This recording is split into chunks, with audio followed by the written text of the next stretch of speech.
and we have to let one of our top managers go. And it's going to be you. Me? What? I sat there and tears just started streaming down my face. I choose to work with families and entrepreneurs to fulfill my life's purpose. I help them start their own businesses because it is the only way to gain a competitive edge in life using the tools of entrepreneurship. I am on a mission to impact 500,000 individuals in my lifetime to monetize their own unique gifts, start a business, and change the trajectory of their lives forever. Hello, my name is Loretta Wetzel, also known as Mama Soul Wisdom, where I share old school wisdom for a new generation. I am the founder and CEO of Heart to Wealth LLC, and I hail all the way from Chi-Town, better known as Chicago, Illinois, or the Windy City. And yes, we definitely have the best deep dish pizza. With my help, my clients will crush it by starting their own small business, break negative patterns, and live a life of freedom and choice for themselves and their families while generating multiple streams of income. It's not just what you leave financially for your children, it's also what you leave in your children. Values, financial discipline, wealth, and knowledge to succeed in life. Education through exposure will create a better world. There isn't much positive news in the media these days, and exposure is the key to what's possible for yourself and your families to live a life you've always dreamed of. You can do it. Don't fake it until you make it. Faith it until you make it. Take consistent and intentional action, and your wish will be fulfilled.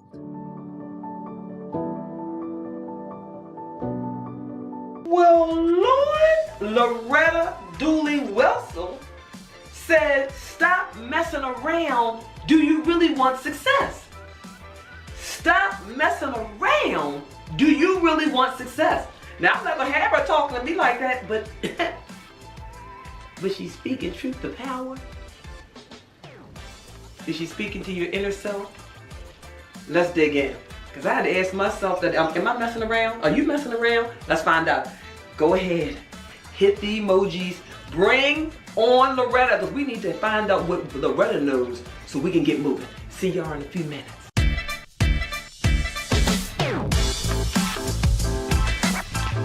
What if you could do right by your family?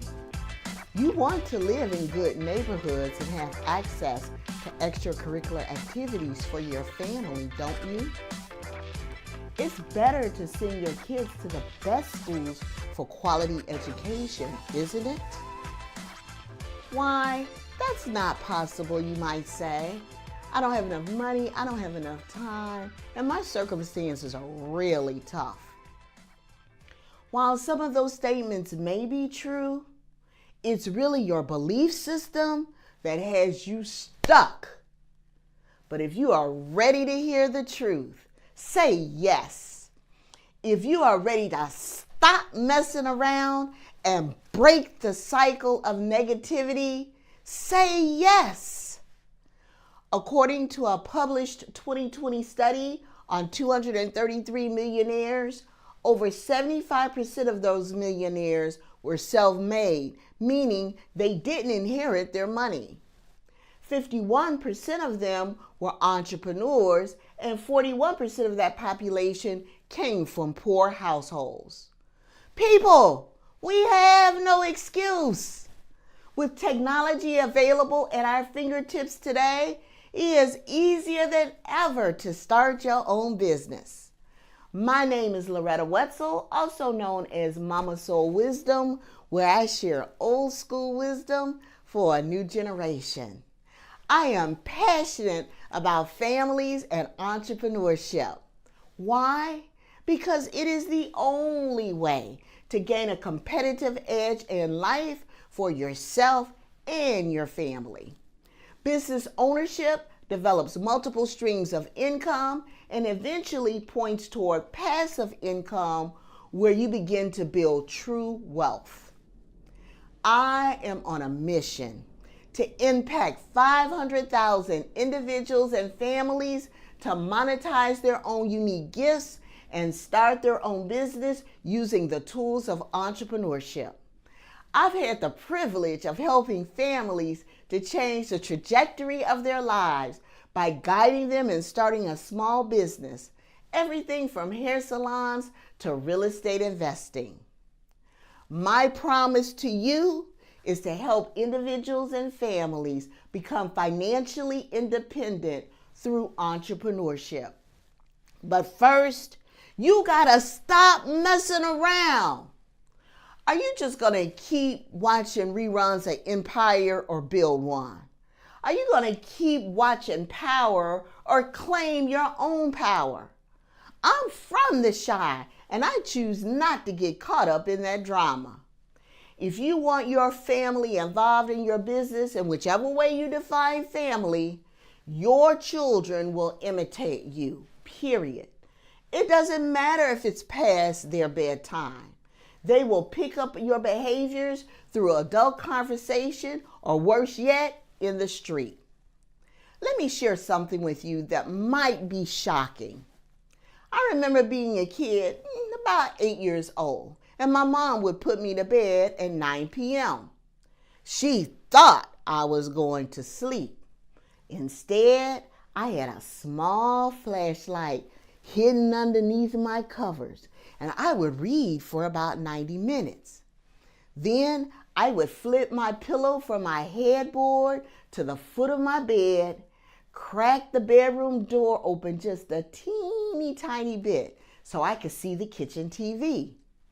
I remember sneaking and watching The Tonight Show with Johnny Carson when adults could still smoke on TV and I could hear grown-up conversations. Here's some old school wisdom for you. Little pitchers have big ears. It's your choice how you spend time with your family. But choose wisely, grasshopper, because you are being watched and imitated. If every man you bring home you sleep with and you think your sons and daughters aren't going to grow up and do the same thing, you are sadly mistaken. And ladies, just because a man takes you out to dinner doesn't mean you have to have sex with him. It had to be a man that created the phrase hit it or quit it. But I won't go there so we can keep this G-rated. So, how do I start my own business? I don't know. Well, that's okay, because honey, I didn't know how to do half the things I'm doing today 10 years ago. You see, part of my professional career included being an HR executive at a major airline. I worked in corporate America for 15 years, coming to work early, staying late, and sacrificing precious time away from my family. My boss called me into his office one day. He said, "Loretta, the company is undergoing a corporate merger, and we have to let one of our top managers go. And it's going to be you." Me? What? I sat there and tears just started streaming down my face. Me, the dedicated employee who showed up for 15 years.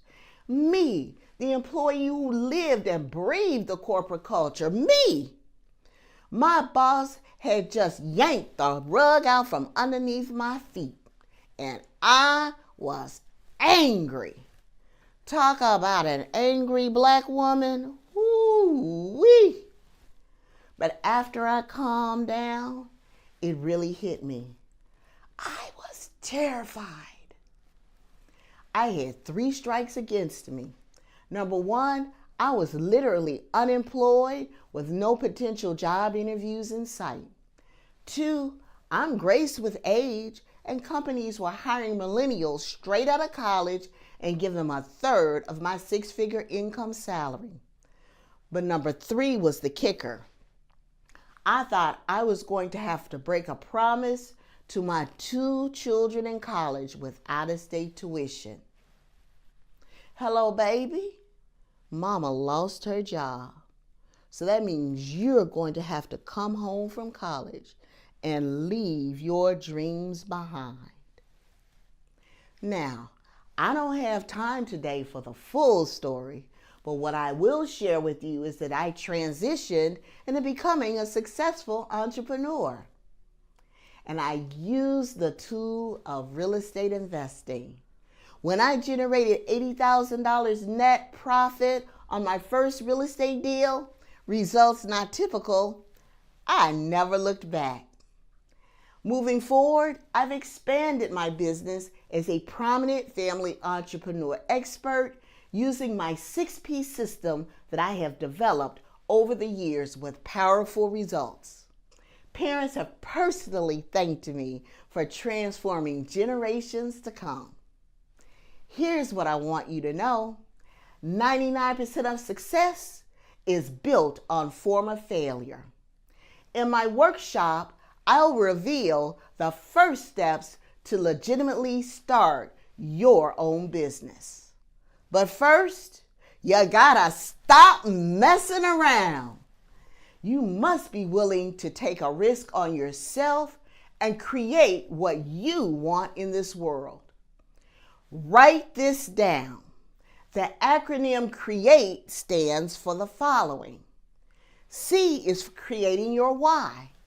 If you don't know why you want to start your own business and achieve success, when times get rough, you won't have anything to anchor onto.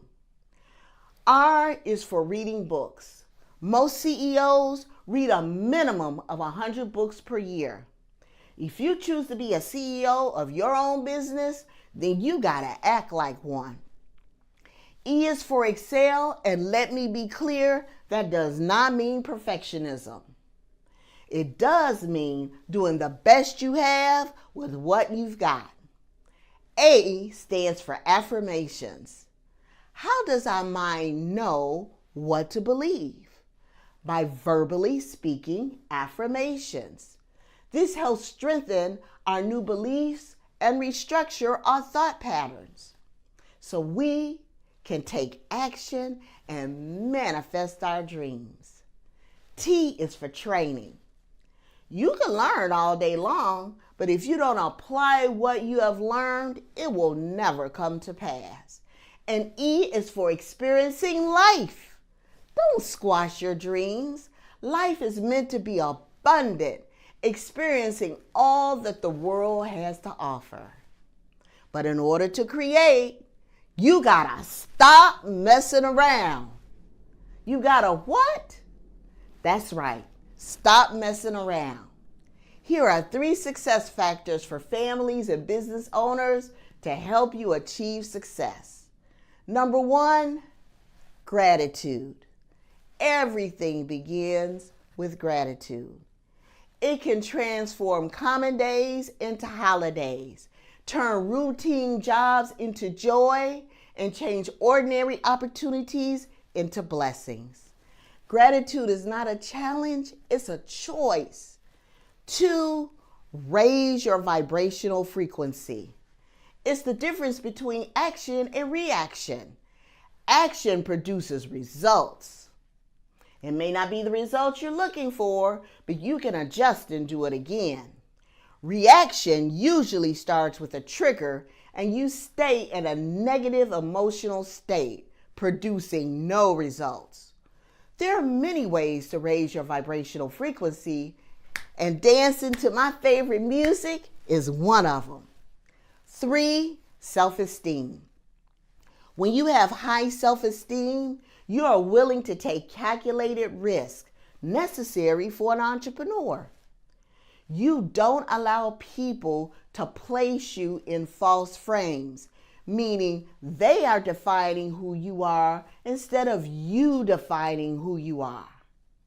Remember, there is a purpose for everyone that you meet. Some people come into your life to test you. Some come into your life to teach you. Some, they come to use you. And then there are some that bring out the very best in you. Don't wait. Take action. Text the keyword START to the number listed below and begin creating the life you've always wanted for yourself and your family. I can guide you to business success as long as you're willing to take the action.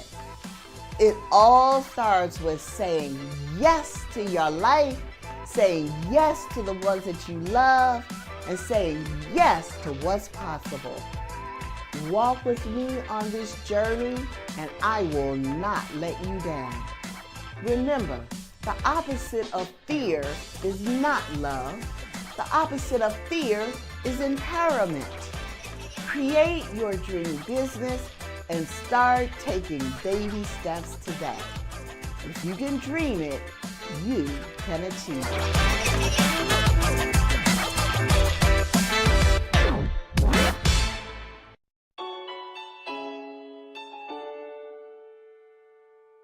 One week before my birthday, I lost my job due to COVID, and I was completely devastated. I'm a single mom. I had no idea what I was going to do. And I remember just sitting there thinking that I was just lost. I had nothing. I chose marketing because I love being a creative. I love being future thinking, and I absolutely live for strategizing. And marketing is a culmination of all of those things. And so it puts my greatest strengths at the forefront of what I do. I built this business for my son. So I have a legacy that outlasts myself and is something that I can give back to him. And I also do this for all multiracial children around the world so that we don't have to feel like we have to check more than one box or have to be something that fits into the mold that everybody else wants. We are individuals, we are phenomenal, and we deserve the chance to not have to meet what everybody else wants us to be. We just want to be ourselves.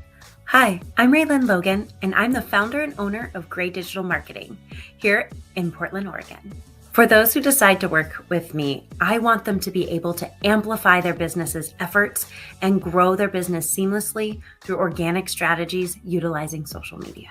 My business gives me the freedom to be able to help children.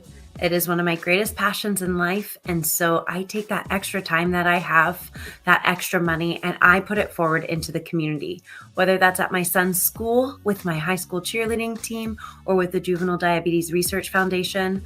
Everything I do that I give back to is anchored and centered around giving children a better place to live.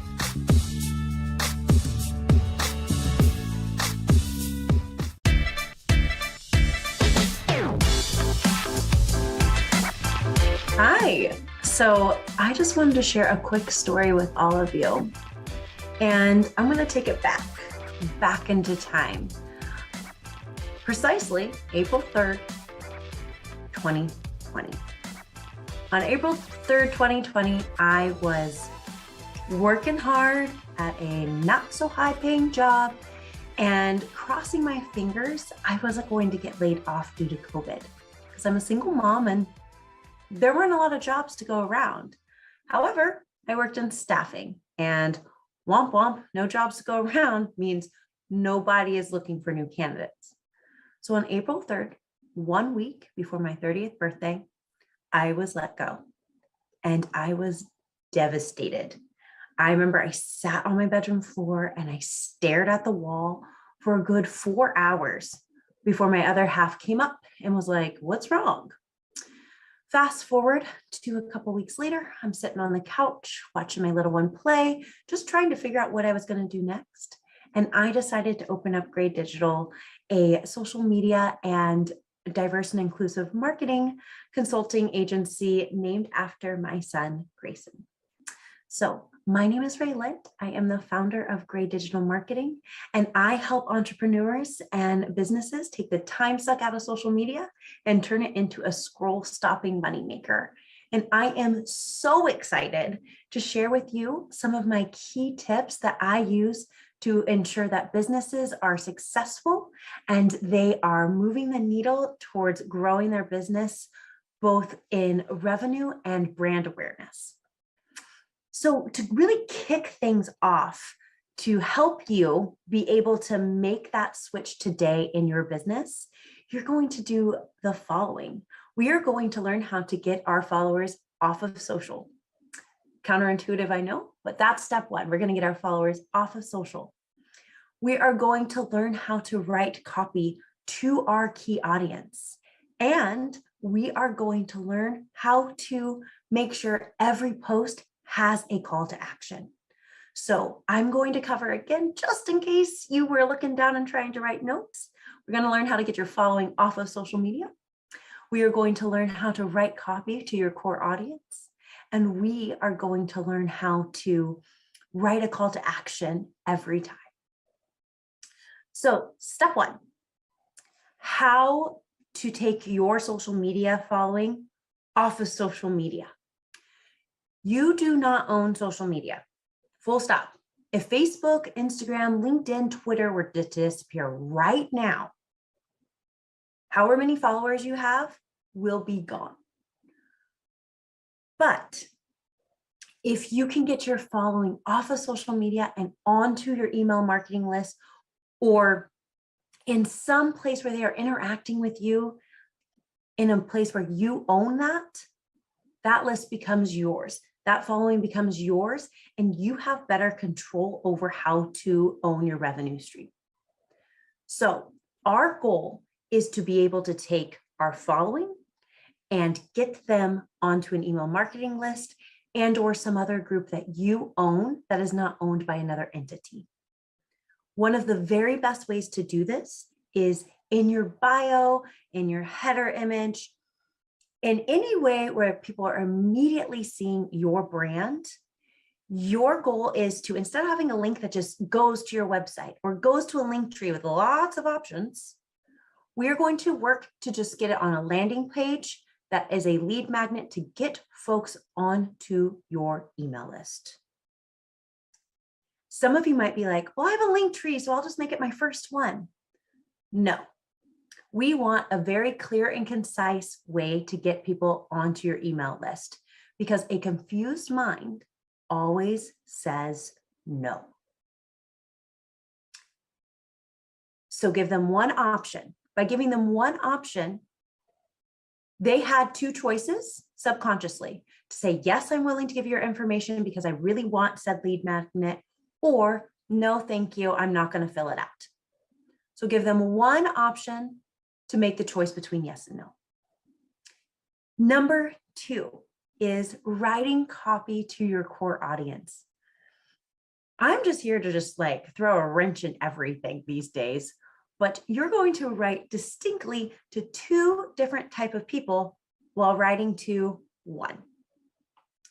You want your copy to resonate with those who know you and those who don't. So you have your current following. They know you, they like you, they trust you. And because they know you, like you, and trust you, they probably are following along with everything that you're saying. They know that your dog's name is Coco. They know that your son's name is Gray. They know you. But somebody might not know you and be walking along the imaginary Instagram train and find your page. And when they find your page on this very first post, they need to feel like they're a part of your group too. So when you're writing that copy, we want to be able to give context for those who don't know you and be warm and welcoming to those who do. And so you're going to marry that in your copy. So if I were to talk about my trip to Maui and about the time that I almost puked on a whale, I would start that off with, let me tell you about the time that I almost puked on a whale. This might sound crazy because I don't live in Maui, and you're giving context to the other group that they don't know where you live. So saying, I don't live in Maui when I have a tropical brand is really telling and giving context. And my regular audience is like, oh, here she goes again with a wild story. So we're going to just continuously keep marrying the fact that the people who don't know you need context, and the people who know you need a story to continue to know, like, and trust you. And then when you're writing that post, and the thing that I see so much lacking from other groups is that there's not a call to action on every single post, and a clear call to action. So when I was chatting with you about getting your following off of social media, I made the comment that you want to send them to a landing page where they only have one choice and a subconscious second choice. If you were to scroll through your social right now and read a post that you made, you either did or did not put a call to action. And when I say call to action, I'm not saying come buy this. I'm saying you're asking the audience to take some form of action. So that could be put a heart emoji in the comments if you agree. Share with me your favorite type of coffee. When you went to recess as a little kid, did you prefer Foursquare or did you prefer the monkey bars? Tell me in the comments below. Was this information helpful?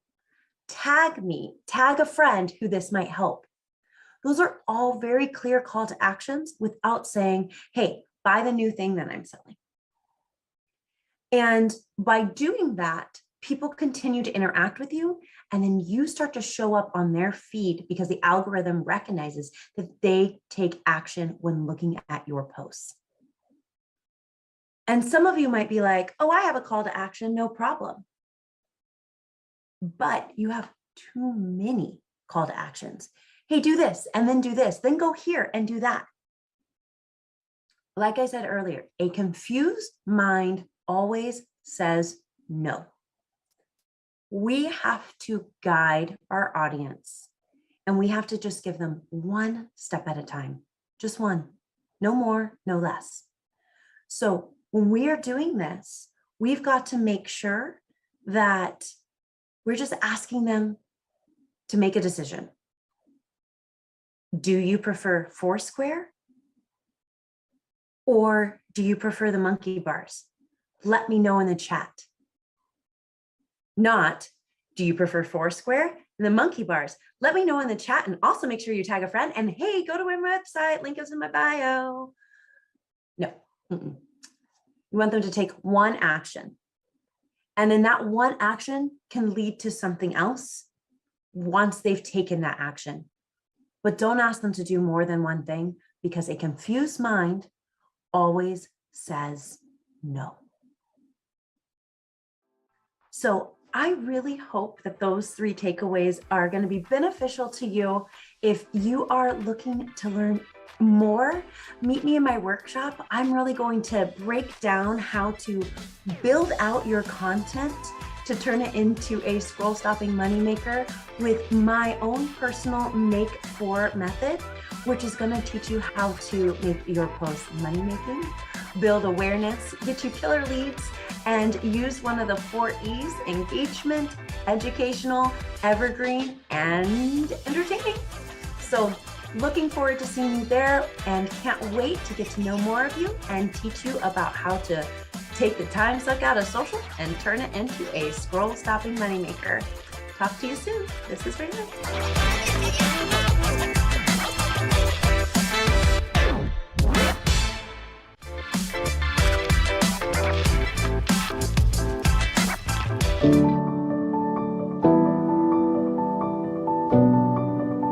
My biggest challenge was trying to find my essence in a toxic marriage that I had been in for 13 years. It was a roller coaster journey of feeling depressed, feeling not confident enough, not good enough, feeling less than. I lost all hope in myself. I stopped believing in myself.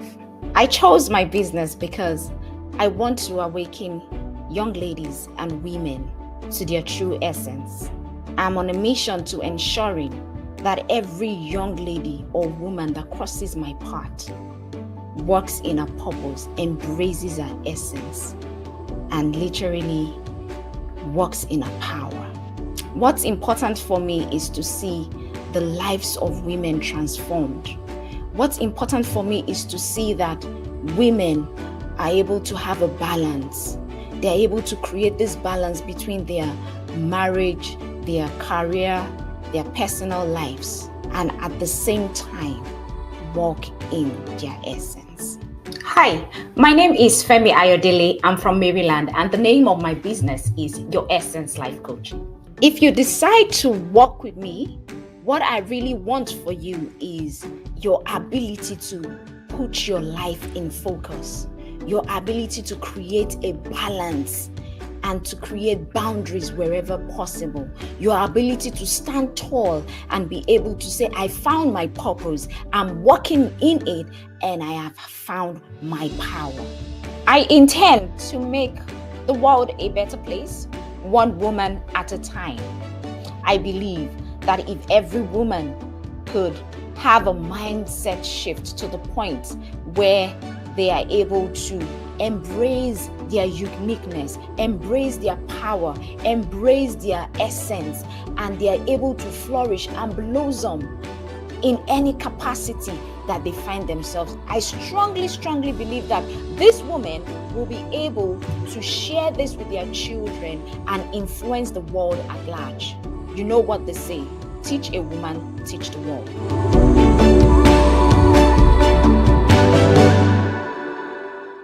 Femi says that our essence is our power. And sometimes there's a trap that keeps us from tapping into it. So let's go. Without further ado, let's hear from Femi so we can find out what's those traps. We must avoid the traps. I can't wait to hear it. Come on, hit the emojis. Come on, hit the emojis. Call into the sex stage. Femi Let's go.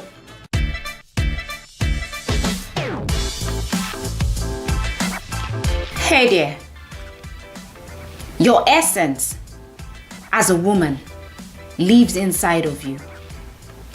It's not only the most attractive force within you, but it is your life's force.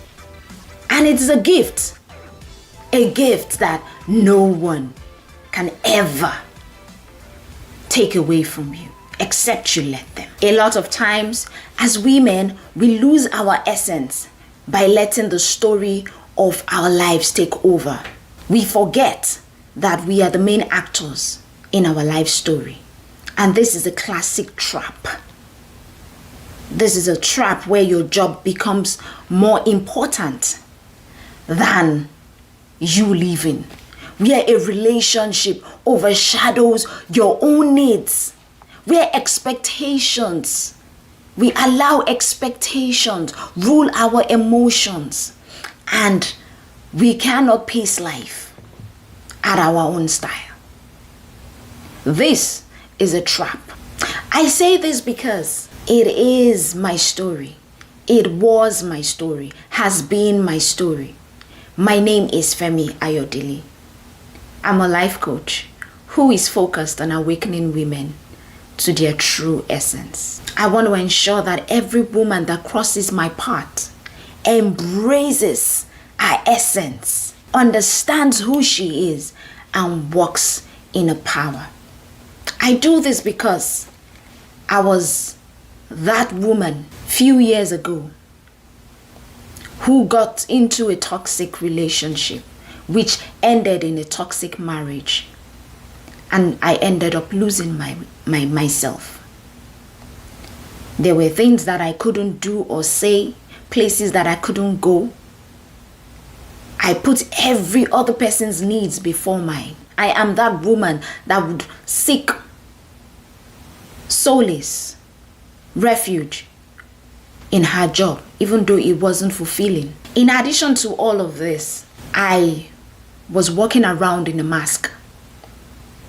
Wanted people to believe that I had a perfect life when I really didn't. I was dying slowly. I was so unhappy, depressed, so empty and unfulfilled.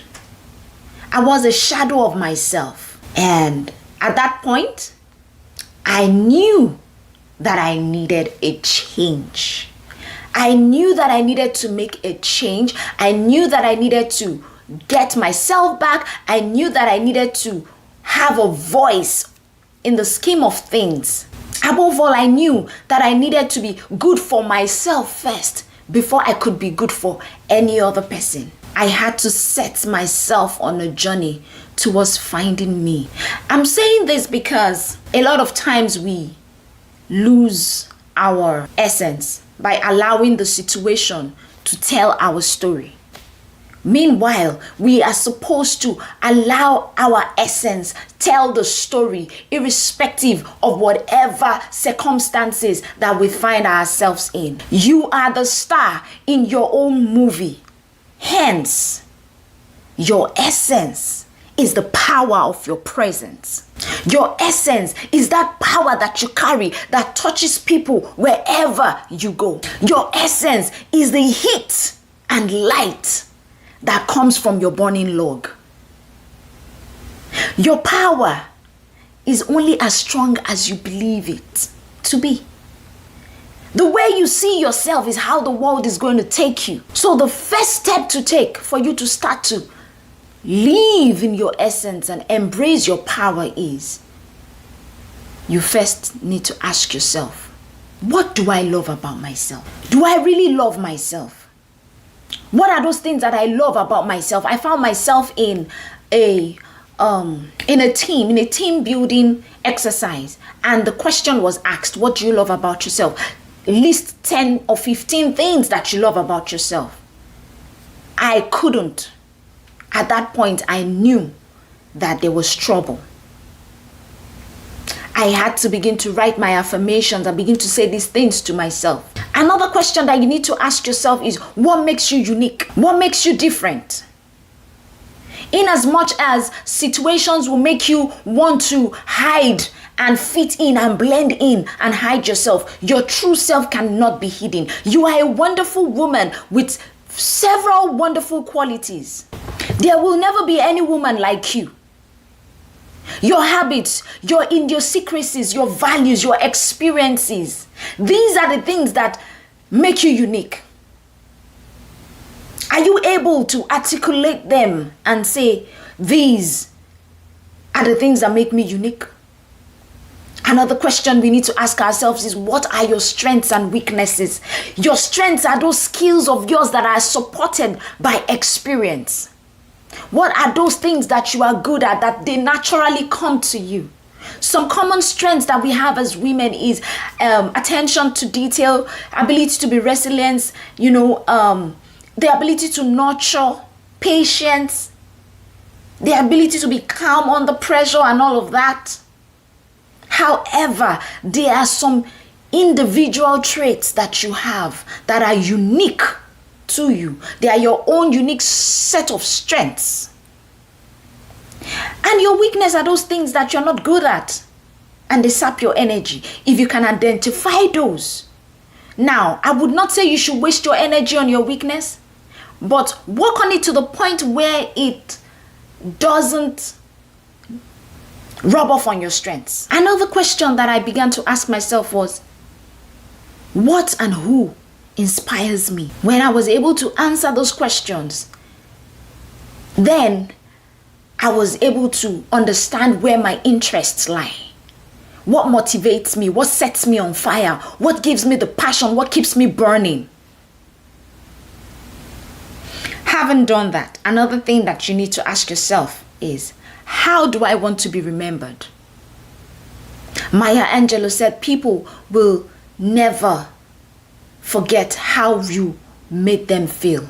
They can forget what you said to them, but they will never forget how you make them feel. How you made them feel is the legacy that you leave behind. How do you want people to remember you? Do you want people to remember you as the praying mother? Do you want them to remember you as the woman that does not stand for injustice? Do you want them to remember you as the woman that has strong moral values? Do you want them to remember you as a businesswoman, as a high-ranking professional? What do you want them to remember you for?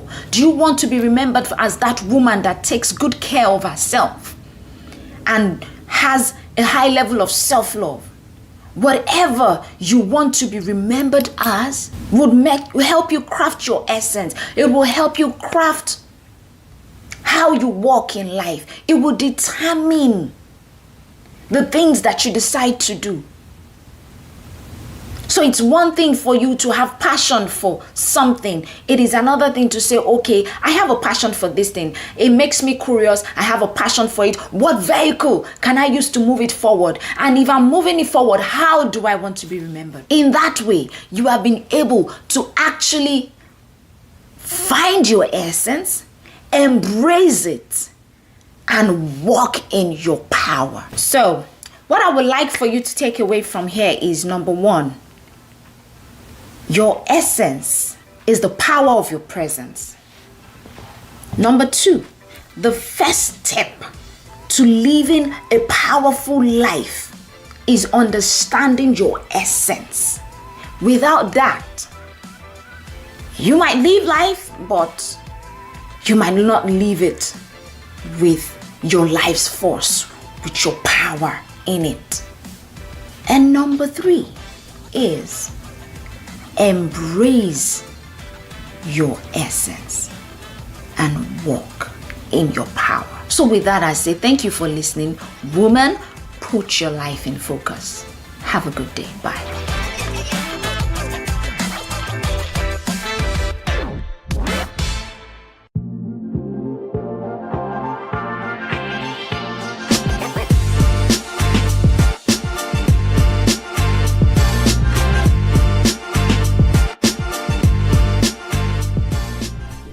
If you could do right by your family, to live in the best neighborhoods, to have access to the best schools with quality education, to travel both domestic and internationally with your family. Well, guess what? It's totally possible through business ownership. Welcome, everybody. My name is Loretta Wetzel, also known as Mama Soul Wisdom, where I share old school wisdom for a new generation. I am passionate about families and entrepreneurship. Why? Because it is the only way to gain a competitive edge in life for yourself and your family. I am on a mission to impact 500,000 individuals and families to monetize their own unique gifts and start a business. As a prominent family entrepreneur expert, I've had the privilege of helping families start their own business, everything from hair salons to real estate investing. My promise to you is to help individuals and families become financially independent through entrepreneurship. You see, business and entrepreneurship helps to develop multiple streams of income, and that eventually points toward passive income for true wealth.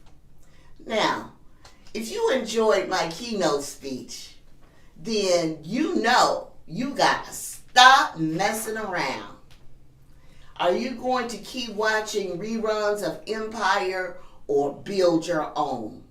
Are you going to keep watching Power or claim what's rightfully yours? So, how do you start your own business? I will reveal the necessary steps you must take when starting your own business.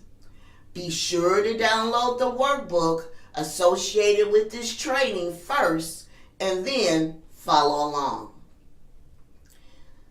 We must review, and first it all starts with mindset.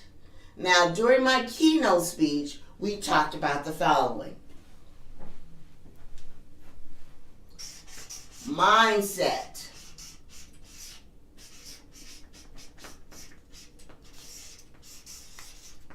And the ability to create. This is important, okay? Because you must believe that you are powerful and unstoppable beyond imagination. Now, how do you do that? You must be willing to take a risk on yourself and create what you want in this world. So I want you to write this down in your workbook. C stands for creating your why.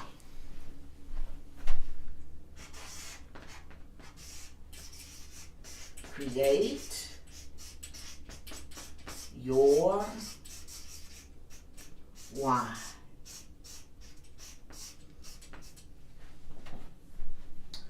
Why are you doing this? Why do you want to start your own business? It's an important and critical question. What would it take to build a living legacy for yourself and your family? Why do you want to start your own business? To become financially independent? Be honest with yourself. Choose this for yourself and nobody else. Why? Because when times get rough, and they will because that's life, you must anchor on to your why. Oftentimes, you focus on the how or the doing, the running the business. That's great, but if you're busy doing, and you don't really understand why you're doing it, you're going to improve your chances to fail. So there's some action steps associated with this letter C. In your workbook, I want you to write 3 reasons. 3, why you want to start and expand your business.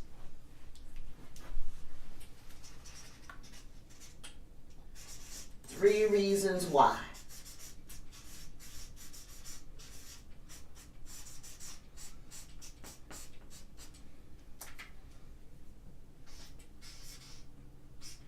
The next is R.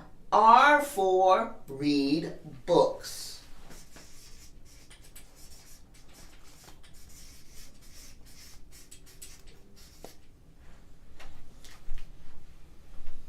Okay, some of my favorite books are The 4 Agreements by Don Luis Miguel, The New Psychology of Winning by Dennis Waitley, Loving What Is by Byron Katie. Let's see what else. The Noticer by Andy Andrews. Let's see what else. Profit First by Mike Michalowicz. These are just some of my favorite books. Now, they're mindset books, they're business books, and they're spiritual books. But all of them are personal development books. So here's your action step. I want you to pick the 2 type of books that you want to start reading. Why? Because CEOs of businesses, they read at least a minimum of 100 books per year. So if you want to run your own business and be the CEO, then you got to act like one. So I want you to pick 2 types of books. It could be spiritual and business. It could be mindset and spiritual, or mindset and business. But I want you to post some of your favorite books in my Mama Soul Wisdom Facebook group, and I'll also share some of my favorite books, and then you can let me know how you enjoyed reading them. Great. So, action step, 2 types of books to read. What's next? E is for excel.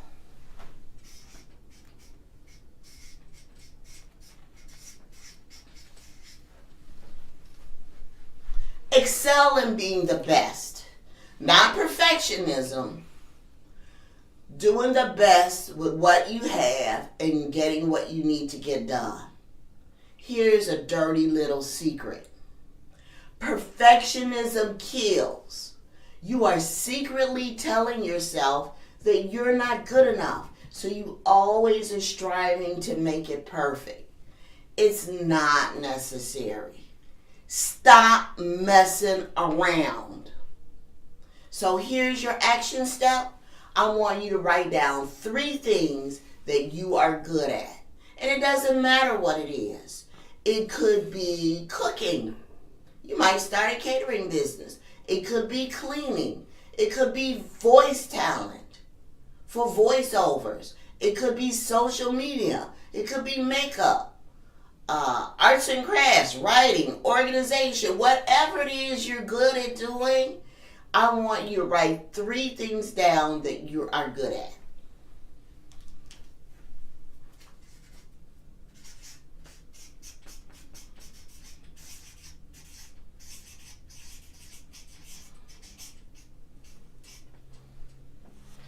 And then I want you to consider turning what you're good at into a business. Okay, the A is for affirmations.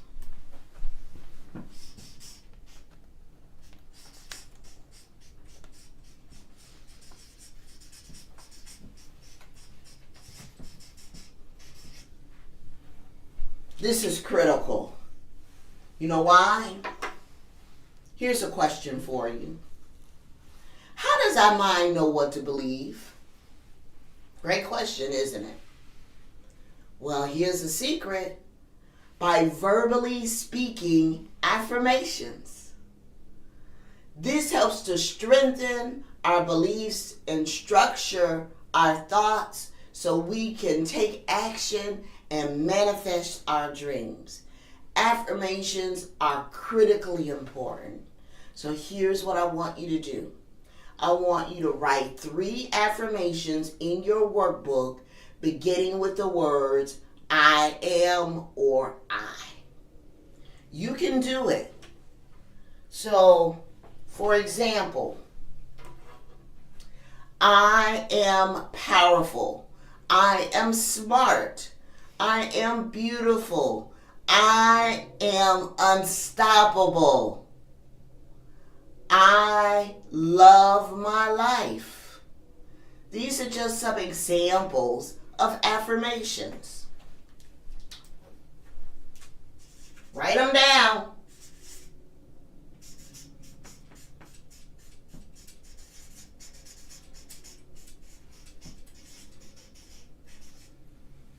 You must tell yourself every single day your affirmations. It is critically important. Now, if you want to see some of my favorite affirmations, you can go to my website. So it's www.mamasoulwisdom.com/free-downloads. If you click on the 2-word secret, you will see my list of daily affirmations that I use, and it just lights me up. Your affirmations should also light you up. All right, let's go with the T next.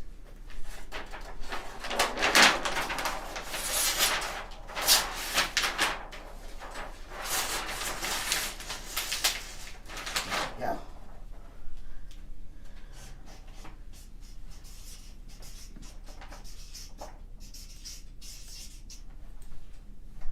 T is for training. Has anybody ever seen the movie The Karate Kid? Mr. Miyagi agrees to teach Daniel's son karate. Their agreement was, I teach, you do. When Mr. Miyagi asked him to do various chores around the house, including wax the car, paint the fence, sand the floors, Daniel's son thought he was being taken advantage of for free labor. But he was really in training for foundational karate moves. Until you train with what you know, the full manifestation of what that knowledge is supposed to be and do in your life will never show up. Action step. List one activity to train your mind, to train your body, and one to train your spirit or your soul. So, action, one activity, train your mind. One activity, train your body. One activity, spiritual.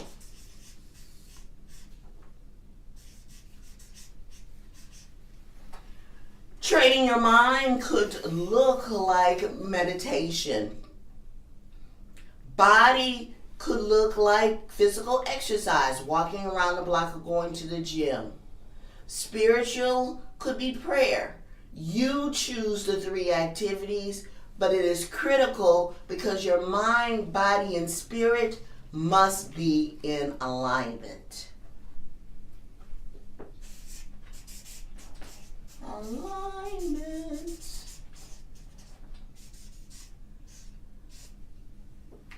And then the last letter in create is experiencing life.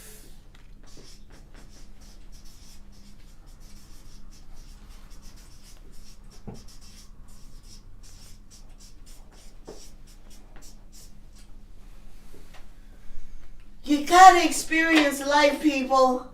Life. Don't squash your dreams. Life is meant to be abundant with mindset first and then experiencing all that the world has to offer. So oftentimes we don't take a moment to pause and say, oh wow, I've always wanted to fill in the blank. So that's your activity step. List 3 things you've always wanted to do. It could be going to New York for a Broadway play.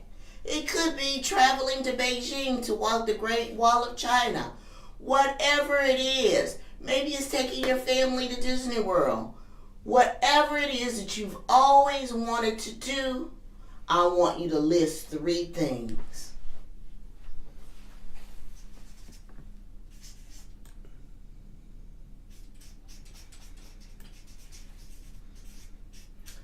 I've always wanted to do. And you know how life gets in the way, right? I don't have enough time, I don't have enough money, it's never the right time, this. Stop. Put it in the universe. 3 things you've always wanted to do. And there you have create. Create your life. Now, as a prominent family entrepreneur expert, I want you to understand that 99% of success is built on former failure.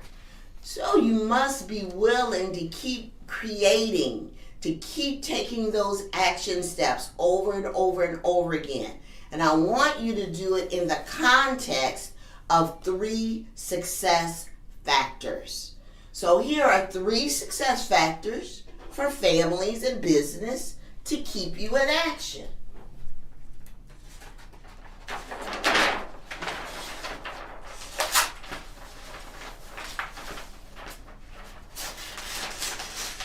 There we go. 3 success factors.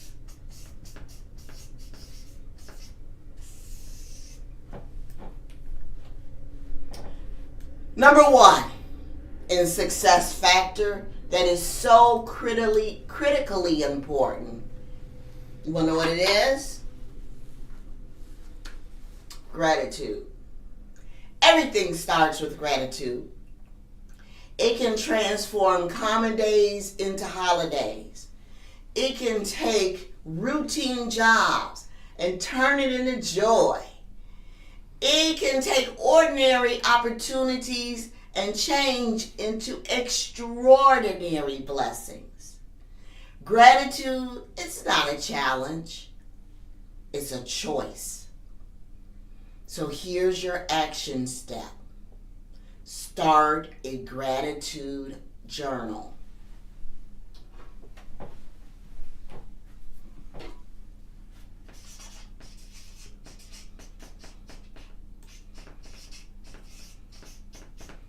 Everything starts with gratitude. I want you to start a 30-day gratitude journal. So here's the specifics on that.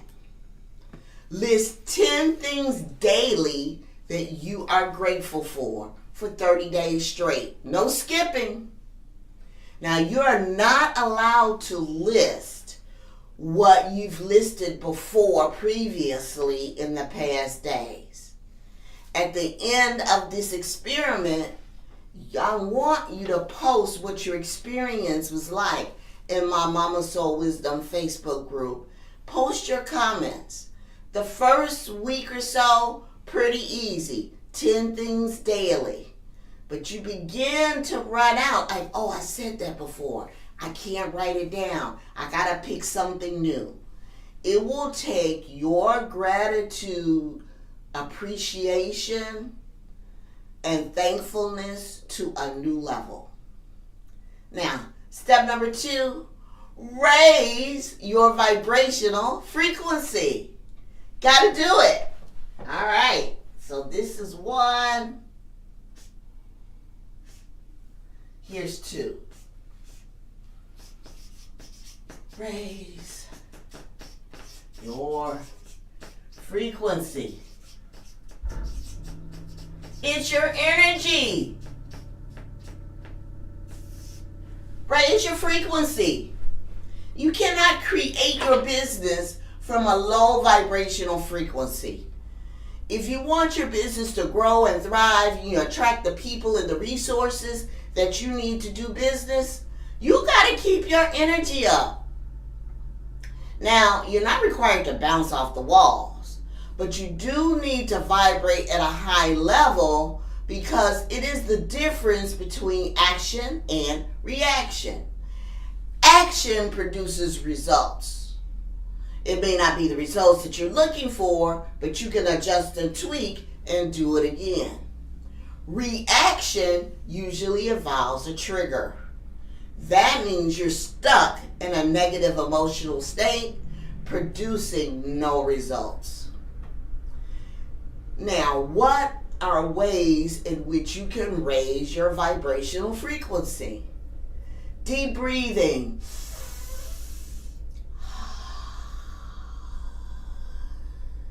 In through the nose, out through the mouth. Whenever you get in a panic in the middle of the day or you're just not feeling your best, pause, take a moment, and take 10 deep breaths. And that will help reset your nervous system so that you can create in a high vibrational energy. Here's another one of my favorites. Dancing. You could do that. You could do exercising, meditation, journaling. They're just some of the few ways that you can raise your vibrational frequency. Also, during meditation, light a candle if that helps you to focus. So what are your action steps? List 3 ways you can raise your vibrational frequency on a daily basis. And I want you to start this in the mornings. 3 activities. And 30 minutes max. It will require you to get up a little earlier in the morning. It's okay. Now, if you can't start off with 30 minutes, start off with 10 and work your way up to 30. But the key is you must build this muscle of raising your vibrational frequency in the morning, so when you run out of energy sometimes mid-afternoon, you know what to do to snap back. 3, build your self-esteem.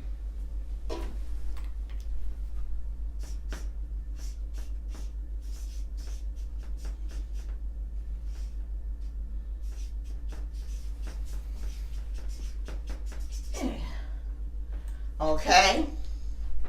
Self-esteem is having respect and a favorable opinion of yourself and also your abilities. Now, don't allow other people to place you in false frames. What do I mean by that? That means other people are defining who you are instead of you defining who you are. Self-esteem is critical. You must love and appreciate who you are in this world and what it is that you have to offer. So what's your action steps? Well, instead of watching the movie 10 Things I Hate About You, how about if we list 5 things that you like about yourself and how these attributes can be used in business? You can do it. 5 things you like about yourself.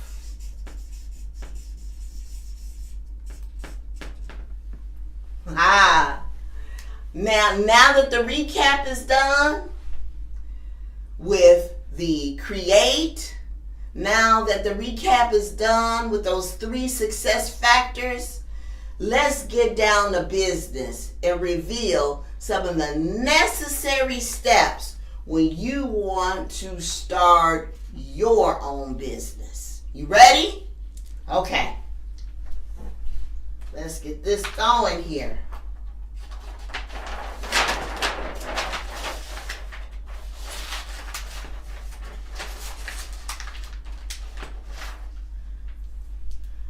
Starting your business.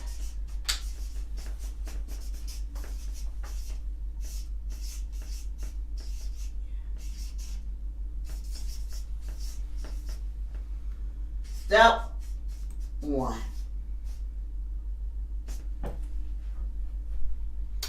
Step number 1, set your goals. Determine whether starting your own business is going to look like starting it from home and starting a home online business, or whether or not you want to do brick and mortar. Having your own business has its own unique challenges, so you better be clear on your big picture goals. Part of that is preparation, okay, and understanding before you start your business to make sure you have enough reserves in the bank to prepare your friends and your loved ones that you might be tied up for the next 6 months or a year because you're starting your own business. That's part of your preparation. But when it comes to setting goals, they will help you to focus when things don't go quite like you expect them to. So what are some big picture goals? You want to work on your own terms. Maybe you need flexibility to be with your family. Whatever your big picture goals are, here's your action steps. I want you to list 3 big picture goals for starting or expanding your own business, and I want you to attach a feeling to those goals. Goals. 3 big picture goals plus feeling. Why do I want you to attach a feeling to it? Because feelings anchor in beliefs. So just don't write down any old thing. Write down a big picture goal that has meaning to it, has emotion and feelings attached to it, so that you can anchor it in. Step number 2, you gotta look like a business.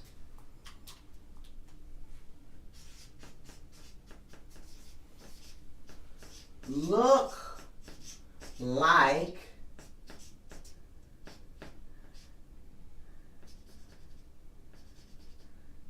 a business.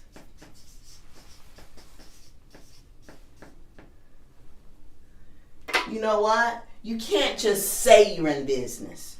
You gotta look like a business. Now here are a few tasks for you to complete. Number 1, you want to create a customized URL. It's a link for your business. Too many people have great business ideas, but they never really actually start a business. You can't have a business without having a link or a customized URL because you need it for your website. You need it for marketing materials. You want to be able to attract your target customers. Now, GoDaddy is a common service that you can use to go and get your customized URL link. But there are other vendors. You pick out the one that works best for you. Customized URL. Okay, what else do you need to do? You got to create a business email address. I like to party 24/7@gmail.com. That's not going to work. Or hotpants66@hotmail. That's not going to work. You want to be able to create a business email address, because otherwise sometimes your personal emails are inappropriate for doing business. Now, usually individuals will often use their business name at gmail.com, and that's perfectly acceptable. However, if you have flexibility in your budget, consider securing a business email which looks like your name at bcs.com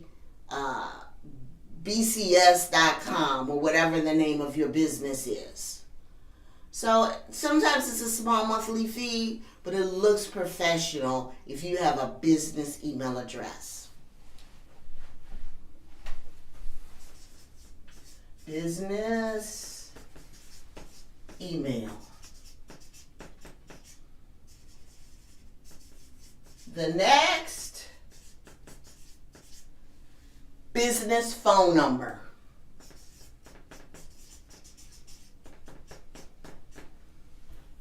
Need a business phone number. There is nothing worse or unprofessional than answering a phone and you're yelling at your kids in the background or whatever is going on. But if you only have one phone, then how do you know when it's an incoming business call? Well, there are various apps that you can choose from to secure an additional phone number that can be used for business only at minimum cost. You can use Google Voice, no cost, Ring Central, Magic Jack. Those are just some of the few of the apps. But if you choose to use Google Voice, make sure you remove the announcement message. We will now contact the Google subscriber. You know what? That screams amateur rather than professional. Next task, form a business entity.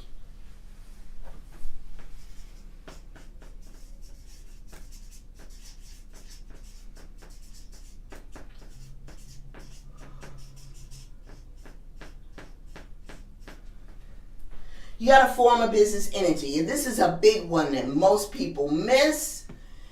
Now, can you start your own business without incorporating? Yes, you can. It's called being a sole proprietor. Do I recommend that you start your own business without forming a formal entity? I don't recommend it. Creating an entity such as a sub-S corporation or an LLC for your business is critical for additional benefits. And here's the misperception. Most people think that you must form those corporations in Nevada or Delaware. Not true, people. That's for major C corporations. You must form your business entity in the state in which you're doing business in. Now, this will provide your business for many, many benefits. For sub S corporation, first of all, you're going to pay significantly less in taxes by eliminating the self-employment tax.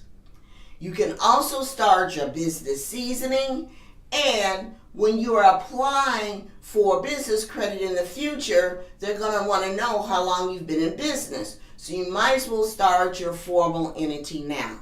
It can also reduce the possibility of you receiving an audit notice from the IRS. That's just some of the few of the benefits by incorporating as a sub S. Now, let me provide the disclaimer. I am not an accountant or a financial advisor, but I'm here to tell you, being in business for myself for over 10 years, my business partner over 40 years, this is what you want to do. So I want you to write this down. Go to pgwetzel.com to set up an appointment. The consultation is at no cost. You can have a conversation and say, I would like to set up a business entity. Can you support me? Now, the consultation is no cost, but to set up the business entity itself for incorporation, there is a fee, but the prices are reasonable. So I want you to write this down and go to pgwetzel.com. pgwetzel.com. Go to the website to set up the appointment. And if you mention BlackCEO22, you will receive a 15% discount. Next task, open a business banking account.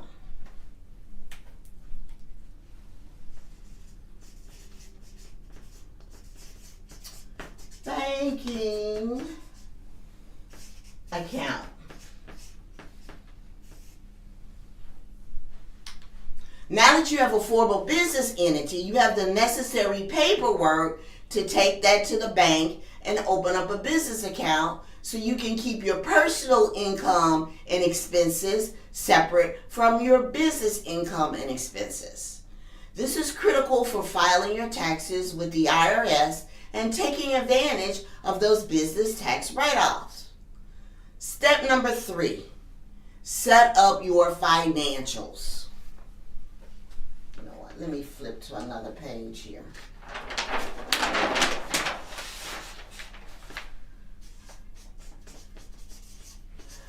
Set up financials.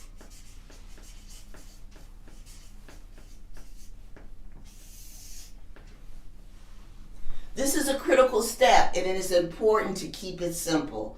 Sometimes people freak out when it comes to numbers.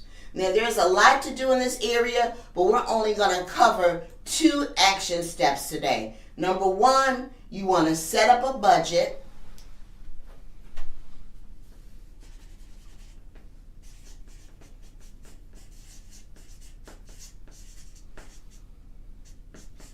And here's the key word.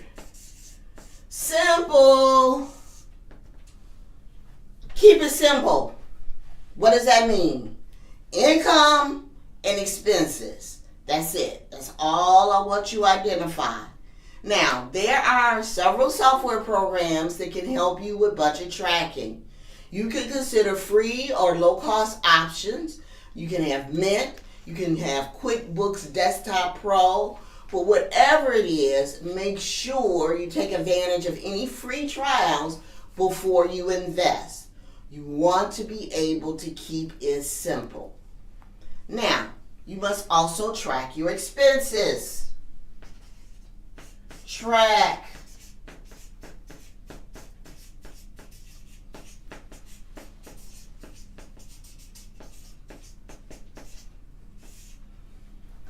track, track, track. This is the biggest mistake most entrepreneurs make because they don't want to track.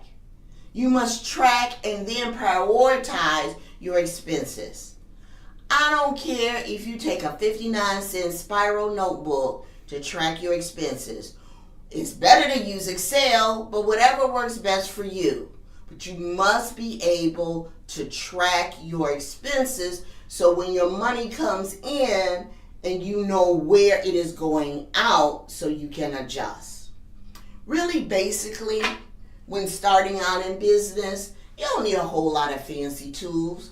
You basically, for an online business, need 3 things. You need a laptop with strong internet.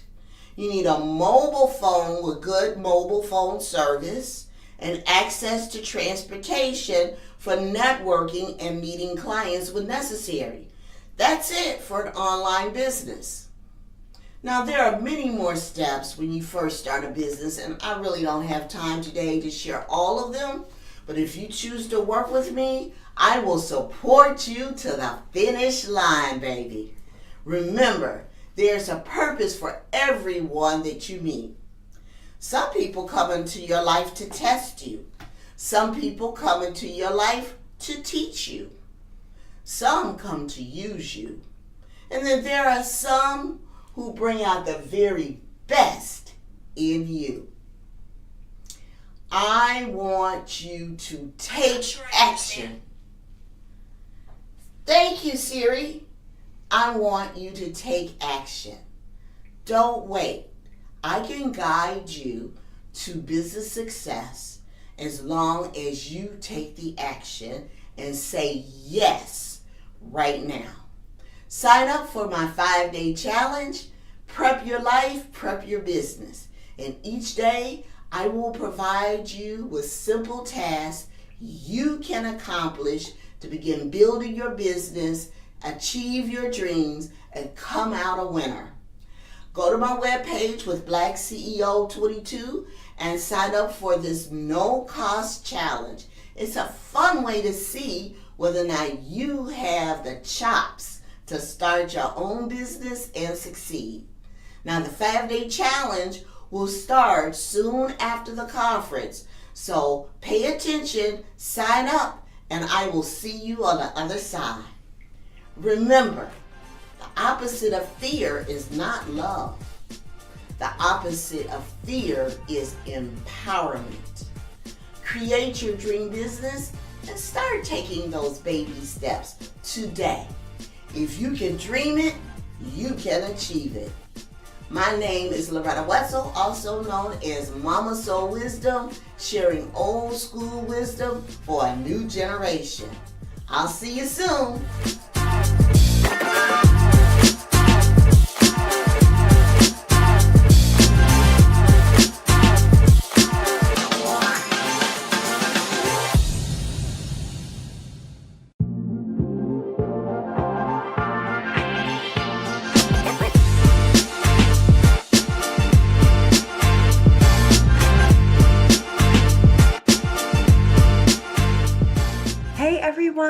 Welcome to the workshop. I am so excited to get started. I'm going to give you just a quick second to grab your notebook, grab a writing utensil, and we are going to jump right into this on turning your social media into a scroll-stopping moneymaker with my Make 4 method. So, here we go. So, welcome to turning your social media into a scroll-stopping moneymaker so you can stop worrying about social media sucking the time out of your business. So 4.8 million people around the world actively use social media. If you even had 1% of that number, what would it do to your business or mission? That would be 48,000 followers. And you would get a little check mark on Instagram. And if we're following the organic rule of 10%, meaning that only 10% of your audience is going to see what you post for each given post, this would mean 48,000 people would see each individual post. 480 people would take action on that post, and 48 people would connect to see how to work with you, all on each individual post. That could be game changing, because if we do some math, and let's say you post 5 times a week, if 5 times a week times 48, you would have 240 customers reaching out asking how to work with you. And that is going to be the power of social media. So I want to know, do you believe the following about being successful on social media? Go ahead, raise your hand. Do you believe that you have to post every single day? Do you believe that you have to have a large following? Do you believe that you have to crack the algorithm in order to get any of your posts seen? Do you have to spend too much time on social media just to warrant some results? And do you believe you have to be on all social channels? Well, knowing that there's tons of hands in the air, let's go ahead and let's shift our mindset for a split second and say this out loud with me. I get the opportunity to post every single day. I get to grow a large following that trusts me. I get to spend time with an engaged audience that wants to hear from me. And I get to be on the channels where I can best serve my audience. So think about that. You get to be where you can best serve your audience. You don't have to be everywhere. If you weren't made to TikTok, don't TikTok. If you weren't made to YouTube, don't YouTube. If you weren't made to tweet, don't tweet. Be where it's comfortable for you and where your audience is. So our goal here today is to be able to take what you learn and start using it immediately. By the end of this workshop, you'll be treating your business social media like it's, stop treating your business social media like it's for your mom, and start treating it like the money maker that it is.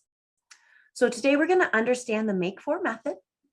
We're going to brainstorm content together to take the social anxiety out of social media. And I'm going to teach you how to put both of those things together to make a seamless and easy planning process that takes no time at all. So, hey there, I'm Raylan Logan, owner and founder of Gray Digital Marketing.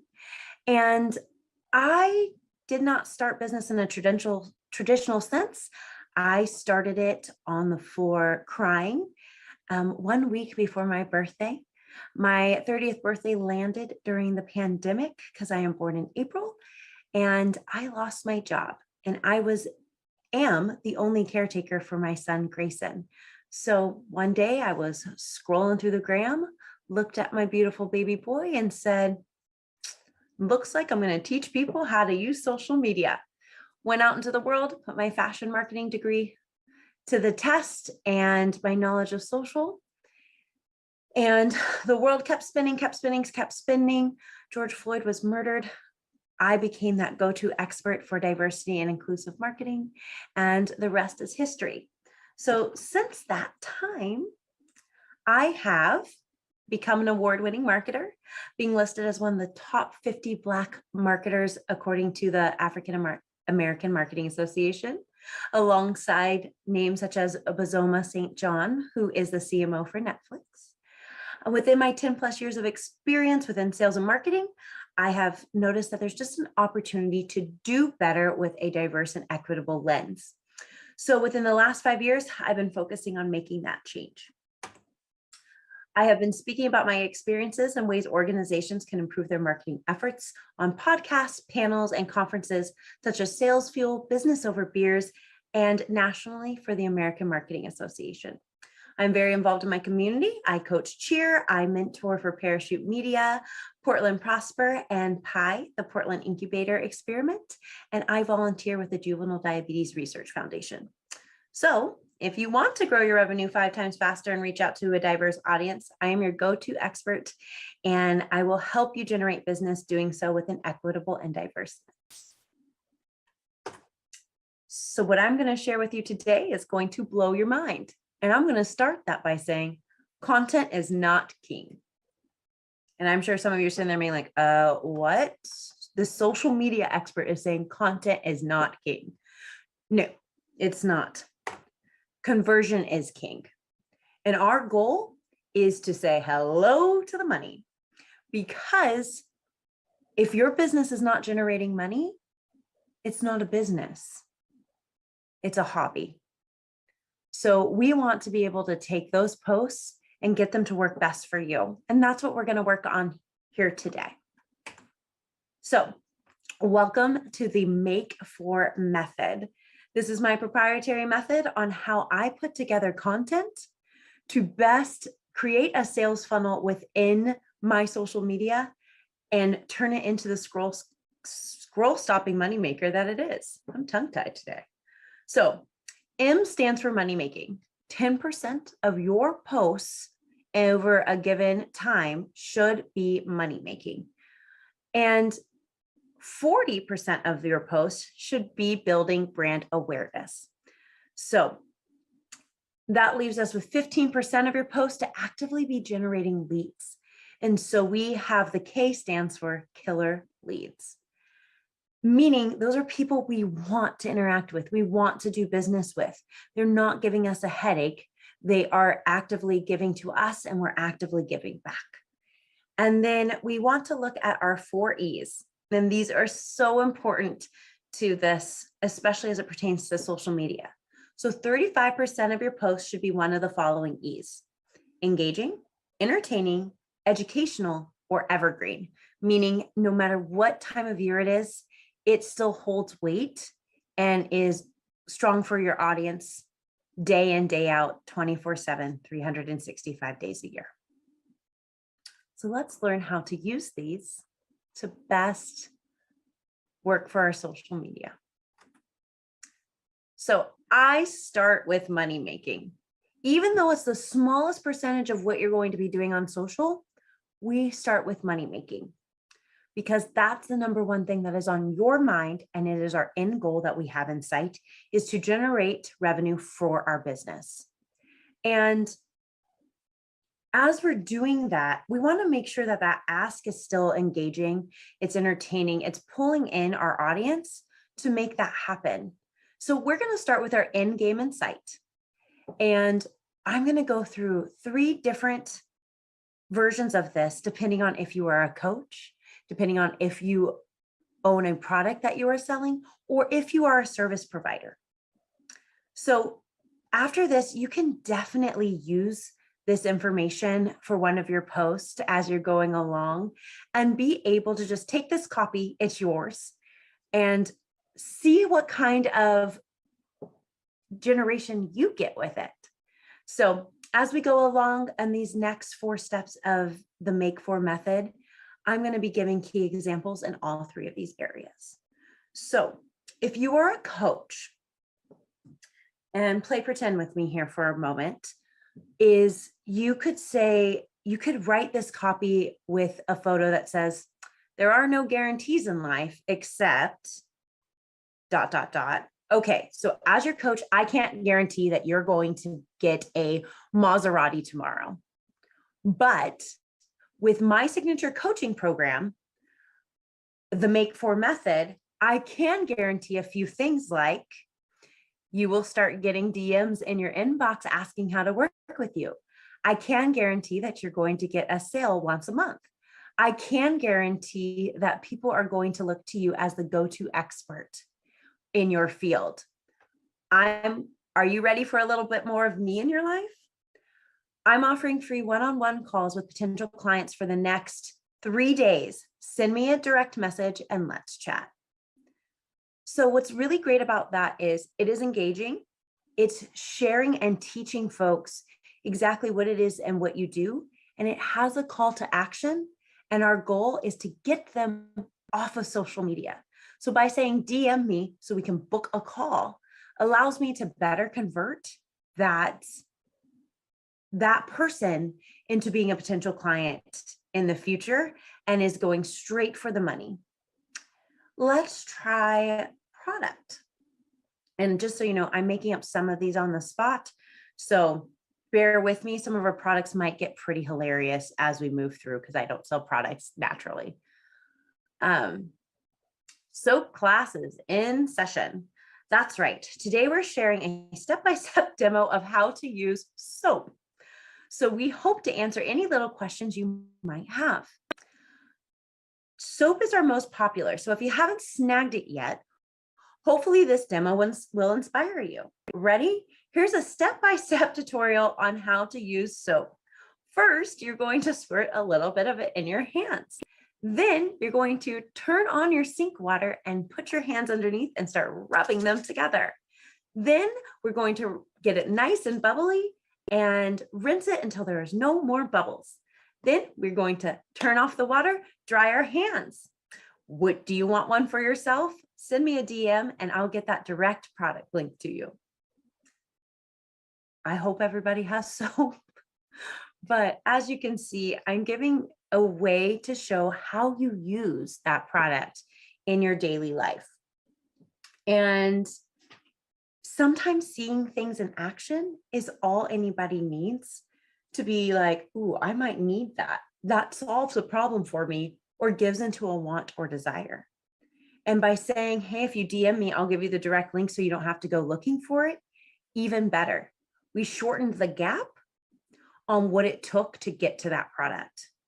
So again, we're getting folks by DMing, by getting people to slide into your DMs, they are giving you permission to pitch to them, and you are able to easily send links, and you are able to easily get them off of social media and into the networks that you control. So very, very important. We have a very clear and concise call to action, asking them to just do one thing. So if you heard my keynote, it is really important that that call to action is asking your audience to take one action and do one thing. So let's move on to services. There's many service providers here, marketers, agencies, virtual assistants, and services are really, really important to what we do as business owners. So let's talk about if you are a service owner. Intimacy can be scary. I'll be the first to admit that. However, when it comes to making my clients happy, I want to know, will we be working together closely? How close? Well, there will be no need to change our relationship status on Facebook. But here, all of the ways we'll be in touch over time working together. So we will have one-on-ones monthly. I will be available for you via Voxer so we can voice chat at any time. And if you need a more group environment, you are also welcome to participate in our Facebook group. Does that sound like your dream setup? I hope so. Send me a DM today and let's see if we're a perfect fit for each other. So what's great about this is it has a really funny hook. And when you're scrolling through your Instagram, you can only see about the first sentence before somebody has to click on more. So when I even said intimacy can be scary, I was like, where in the world is this going? But to talk about the relationship that you have with your clients is really important because it is a more personal relationship when you're giving services. And that is something we have to be mindful of.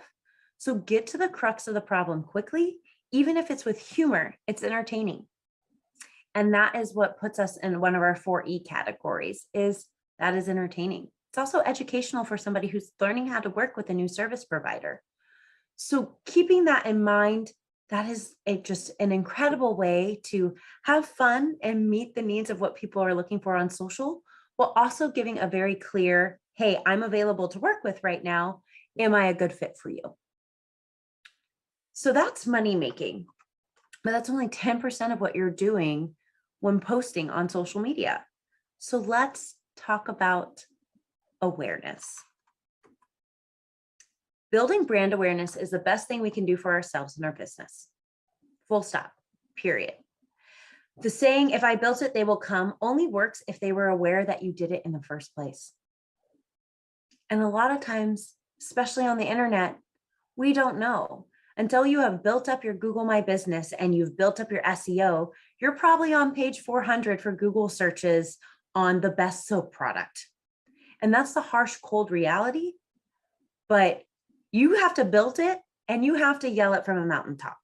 That's just the way this works. So as we're looking at that, let's start with product, on what it looks like to create a post that has copy that's truly building awareness for your industry. So we might not use soap this time, but let's see what I come up with today. It's always the best of both worlds when you can support a small business by purchasing our Save the World t-shirt and support a wonderful nonprofit organization at the same time. The Save the World t-shirt is back in stock for a limited time, and you can only get it by pre-ordering before Friday. And when you purchase the Save the World t-shirt today, a portion of the proceeds goes to Save the Turtles Association to help find a way to get more garbage out of our oceans and save the turtles and all the other wonderful sea life that there is, so that our children and our children's children have fresh water and a world that they can be proud of. So I'm pretty sure Save the Turtles Association doesn't exist, but when you're doing this and you're tagging someone else, what is so important about that is they're probably going to be over the moon that you are doing something great for them. So they want to further help themselves by getting more people to come buy that Save the World t-shirt from you. And let's say Save the Turtles Association has a 1.5 million following, and you only have 1,500. By Save the Turtles going out and sharing that with their audience, they have a greater chance of 15,000 people seeing it.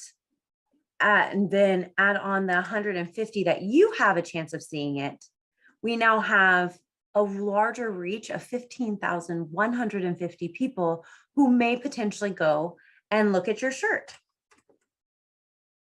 And so if we say 15,150 people times 10%,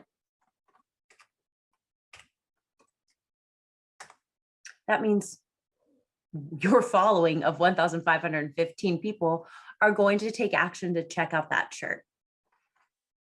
And if we're still following that rule of 10%, that means 151 people are going to purchase, most likely, best case scenario. So we're leaning, when creating brand awareness, we're trying to lean on other networks to further our network by building those relationships and making sure we're adding value to somebody else while still adding value to ourselves and our brand.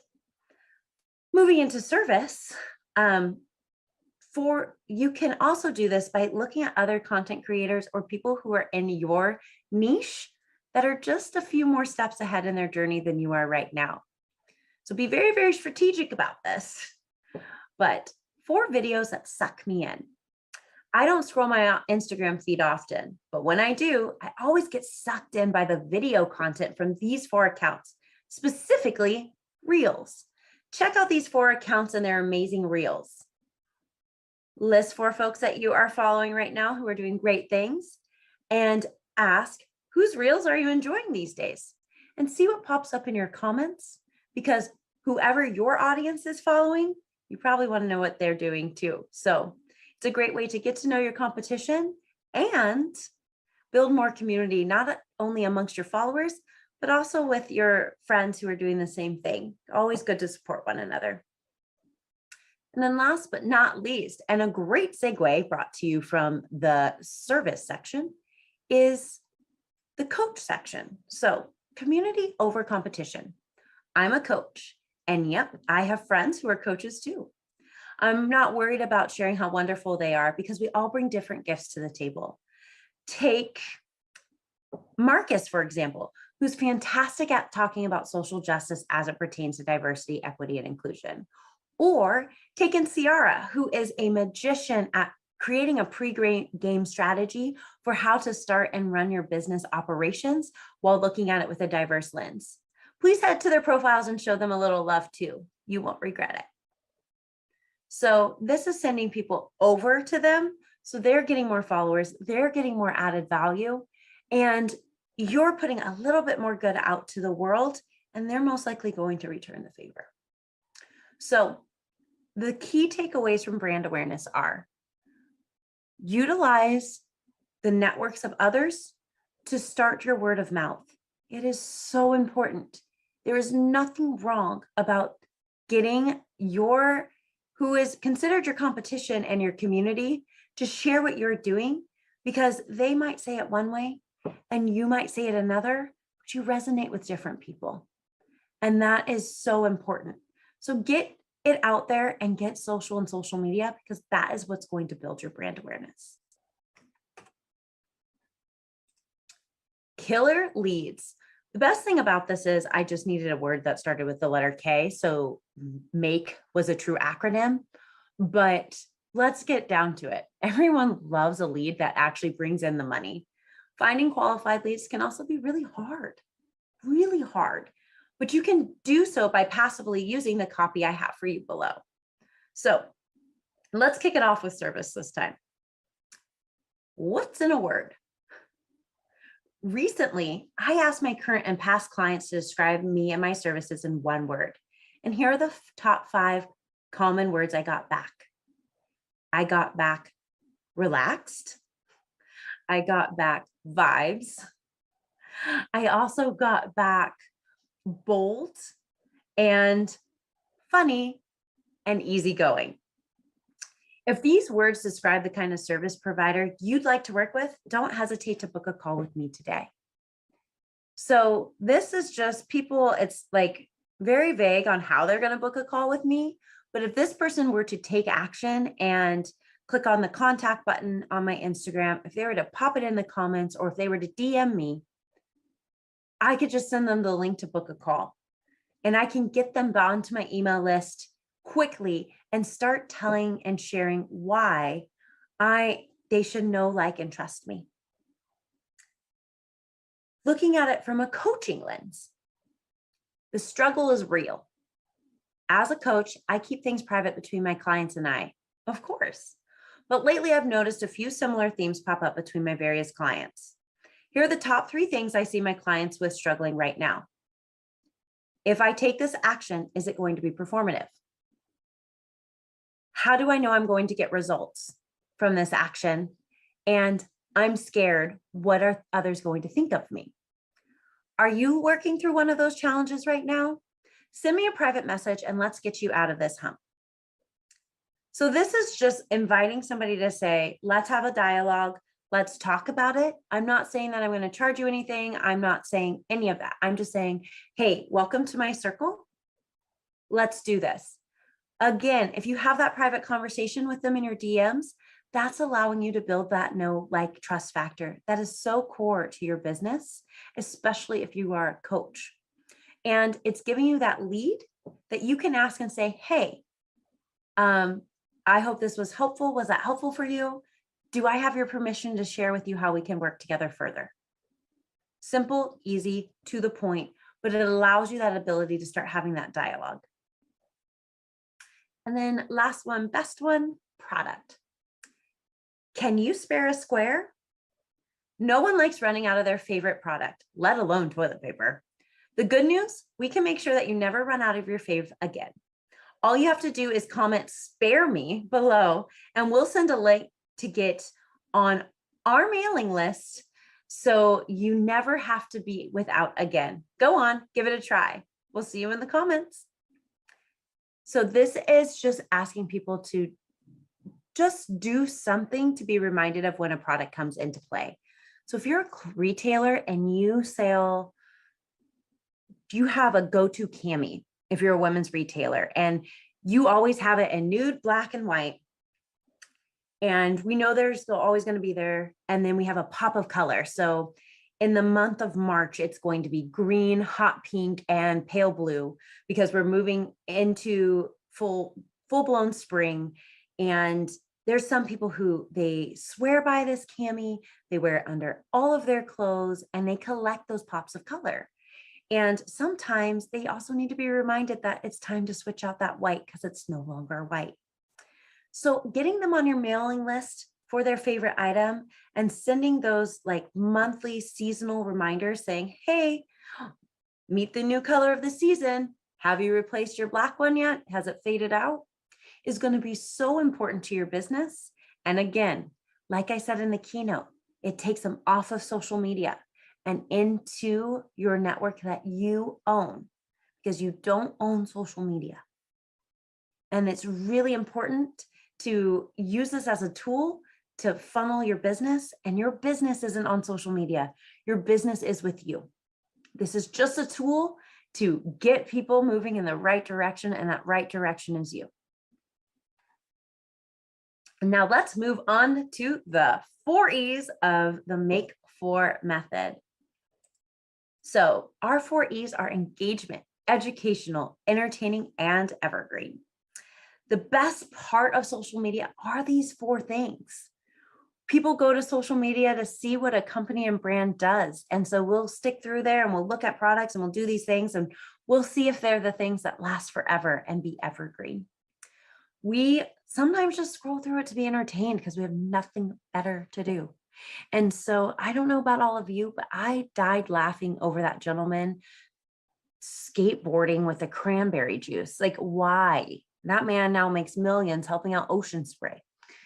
Educational. I have learned a lot, even from my other fellow peers on social media, just because of great quick reels that are like, do this, don't do this. Do this, don't do this. And it's engaging. In the time of COVID, in this pandemic, we haven't been able to see lots of people depending on where you live in the nation. I live in a very rule following state. And so I spent most of my time in lockdown for the past 2 years. And I'm grateful for that. But at the same time, somebody as outgoing as I am needs the ability to engage with others. And so engagement on social media has been a huge factor for me. And I've made so many friends across the nation because of it. So we're going to circle it back to our coach frame of mind. And we're going to start there. And what I only did in this one is, because there's only 3 sections, I felt it was only fair to do just 1 E. And we're going to stick to engagement for today. So, coach, ever fake it? There's a term thrown around quite a bit, imposter syndrome. The way I define it is not feeling confident in myself or not being able to give enough to my audience to feel like they're getting enough back. And that's scary for me. But the good news is I've found that there are 3 things you can do to help yourself overcome the feeling of being an imposter. 1, you can create a praise page where you just copy and paste all of the nice things people have ever said about you and read it when things are hard. 2, you can create a badass list where you just write down all the things that you've accomplished that have gotten you to where you are now. And so when you're having a tough day, you're just going to go back and read that. And 3 is to look in the mirror every single day and tell myself that I am awesome and high five. So save this post by tapping the flag icon for the next time you're feeling like an imposter. So the fun, quirky thing called the algorithm that we're all so scared of really enjoys it when posts are being saved because it tells people that they really do value that content. And every single time you have a post that's getting great engagement, like people are in the comments, people are sharing it, people are saving it, the algorithm recognizes you as somebody that people want to engage with and hang out with on social media. And that's what continues to bump up your posts. We're not going to talk about that today, but that's just a little bit of an insight on how the algorithm works. Moving right along to product. Product, recycling, upcycling, and repurposing. What's the deal? These aren't just trends, but actual ways that you can get your wrap-up cardigan to live on long after you first purchased it. Have you ever considered how you might be able to repurpose one of our products? Here's a fun idea for you. Take your cardigan and wrap it around twice. Grab a really cool belt that you've saved from the early 2000s, pop it on, and throw on a pair of skinny jeans and your favorite thigh-high boots. And voila, you're ready for fall. Let us know in the comment, have you tried something like this before? So telling folks how they can get more use out of what you are selling is instrumental, especially as we go into an age of being more of a minimalist, as many of us are looking to saving our environment, as we go into an age of inflation and we're just trying to stretch it. A lot of us had to feel that pain at the beginning of 2020. And so we've learned over time to just get what we can reuse and repurpose. And as we're still facing supply chain issues, and you're somebody who sells a product, you're probably going to want that to stretch for a while. And then last one, best one, and our last one before we switch gears is service. Where's Waldo Office Edition? Here's a snap of my current workplace. Yes, where all the magic happens. Some of my clients are surprised to see how messy, and I mean it, messy it is. Take a look at all my gadgets and gizmos. Am I missing anything? I mean, I have a cheer bell. I have lipstick. I've got a very fancy mirror, in case you need one. Probably blinded somebody with that one. And about 15 ring lights. So am I missing anything? Only time will tell. I'm definitely not going to give anybody a snapshot of the mess back here, but it's a great way to make you seem human. And that's something that as you grow on social media, people seem to disconnect from and need to be reminded that once upon a time, you were just like them and started out with 0 followers. And that's okay. There's nothing wrong with humanizing yourself because it's what people need. People connect with people, not businesses, not items. People connect with people. And that's how you become a really great salesperson, is if you can get to understand the people that you serve. So let me know, what do you think of this make for method? What are you going to try and how is it going to help your business? And as we think about that, we're going to shift gears because now I want to show you how to brainstorm your content to best plan for success in social media before we put both of my methods together. So I'm going to take a second to stop sharing and I'm going to pull out my handy dandy whiteboard and we are going to create a bubble brainstorm chart. So do you remember when we were kids and we were expected to brainstorm our papers before we wrote them so we could get the best idea possible? I want to say I did it, and I know I did it in 5th grade, but I remember doing it as early as 3rd. So I'm going to take us back to our 5th grade classroom and we're going to start bubble brainstorming. All right, got my handy dandy expo marker and whiteboard. So let's get this set so you can kind of see my board a little bit better than we could before. So we are going to just draw a circle on our paper. And in that circle, I want you to write the name of your business. So I'm going to acronym mine because mine's really long. So Gray Digital Marketing. And I'm going to draw a line here and I'm going to write different things that I can talk about in my business. So I can talk about diverse and inclusive marketing. I'm going to shorten a lot of these things because I will run out of space. Draw a circle around that. I can talk about social media tricks.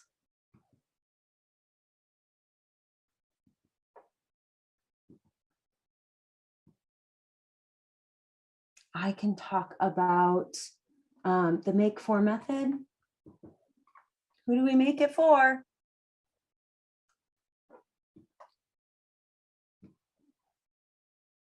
And I can talk about power of market research.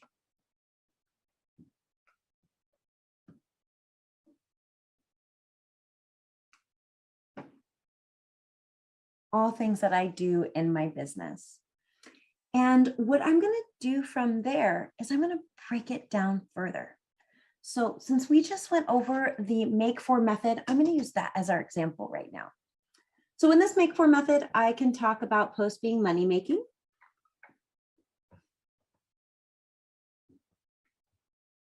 I can talk about awareness posts. I can talk about getting leads.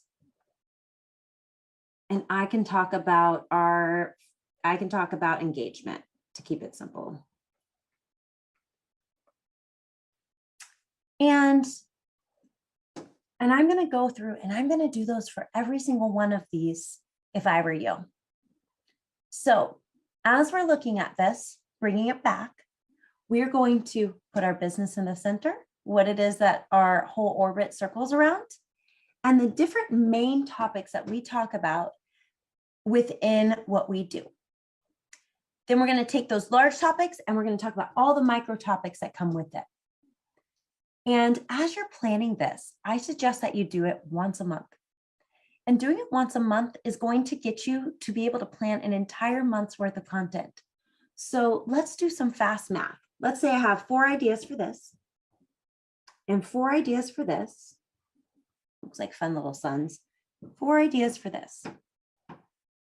And each one of these ideas has a money-making post, an awareness post, a killer leads post, and a engagement, educational, entertaining, or evergreen post. So let's do some quick math. This is 4, this has 4, this has 4, this has 4.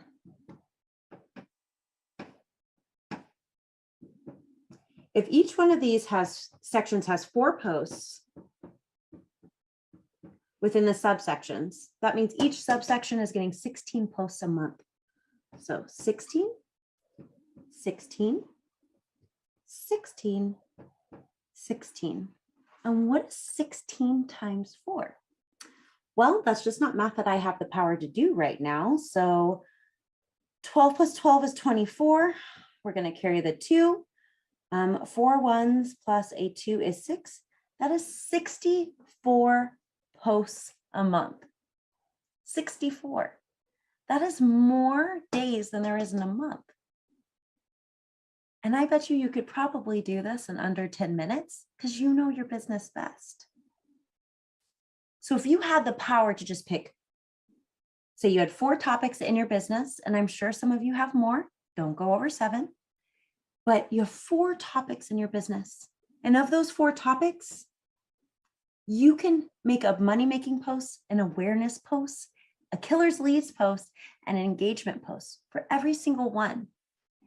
Teaching your audience, letting your audience get to know you, letting your audience engage with you, letting your audience choose to learn how to work with you, and letting your audience buy from you.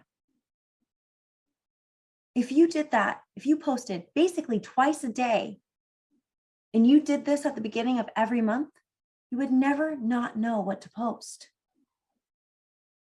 And the anxiety of what to post today goes out the window and is made so simple because you took 10 minutes to plan for it.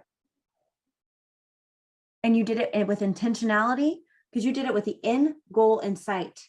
And that end goal was to make money by putting it together with the make for method. So take a minute, take a beat, and do your bubble brainstorm chart right now. Give yourself the opportunity to just think of 4 things in your business you can talk about and 4 subtopics within those topics you can talk about. And then I bet you it won't be too hard to come up with quick posts because social media wasn't meant to be long form. It's bite-sized pieces. So how do you eat an elephant? 1 bite at a time.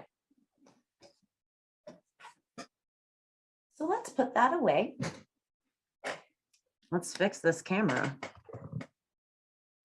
Gotta love angles, everyone. And let's get back to sharing our screen. So let's go over real quick what we covered today. So we started with lesson 1, which was structuring our content with using the Make For method. Setting up your post for conversion success is what helps you grow your business. By following that Make For method, you are setting yourself to be the expert in your field and serving your customers 24/7, 365 days a year. Lesson 2, we covered how to brainstorm your content. I did it in under 5 minutes, but I didn't complete it. So this takes that social anxiety out of social media, and it gets you off the metaphorical hamster wheel of, what do I post today? Giving you space to think clearly and see the path forward. And that is what lots of people struggle with. And then lesson 3 was putting it all together.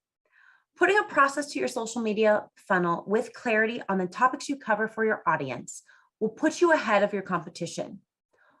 Almost every single person who works with me tells me that they don't really have a plan. They don't know what they're going to post, and it creates a lot of anxiety for them because they feel like they have to be everywhere all the time.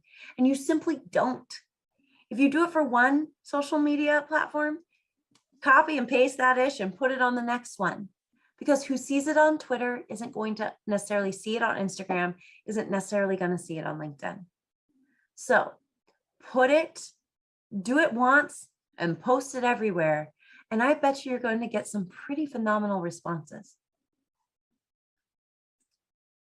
So at the end of this, did you know that you have the world at your fingertips, literally in the palm of your hand?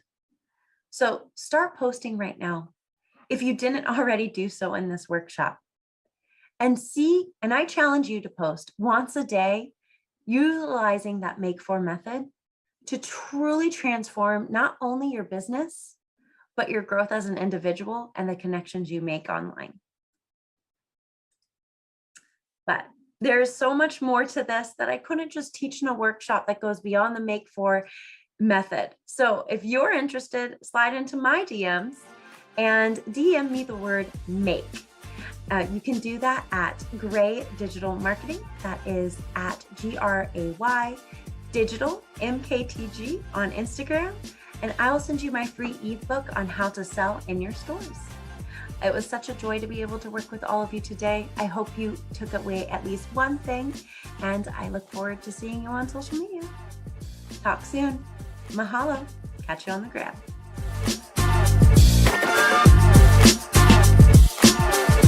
Are you afraid of LinkedIn because you didn't really understand the landscape? She's going to start this thing out, taking you on a journey of the mind, asking you to just journey with her. And that journey is going to take you to a place either you ready to go or you're going to get the skills, tips that she's going to give you so that you're confident to go. Come on, y'all. Y'all, go ahead, get your pen, your paper, get your laptop, get your iPad, whatever you're using to write these notes, because I'm going to tell you, you want to get them. LinkedIn is where it is right now. Facebook is still there, but LinkedIn, without LinkedIn, you're not connected to those businesses that you want so desperately to serve. So come on in. Go ahead and hit the emojis. Hit the emoji. Imagine you are at a conference that has everyone that you want to meet, some of your peers, but your ideal clients, decision makers, money spenders, corporate representatives, professionals who need your services. You get connected to some people, and at the end of the conversation, they say, let's connect on LinkedIn. And what happens for you? Are you excited? Are you proud? Are you ready for them to see your LinkedIn? Or are you saying to yourself, I better get my LinkedIn life together? Well, hello. I am Miss Nina B. Abdul-Wakil, LinkedIn strategist, and I am the founder of Social Media Success Network. And I just want to take a few minutes to talk to you about, yes, getting your LinkedIn life together. Let's face it, there are so many opportunities for people to see you, to hear from you, to learn from you, for you to expand your business using LinkedIn, particularly if your audience is professionally oriented or corporate clients. So why aren't you on LinkedIn? What are you missing? What should you be doing? Maybe you're on Facebook or Instagram or Twitter, TikTok or Clubhouse, and those are great platforms. They have a purpose. But if you know right in the niggling space in your mind that you should be on LinkedIn and you're not doing anything about it, you need to change that. So you may be saying, okay, Miss Nina B, what do I need to be doing? So let me have a few moments of your time to just share 3 things that you need to do to get your LinkedIn life together. 3 things you need to do to get your LinkedIn life together. So the first thing. Let's start with 1. Establish your brand presence on LinkedIn. No one can buy from you if they don't know you exist. If you have an outdated profile and have no information on there about your business, how will they know you solved their problem? So your step 1 is to establish your brand presence on LinkedIn. And how do you do that? You optimize your profile. Your profile is your storefront. It's where people come to find out about you and to validate about you. So step 1, establish your brand presence by optimizing your profile. So a couple of points of what does optimizing look like? Well, let's start with a great professional headshot and a wonderful, compelling, and captivating cover image. That's that big image that's at the top of your profile. You have so many options to put there, but make sure it speaks to your target audience. And then the remainder of your profile should build upon that story. Let them know who you are. Let them know who you serve. Let them know how you serve and the results you get and help your clients get. Not to mention the piece of your profile that I call the social proof is where people can recommend you, endorse you. That says other people think you're great. You need that too. That's all about optimizing your profile. So what else do you need to do to get your LinkedIn life together? After you establish your brand presence, then you want to do number 2. Then you want to do number 2. Lift and raise your brand voice. Your content. No one knows about you unless they see you. No one knows what you care about unless they hear you. Your content is the cornerstone of your brand voice, and how you raise it on LinkedIn may vary. Obviously, you have options to post. You can post short posts, long posts, video posts, images. You have all different options to post the type of content on LinkedIn. You can create a blog post like articles, but posting is how you raise your voice. If no one knows how you feel about something, what's important to you for your clients, what kind of results that you get them, then how will they know they should work with you? So your brand voice is the second thing you need to get your LinkedIn life together. So get your brand presence and then get your brand voice. And number 3 is your brand engagement. Build relationships. LinkedIn is not a hit it and quit it platform. It's about building relationships for the long haul. And how do you do that? You engage with people. You get to know them. You care about what they care about. You find out how they're doing in their business, in their space, in their growth, in their development. How can what they do, how can you serve them and help them in what they do?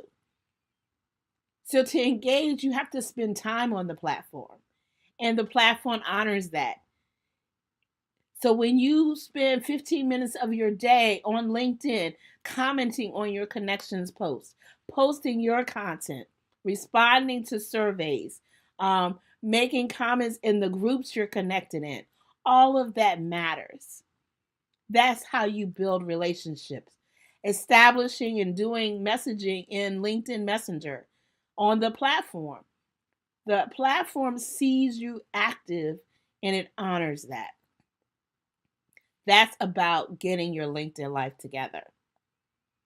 So, the next time you are at a conference and someone says, let's connect on LinkedIn, you don't have to shrink back. You can say, sure, let's connect. Because what? I've got my LinkedIn life together. I've got, 1, my brand presence on LinkedIn established. 2, my brand voice is clear and compelling. And 3, I know how to build relationships. That's my brand engagement. That's what brand loyalty, that builds brand loyalty. It builds branding connections, and you will start to see the return on that investment on LinkedIn. Okay, so I'm Miss Nina B, and the first thing I'd like to ask you to do is to connect with me on LinkedIn. Miss Nina B. Abdul-Wakil, and I want to help you get your LinkedIn life together.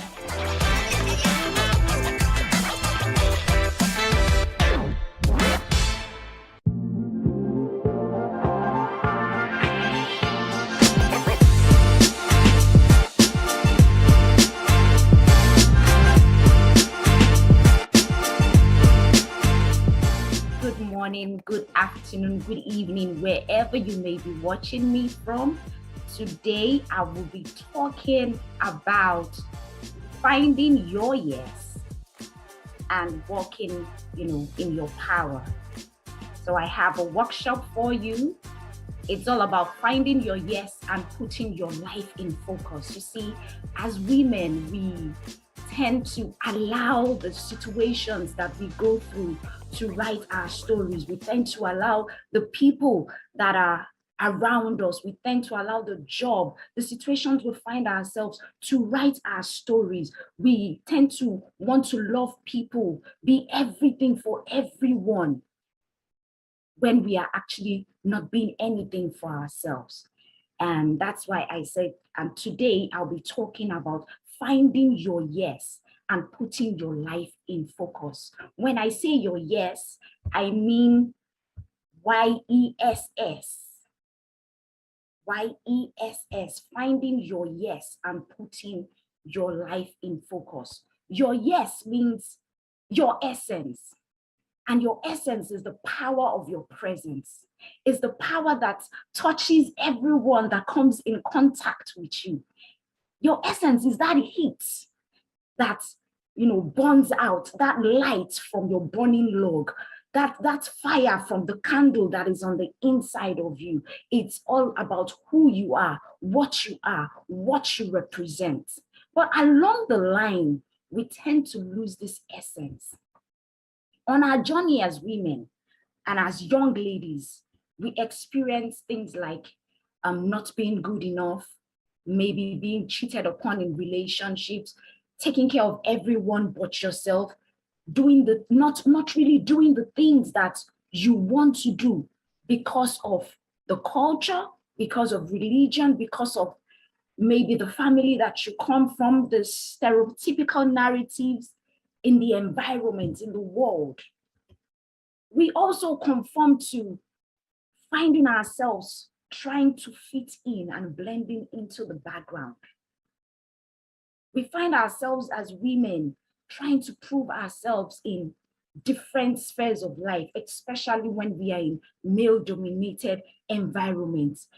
We also find ourselves trying to be perfect, trying to fix every other person but ourselves. We tend to the needs of every other person to our own detriment. Maybe because that is how we have been wired to be. We have been wired to be nurturers. However, we tend to lose ourselves and we allow the situations to write our story.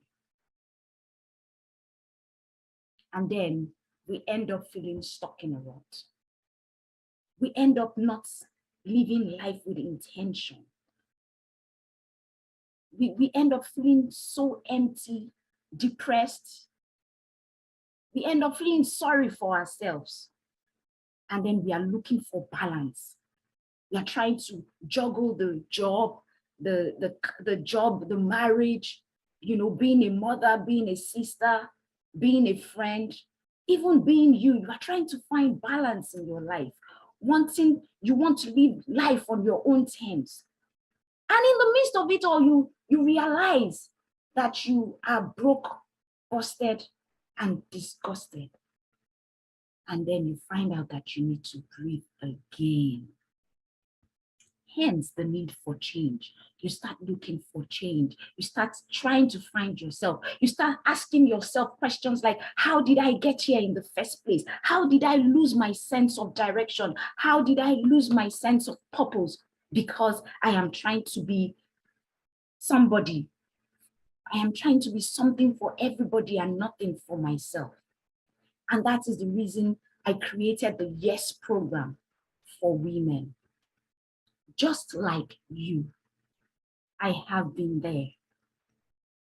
My name is Femi Ayodele. I live in Maryland. I am a Nigerian, and I'm a mother of 2 amazing children. I'm introverted, empathetic. I read electronics and computer engineering, and I worked for 11 years in the Nigerian oil and gas sector. I did a 9 to 5. I had this, good job.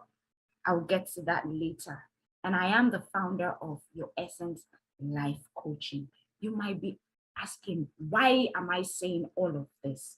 See, I am the first child of 3 children. I grew up in a house where my parents were always at each other's throat. And as the first child, the only girl, and I was the eldest. I am like 7 years older than my younger brother. So you see, it was like I was the one that really knew what was going on, the genesis of the breakdown of their marriage. And I'm here trying to be the good child, trying to be the peacemaker. I am the emotional support for my mom, and I am trying to be the good girl so I don't upset my father. You see, I grew up trying to be everything to everybody to the point that I forgot about my own emotional needs. So at some point, I started to parent my parents. And to make matters worse, my father was an authoritarian, and most of my decisions when it comes to schooling, when it comes to the courses that I read, were made by him. I couldn't say no because I didn't want another outburst in the house. If I say no, it will affect my mother. So I just didn't want to I just wanted to please everybody and be good and avoid chaos. So I was trying to be good for everybody. I got into this relationship and the same thing happened to me. I lost myself in this marriage. I was trying to be the best wife, got pregnant, had children. I lost myself in motherhood, trying to be the best mother. At the same time, still trying to be the best sister to my brothers and trying to be the best child, a good daughter to my parents. At the same time, juggling, trying to be the good employee at work. This was a job where I wasn't fulfilled at. But then I was having a lot of crises in my marriage. And that unfulfilling job, in quotes, became my go-to for solace. You can see how twisted it all was. The job was good, but I felt unfulfilled at it, but it was the solace that I had to go to just block my mind from the toxicity that was going on in the marriage. At a point, when I got cheated upon, that broke me. It was like I had given 12 years of my life trying to make this marriage work, trying to be the good wife. And I'm still on this unfulfilled job. I'm not still doing the job that I want to do. I read a course that I did not want to read. You know, at that point, I started thinking, like, how did I get here?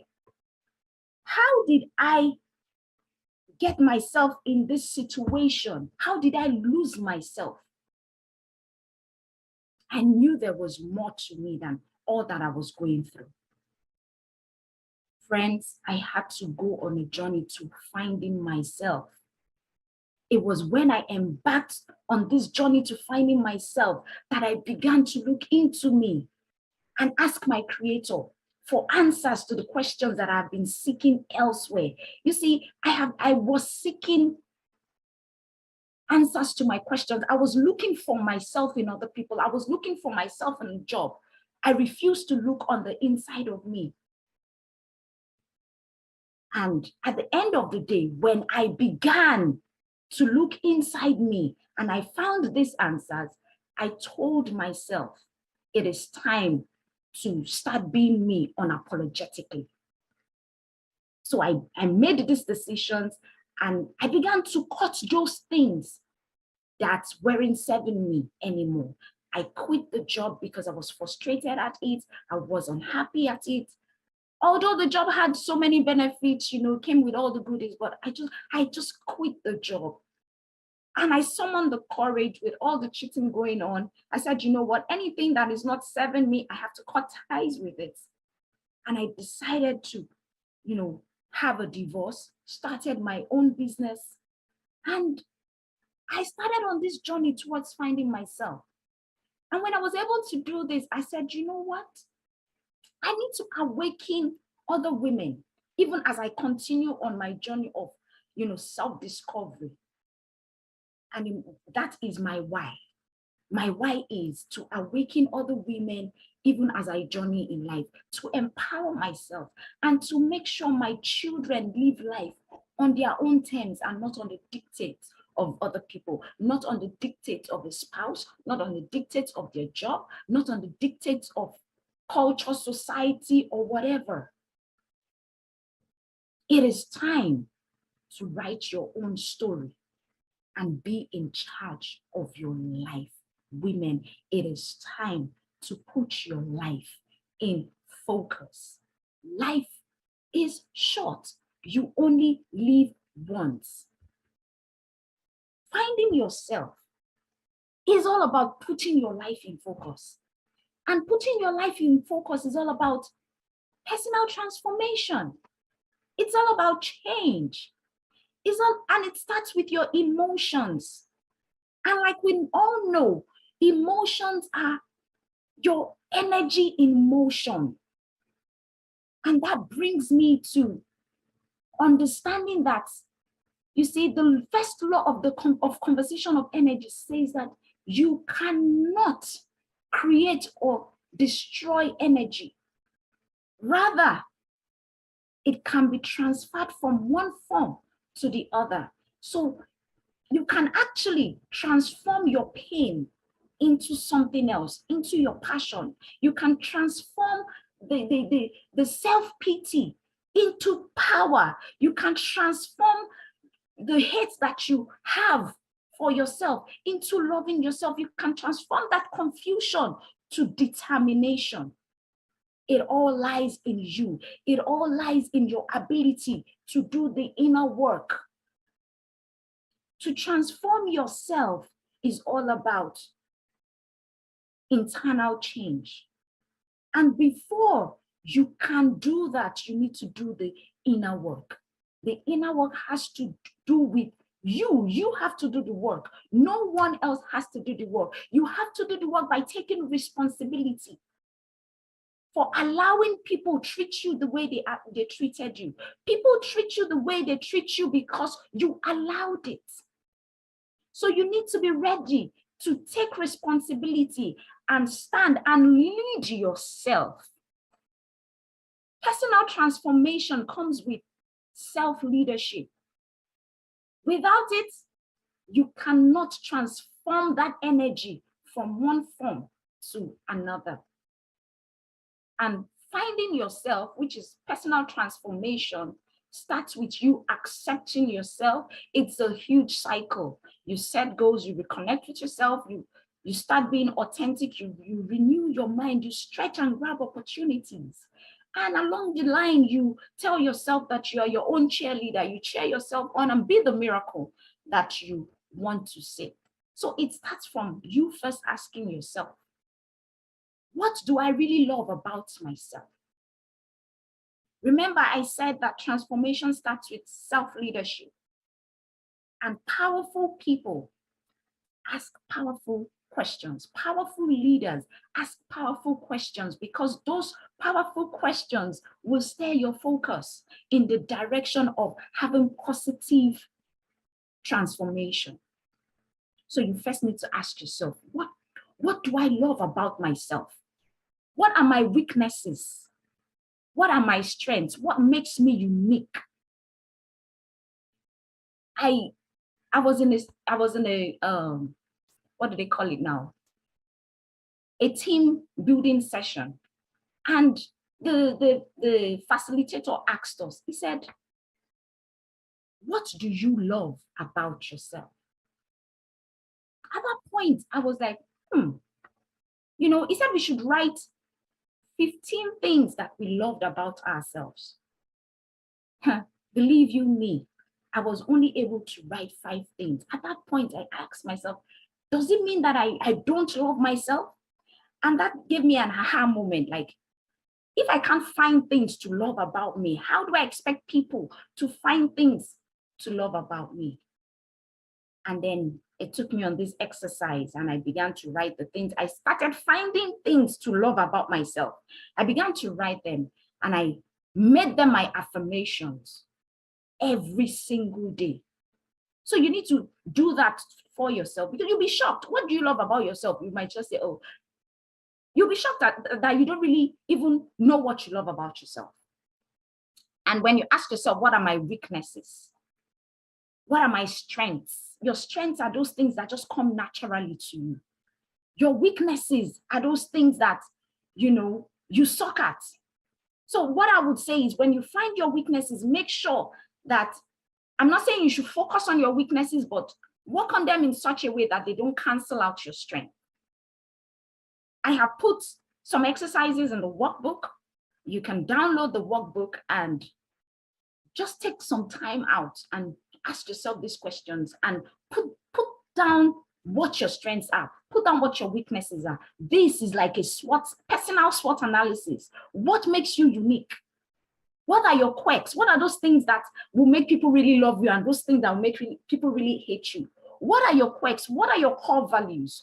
What are those things that you stand up for?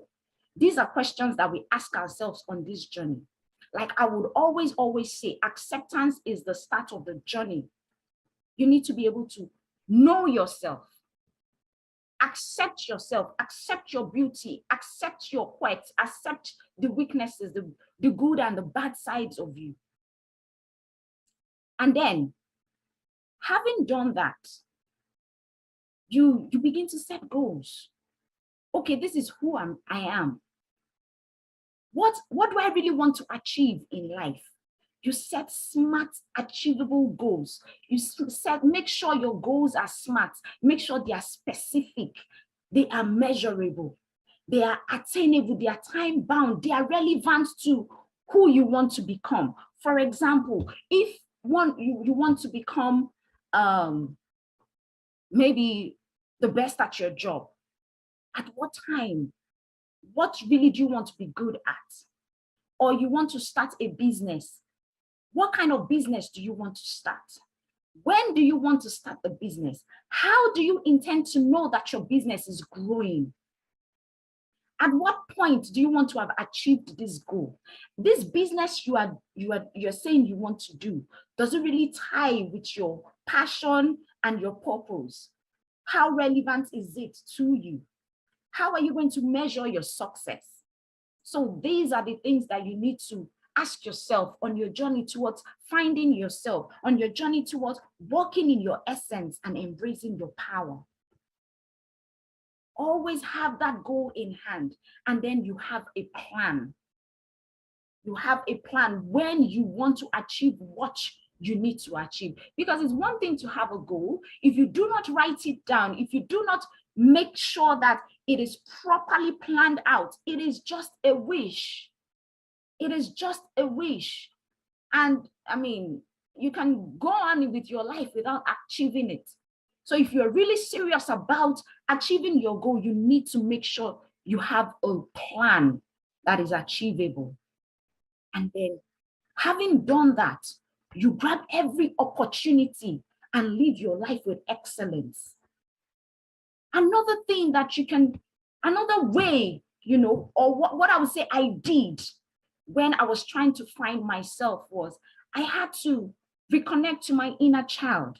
And this process of reconnecting with my inner child had everything to do with me going back to the 5-year-old me, the 7-year-old me, to ask myself, what happened to me at that time?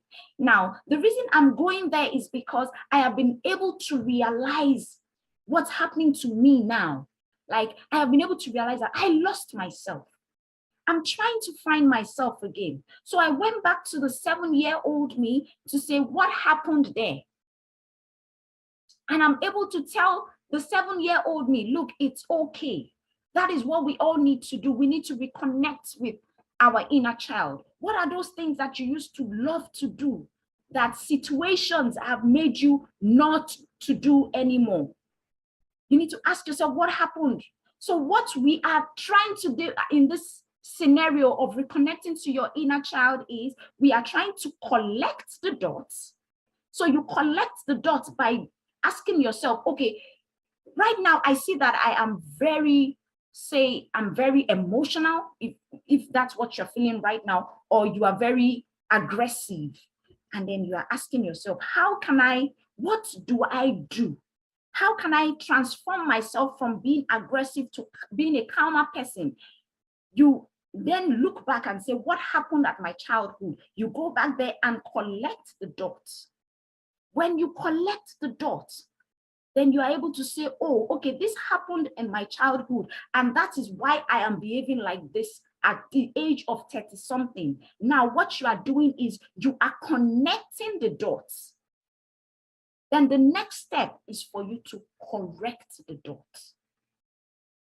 So I would always say the way, before you can move forward, you need to, go backwards and get some information that can help you learn lessons, that can help you change some things about yourself and push you forward.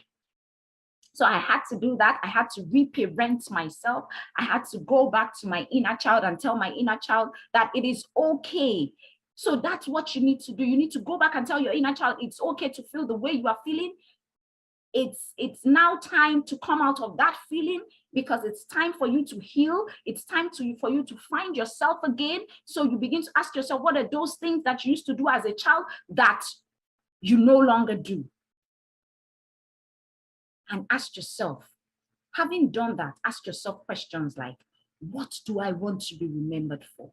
What legacy do I want to leave on this earth? And what would I do if I'm not afraid of what the world thinks about me? What would I do if I'm not afraid of criticism? If I'm not afraid of success? If I'm not afraid of rejection and abandonment? What would I do? The first thing you need to do is to take off the mask. See, a lot of us women, we want to paint a picture like, oh, I'm in a good marriage, I have a good job. You paint that picture like my life is, I have it all together, when really you don't have it all together. Really, you are dying inside. I'm saying this because this is what happened to me. I am going to church, I'm raising holy hands, I'm feeling like everything is all together, but I'm dying inside because I'm in a toxic marriage and I am unfulfilled on my job. So I'm telling the world I am good when really I am afraid, when really I don't feel, what it, really I am weak, really I am depressed. So what I will tell you to do is, for you to find yourself back again, you need to become authentic. You need to be vulnerable and open-minded. When you are open-minded, you open yourself up for growth. You need to follow your intuition and follow your intuition to lead you forward. You need to be able to lead yourself. Like I said earlier, self-leadership is a representation of self-love. You need to be able to speak your opinions authentically and assertively. When you are your authentic self, what you do is that you give yourself permission to become who you have been called to be. And at that time, your beauty truly shines.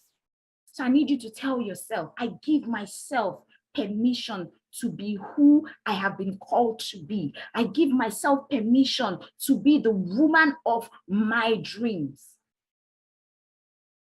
Having done that, you begin to renew your mind. You begin to renew your mind, because you cannot get somewhere your mind hasn't gotten to. You begin to renew your mind. You begin to, activate growth. An open mind is a growth mindset. Once you begin to renew your mind, what you are doing is you are activating your growth. You are saying that I no longer want to be in the situation that I am in. I am learning better things. I am becoming the me that I have been called to be. And what you do at that point is you begin to learn new things. You filter truths. You unlearn what you have learned before. You research and then you relearn.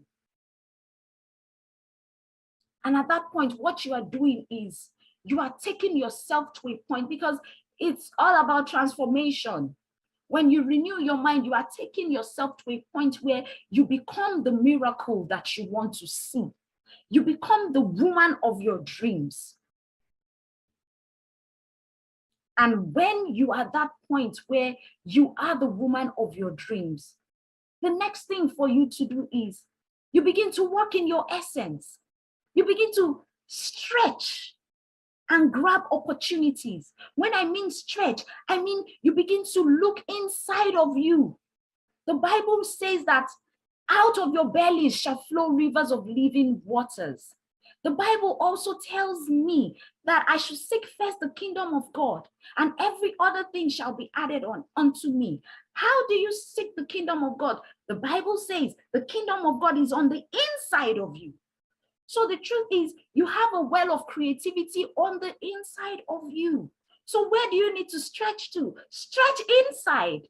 Stretch into the gifts that lie inside of you, so that you can tap into the well that will spring forth rivers of living waters. In other words, what I'm trying to say is work on your gifts and talents, those giftings that you have buried because of what people will say, those talents, those things that you have stopped to do, those things that bring life back into you that you have stopped to do because of what people will say. Go back and begin to work your gifts. Seek opportunities that are in line with your passion. Grab these opportunities and continue to move with excellence. See, when you start to do that, the truth is you will have a lot of haters. You will have a lot of people who might not understand you anymore. They'll be like, you are changing. I don't understand you. They misunderstand you. Some will envy you. Some will just, But what I'm here to tell you today is you need to be your own cheerleader. You need to get to a point where you are affirming yourself. See, if you did not do the work of knowing yourself, of knowing those things that you love about yourself, you cannot bring yourself to a point where you can say nice things to yourself. You will not be able to bring yourself to the point where you can affirm yourself. If you are unable to lead yourself because you love yourself, you will not be able to invest in yourself. Invest in yourself, treat yourself well. because nobody would. Like I said before, you show people how to treat you by the way you treat yourself. That was something that I wasn't doing for myself. That was something that I didn't think I loved myself enough. And that was why I was treated the way I was treated. So you need to show people how to treat you by how you treat yourself. You love on yourself, affirm yourself, invest in yourself. So this journey of finding your yes through personal transformation is a continuous journey. It doesn't end. It's you, after being the miracle that you want to be, you continue to accept. It's just a cycle. It's a continuous process. And what I would say to you, yes, you watching me, is don't fit in. Stand out, stand tall, shine and fly. Because it's time to rewrite your story. A lot of times we forget that we are the star in our own movie. We forget that we need to write our own story. This is the reason that this Your Essence life coaching and the Yes program was created. Are you searching for a way to improve your life, to make changes in your life? You need someone who will listen, because sometimes the journey can be very tiring, especially when you are walking this life on your own, when you have no one cheering you up. You need someone who will listen, ask tough questions, and help you find what you have been missing in your life. You need an accountability partner, and that is what we provide with Your Essence life coaching. We provide you the opportunity to break free from old patterns of behavior that no longer serve you. And we help you create lasting change by holding you accountable to the goals that you set yourself to achieve. We look into areas of personal relationship, career, and spiritual life as well. I am dedicated to helping my clients achieve their goals with compassion, empathy, professionalism, and respect. The services that I provide are tailored specifically for young ladies and women, because I realize that there are a lot of people, a lot of women that are struggling in this area. They are struggling, they are juggling too many things at the same time, juggling with finding themselves. And that is why I decided to tailor my services towards young ladies and women. I really want to help you put your life in focus. We make use of powerful, proven tools and techniques that can help you create new beliefs for the future. Now, the first step is always figuring out what it is we really want from our lives and what we need to change or modify in order to get there. Your Life Essence coaching provides the guidance needed through every stage of the process, so you don't have to go through it alone. It can be very challenging. You might be going through a divorce. You might be going through, trying to transit from your career to your business. You might be going through depression at the point of childbirth. You might be trying to just find your space in this world. Your Essence life coaching provides the guidance that you need through every step of the way. We have a 3-month intensive self-analysis, discovery journey, mindset shifting, journey. You have access to my free ebook. In this 3-month intensive program, you have online courses that are free as well. You have access to the Facebook group. I have one-on-one life coaching sessions that are tailored just for you. So whether it is your career, it is your relationship, or just general, general how to cope with life issues you want coaching on, I am here. We are available to provide these services to you. I'm here to serve you. I also offer group life coaching sessions where you can learn from other people, you can collaborate with other women, you can also network with other women and create that support. Sometimes we just need the support around us, support of people that have gone through the things that we have gone through, to be able to tell us, look, you are on the right direction, we have your back, we feel your pain. So this group coaching sessions will also provide you with all of that. And you also have access to my online YouTube content. Once again, my name is Femi Ayodele. And if you would love to, contact me, I have a link to my calendar where you can have a free discovery call, free 30 minutes discovery call. The link is right here, and you can call me on 240-716-9130. My number is 240-716-9130.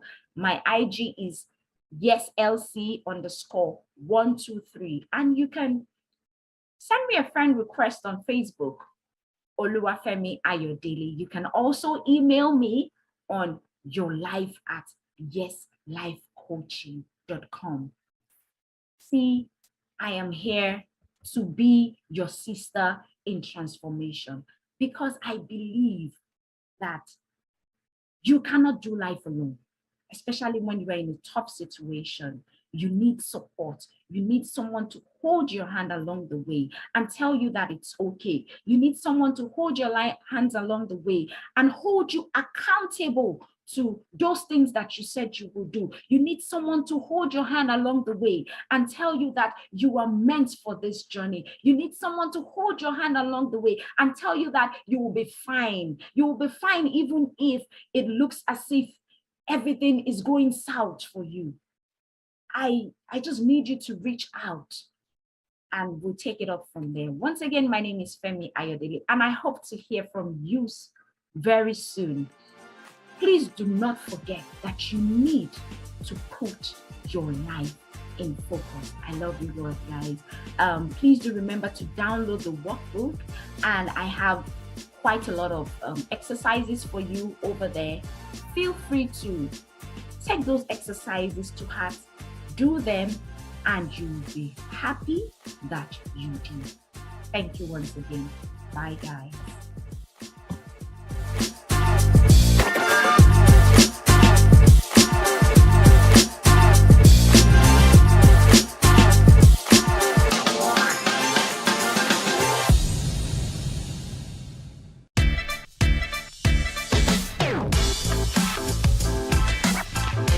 Hi, I'm Vanessa Cliffy K with the Impactpreneur Coaching Network, and we're here today to talk about the entrepreneur mindset.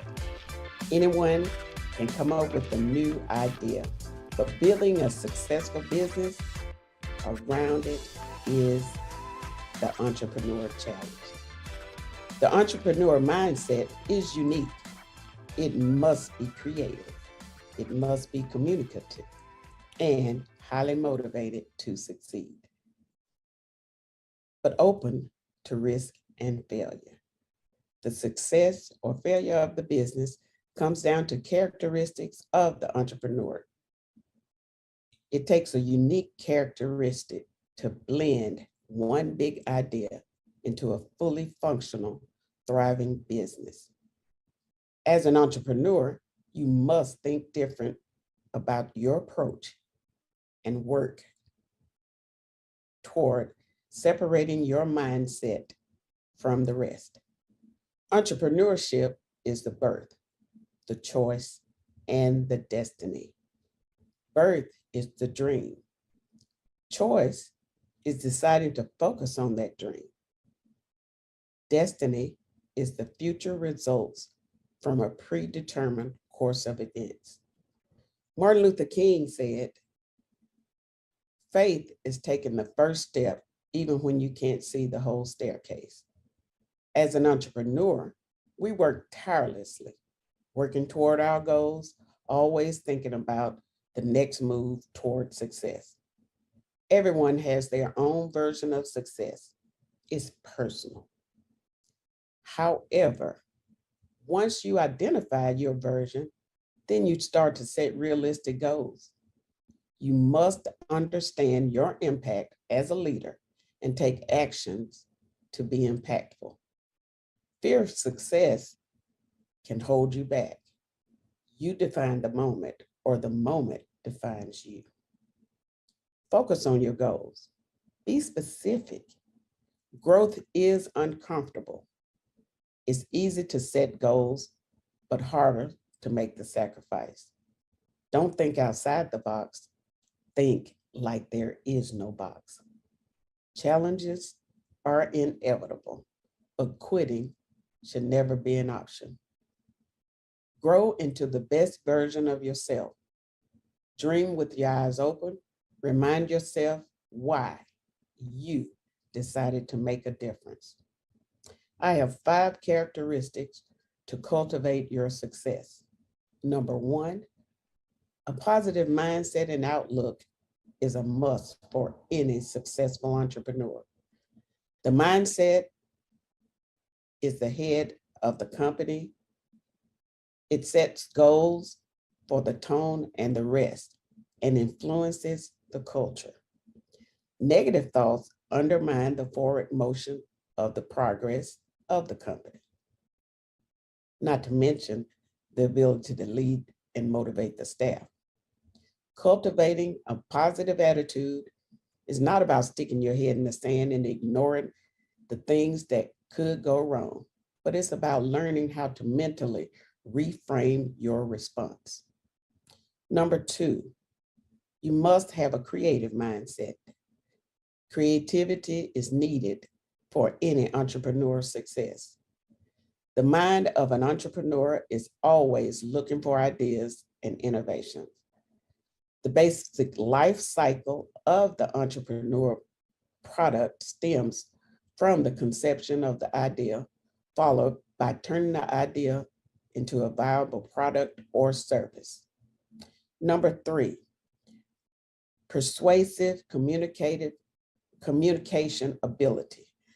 The best entrepreneurs are persuasive individuals. The power of persuasion can help you negotiate, close sales, and get a better price on your inventory. Persuasive people tend to be inspiring leaders, while some are more naturally persuasive than others. Persuasive communication skills can lead you to learn the practice that is needed. Learning to communicate is advantageous no matter what your industry is. Number 4, motivation and drive. Motivation is one of the top characteristics of any entrepreneur.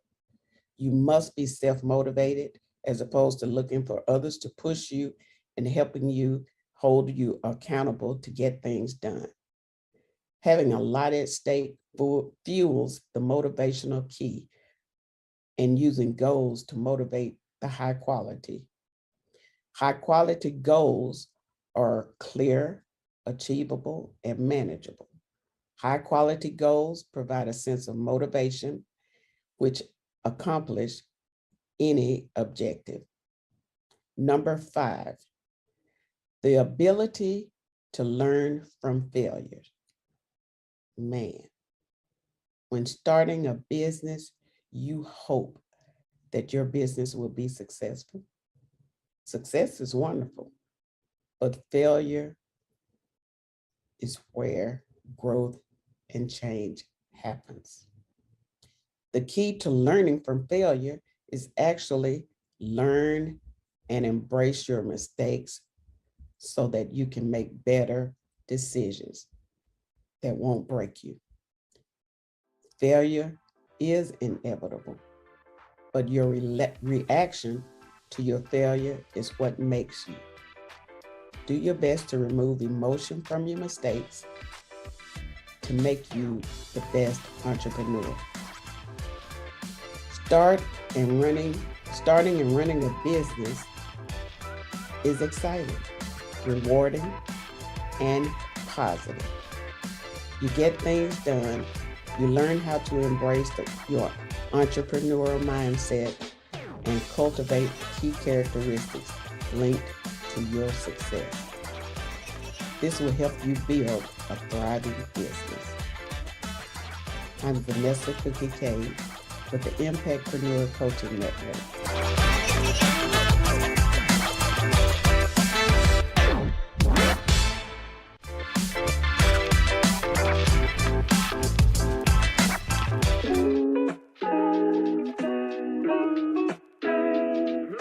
Wow, there are so many obstacles and challenges that were defining moments for me. However, there is one that I know shift the trajectory of my life. And that was when I was unjustly fired from a job that I sacrificed so much for. It was devastating and painful on so many levels. Number one, I was a single parent raising a 2-year-old daughter. This was my only source of income. And then also I left corporate America to pursue this opportunity because I believed in the vision and the mission of this organization. And to have taken almost a $10,000 pay cut to give my all to this organization and their cause, and to have myself to be unjustly fired, that was hard for me. I chose this particular assignment, this particular business, because I love to see women leading out front. Yes, I would love to see women in leadership, leading in the marketplace, leading in ministry. And this is why I established You Are You and Associates and You Are Unique Academy, because I want to teach, I want to train, I want to coach ambitious women who may work a 9-to-5 and they feel unfulfilled, undervalued. Hello, my name is Geronda Marks, also known as Coach J. I am the owner of You Are You and Associates and the CEO and founder of You Are Unique Academy. I was born and raised in New Orleans, Louisiana, so I'm a 504 girl. However, I am presently residing now in Forney, Texas. The women that work with me, I want them to know their worth. I want them to be confident and courageous, and to know that they add value to every room, to every table, to every life that they encounter. I am committed to fulfill my God-ordained purpose. I know that this is a kingdom assignment for me. I always tell individuals, I'm gonna die empty. I am a pitcher that pours. And so I wanna pour into this next generation. I want to also pour into the world. Every gift, every skill, every talent that I have, I am a resource. And as the word says, I want to be an epistle that's read of men. It's been so much fire here on the Black CEO, this conference, this summit, this fire has been so good that I had to came out my jacket, y'all. I done came out my jacket. But here's the deal. Right now, Geronda Marks is going to tell us about how to own our space, own the room for success. She's going to give us 1, 2, 3, 4, 5 strategies, 5 things, 5 walls to knock down, 5 things that we got to do to make sure that we own that space for our success. Come on, Miss Marks. Come on. All right, y'all, hit the emojis. Y'all know what to do. Hit the emoji.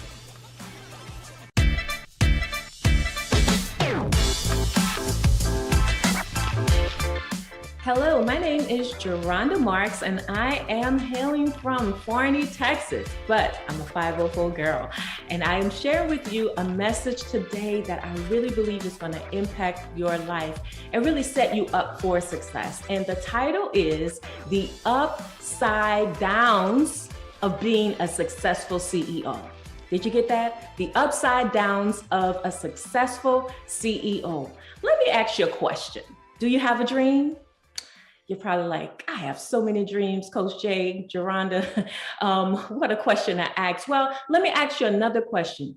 Is this dream big, beautiful, and humanly impossible, which means you need God's help to make it happen? Yeah, we all, many of you that are viewing me right now and listening to me right now, I know you have a dream. But one of those dreams that you may have is being the CEO of your own life, being your own boss. That's an amazing, exciting dream. And trust me, that's a possible dream. Why don't you declare that with me?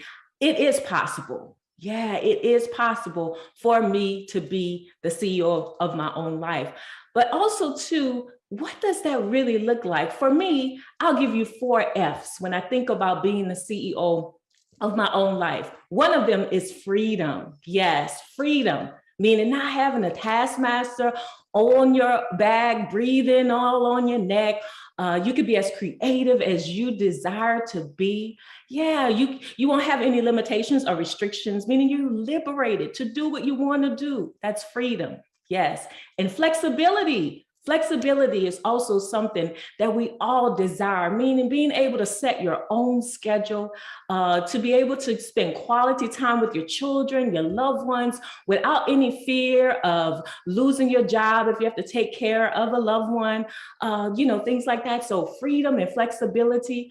Also, what about financial security? We all want to experience financial security. What does that look like? Having enough money to take a vacation wherever you want to go, whenever you want to do it, saving up for your retirement or an investment. Yeah, but then the other F, I love this one, fulfillment. Come on, think about that. I want to be doing the work that I'm doing now in this season. I want it to be fulfilling. I want it to be my calling, my assignment. And so when we think about being our own CEO, that's what we think about: freedom, flexibility, financial security, and fulfillment. That's a great future. And guess what? You can have that as well. But also, I want you to understand that on this entrepreneurial journey, as you are endeavoring to be your own boss, this journey can be both a blessing and a burden. Oh yeah, it's some ups and some downs. And so I want the truth to be told. I want you to understand that it's not always crystal stairs or a bed of roses. No, we got to shed the truth about this journey of entrepreneurship, building a business. Because you know what? When we look at social media could fool us. Let me tell you, everything you see that glitters is not gold. Social media is showing us the highlight reels of people's lives, business owners, the cars, the houses, the likes, and all of those wonderful things. I call that the pop in the bottles and you can have whatever you like lifestyle. And you know what? All of that is possible, but make sure that you don't get it twisted, that there are going to be some ups and downs. You have to have the right perspective of what it means to be a successful CEO. So all Coach Jay want you to do, I want you to just look at this journey as a journey that's going to add value to you. Yeah, you're going to have the ups, the downs, you're going to have the trials and the tribulations, but do know that that's what makes a great CEO. Let me ask you the question, what does success mean to you? Not what the world says success is, but what does it mean to you? I like to say that success is me finding and following the will of God for my life. We can't let the world dictate to us what success looks like. And so the question becomes, what does success looks like for you? What is it that you've been assigned to do? You have to have the right perspective and understand that nothing happens overnight. We all have to undergo a process. So all I want to do is I want you to be alert and I want you to be vigilant, because on this journey, like I said, you'll have some ups and downs, but I don't want you to break down in the middle of the journey. So I am going to share with you 5 areas. Say that with me, 5. 5 areas that you need to safeguard when you're traveling down this entrepreneurial journey. You know how it is that you don't see it now, but say for instance, at the bank, there's a vault and you have a guard that is standing outside the vault. That guard, that police officer, they're on duty, what? To protect the precious jewels on the other side of the door. And this is what I need you to do. These 5 areas, I need you to put a guard at the door. I need you to have some safeguards put up. So you ask, what are those areas? Well, number 1, your personal life. On this journey, please know your personal life, it will suffer if you do not pay close attention to it. Come on, what do I mean? Your relationships. Because on this journey, your relationships can have, go through some strenuous seasons, some challenges, some ups and downs if you're married, if you have children. So you have to get the right perspective about your personal life, and you need to safeguard your personal life. You have to, let me tell you how you could do that. You must clarify the vision. With whoever is walking alongside of you on this journey, be clear about the vision that you have for your family. Communicate your commitments, because guess what? You're not going to just be working 8 hours a day. No, you're going to be working 24 hours a day. Sometimes you're going to just have to just burn the midnight oil. And the people you're connected to, your spouse, your children, need to understand so that they will not suffer. So you have to clarify the vision in your personal life, communicate your commitments, and then consistently check in. Okay, I'm talking about that one area, your personal life. I don't want to see your personal life suffer. I've coached so many men and women who are on this journey and their spouses are not on board. Their children, it's like their pain. It's like they're thorn in their flesh. And I thank God for my husband. If it wasn't for my husband, I don't think I could be able to be as successful as I am, because he's my support. He's my cheerleader, and you need that. So that's number 1. Your personal life. How about your rest? Oh, you're going to have those sleepless nights, but you got to be intentional in getting the proper rest. Yes, you have to make sure that you're taking the necessary breaks. You're going on the vacations, taking the vacations, long vacations. You're making time for self-care. Take care of you. This is the only body you have. So you have to take care of yourself. Get the proper rest. Man, you know what? Rest is not just sleep. Let me say that again. Rest is not just sleep. I'm talking about some mental rest, emotional rest. So you have to make sure that you get rest. Why? Because you can't be creative if you are not properly rested. Okay. So you need the rest. Number 3, your heart and your mind, hand and glove. There'll be highs and there'll be lows. And there's some things that the enemy are going to send to attack you, make you feel low, failure, disappointment, setbacks. Guard your heart and your mind. On this journey, there are going to be some successes. There's going to be some failures, but you have to guard your heart and mind for your mentality, for your mindset and your sanity, your mindset and your sanity. All right. You got it. So number 4, we're on the 4th one, your experiences. There will be some unforeseen challenges that you will have to go through. And so I want you to not think it's strange concerning these trials that you go through. Your experiences are necessary for the journey.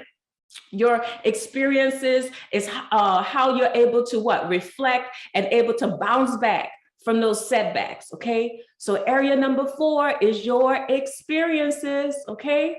You have to be able to guard that. And then your reputation. Everyone will not like you. Everyone will not support you. Everyone will not be happy about you going on this journey. So understand that they're going to talk about you. And this is what I tell individuals. I say to those that I coach, what other people say about you, man, that's their business, not your business. You focus on your business, okay? Just don't give them ammunition to shoot you or to kill you with, okay? Make sure you're doing the right thing, all right? So I've shared with you 5 areas to safeguard on this journey, because it's gonna be challenging, but you can handle it. Your personal life, your rest, your heart and mind. I say those go hand in glove. The experiences, and then your reputation. Man, trust me, Every CEO, we start out optimistic and excited about the journey, but then things happen along the way. But when those things happen along the way, I dare you to be consistent. Stay consistent. Keep your why in your heart. Be proactive in your defense against attacks. I've given you them, right? I've shared with you the 5 areas that you must safeguard, okay? So this message is your defense. It's your preparation and it's your prescription when times get tough and times get hard. Don't let those areas suffer because you'll always be able to bounce back, okay? So understand that in this season, all I want you to do, I want you to level up and lead. I want you to boss up and build a successful business.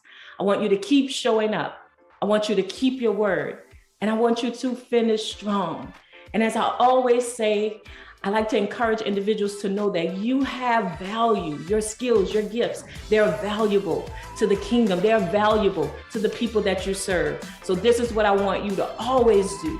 I want you to always remember that you add value to every room you walk into, to every table that you sit at, and then also to every life that you're going to encounter on this journey. You got what it takes. There's gonna be highs and lows, there's gonna be ups and downs, but I guarantee you, you're gonna make it. So I hope that you will go out and be successful. I know you could do it. Thank you.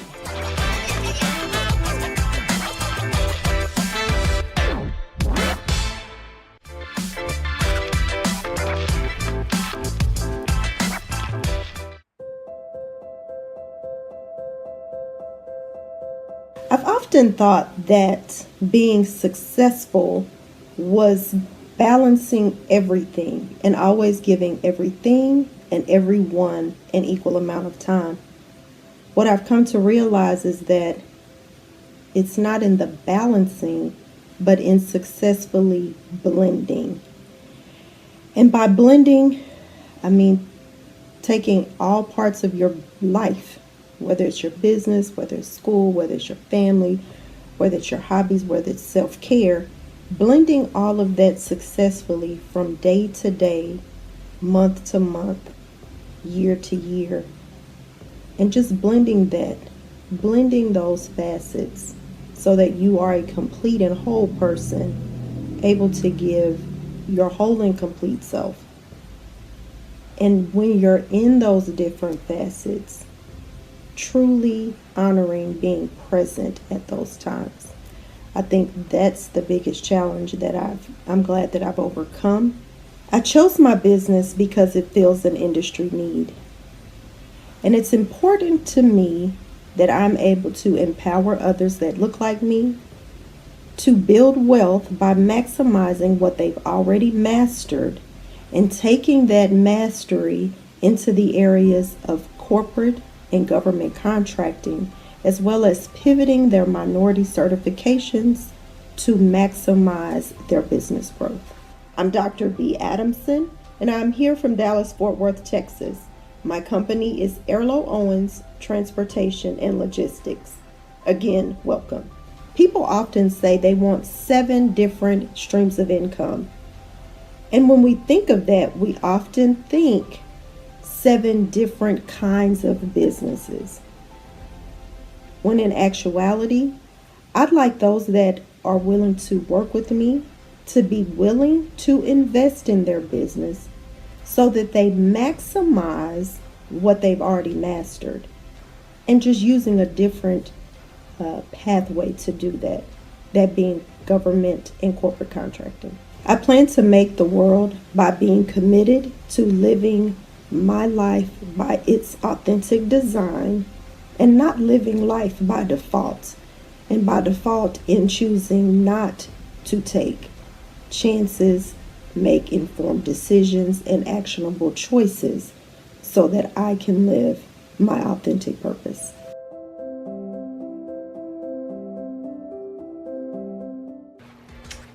Hey friend, it is your transformation architect, and I just want to check in. I just want to do a quick check-in. I hope that you're using your pen and your paper, your iPad, your computer, your laptop, your mind. I hope you're getting what you came to get. Don't leave any money, mindfulness, or magnitude or magnificence on the table. Oh, let's get into it. Because Brandy Adamson is going to come and talk to us about building successful economics bridges between corporations and communities. What is she going to be talking about? She's going to be talking about leveraging your minority contracts. She's going to talk about us going in there and getting those corporate contracts. If this is for you, you better be tapped in, dialed all the way in. If you know somebody that this is for, get them on the line. If they ain't in this conference right now, get them on the horn. They ought to be here. Take notes, because you don't want to miss out on this. Y'all know what to do. Go ahead and give her her flowers now. Hit the emojis, clap, clap. Make sure you pay attention and put little words in there. I'll be back.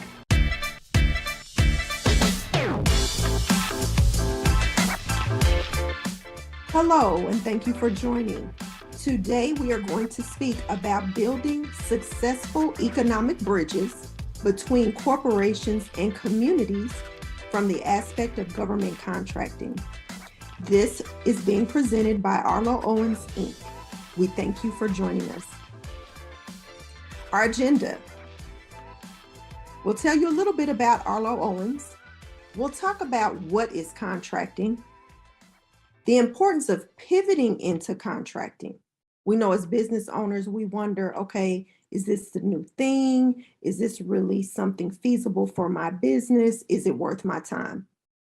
We'll talk about leveraging your minority certification. And lastly, we'll talk about the significance to your business and your community. So, Arlo Owens, Inc., we're your partner and advisor in business development. This is a woman-owned company. We have cross-industry experience in servicing, and we have a national client base. So no matter your industry, we've probably worked with you. We provide consulting and advisory services in a number of areas: government and corporate contracting, minority certification, subcontract management, when you have those contracts, as well as compliance to ensure that you're following what you've signed up for in your contract, as well as contract lifecycle management. So you're invoicing, ensuring that your insurance stays intact, and the like. We also talk about business and strategic development. We work with companies to build diversity inclusion programs. So supplier diversity program development and administration. We also do some matchmaking. So if you are interested in being in the contracting space, we can help you find which organizations, being companies, or which agencies you best kind of match with. We also do branding. Branding is important because that is your face to your clients. So, what is contracting?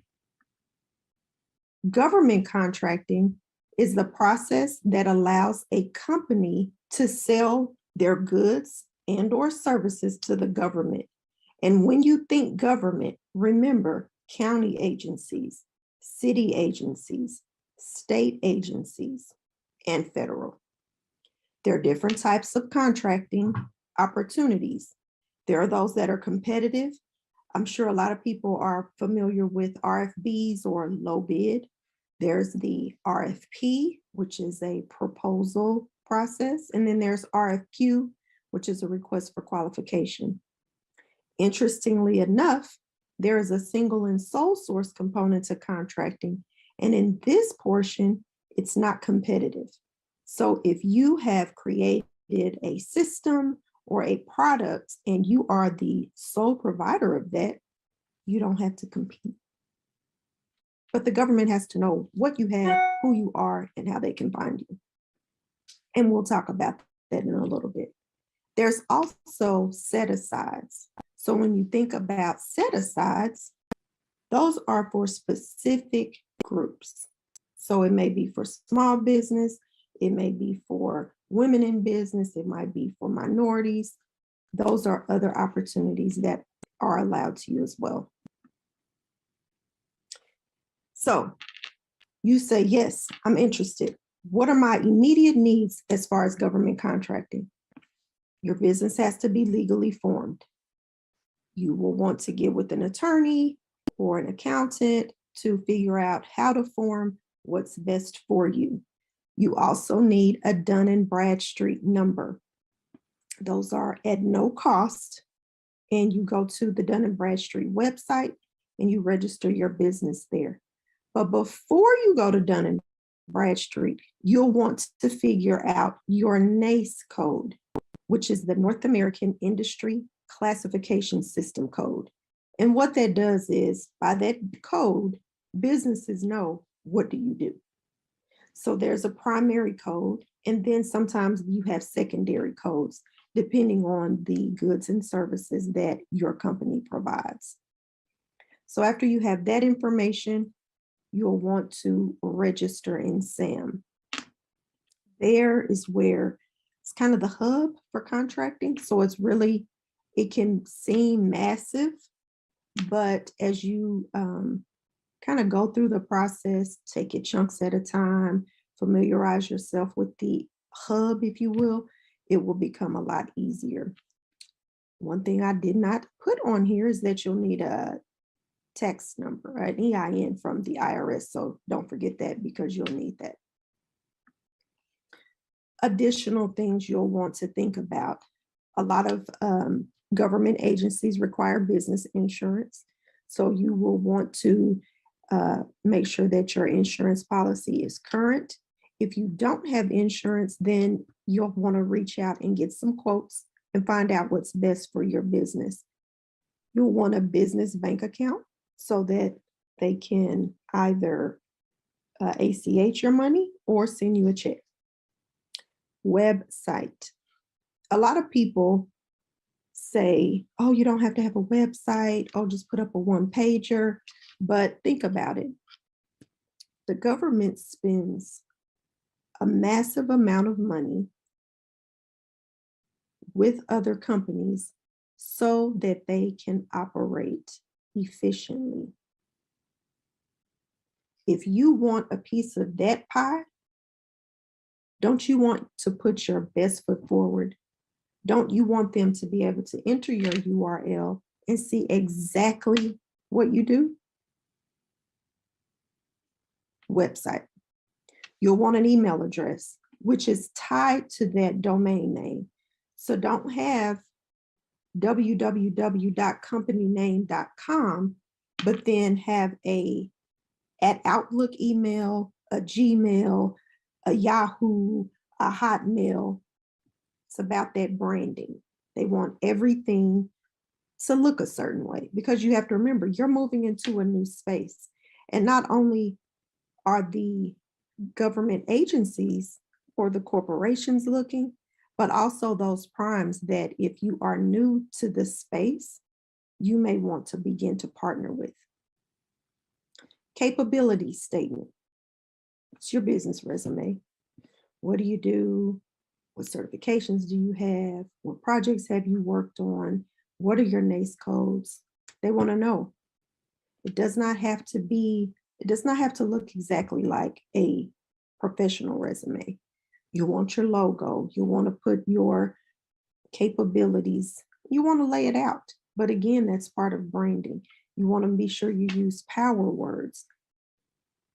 Don't make it cluttered. So it's a process. And a lot of times people refresh their CAPE statement.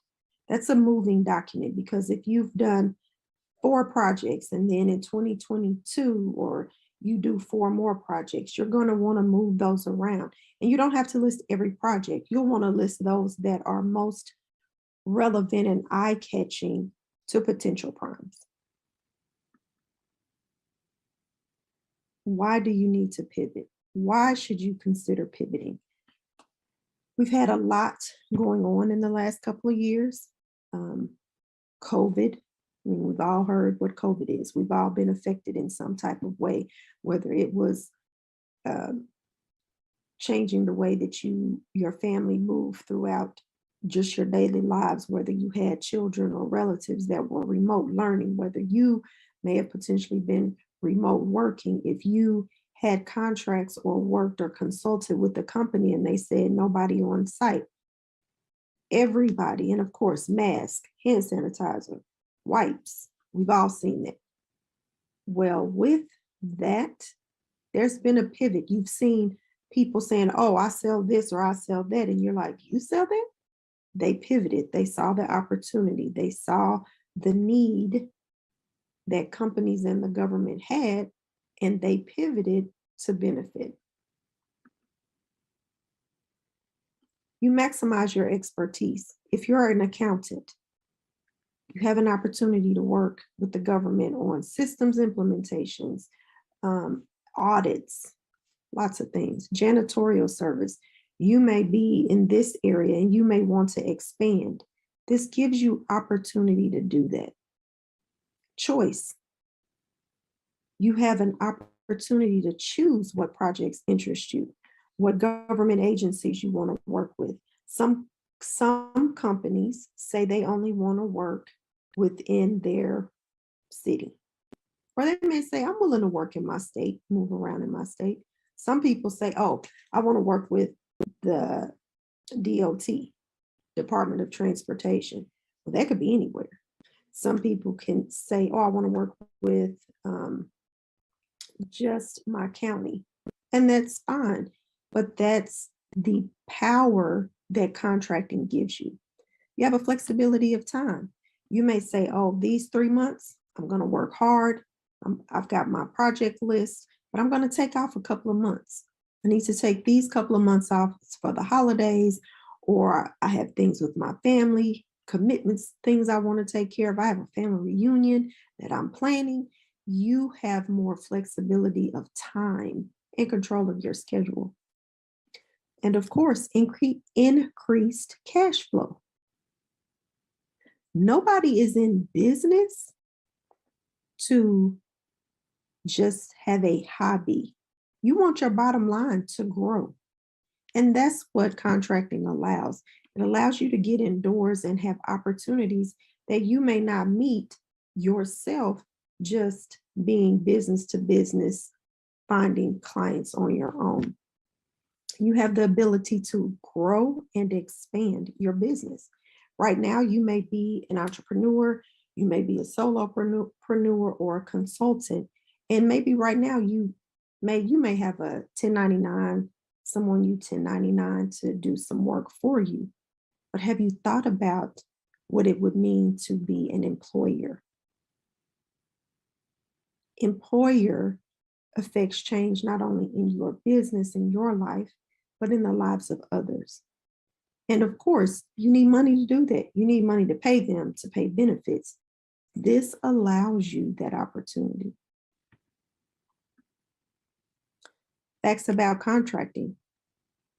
You have the opportunity to work as a prime, which means you sign the contract with the government, or as a subcontractor, where you work with another team, but you're responsible to that prime.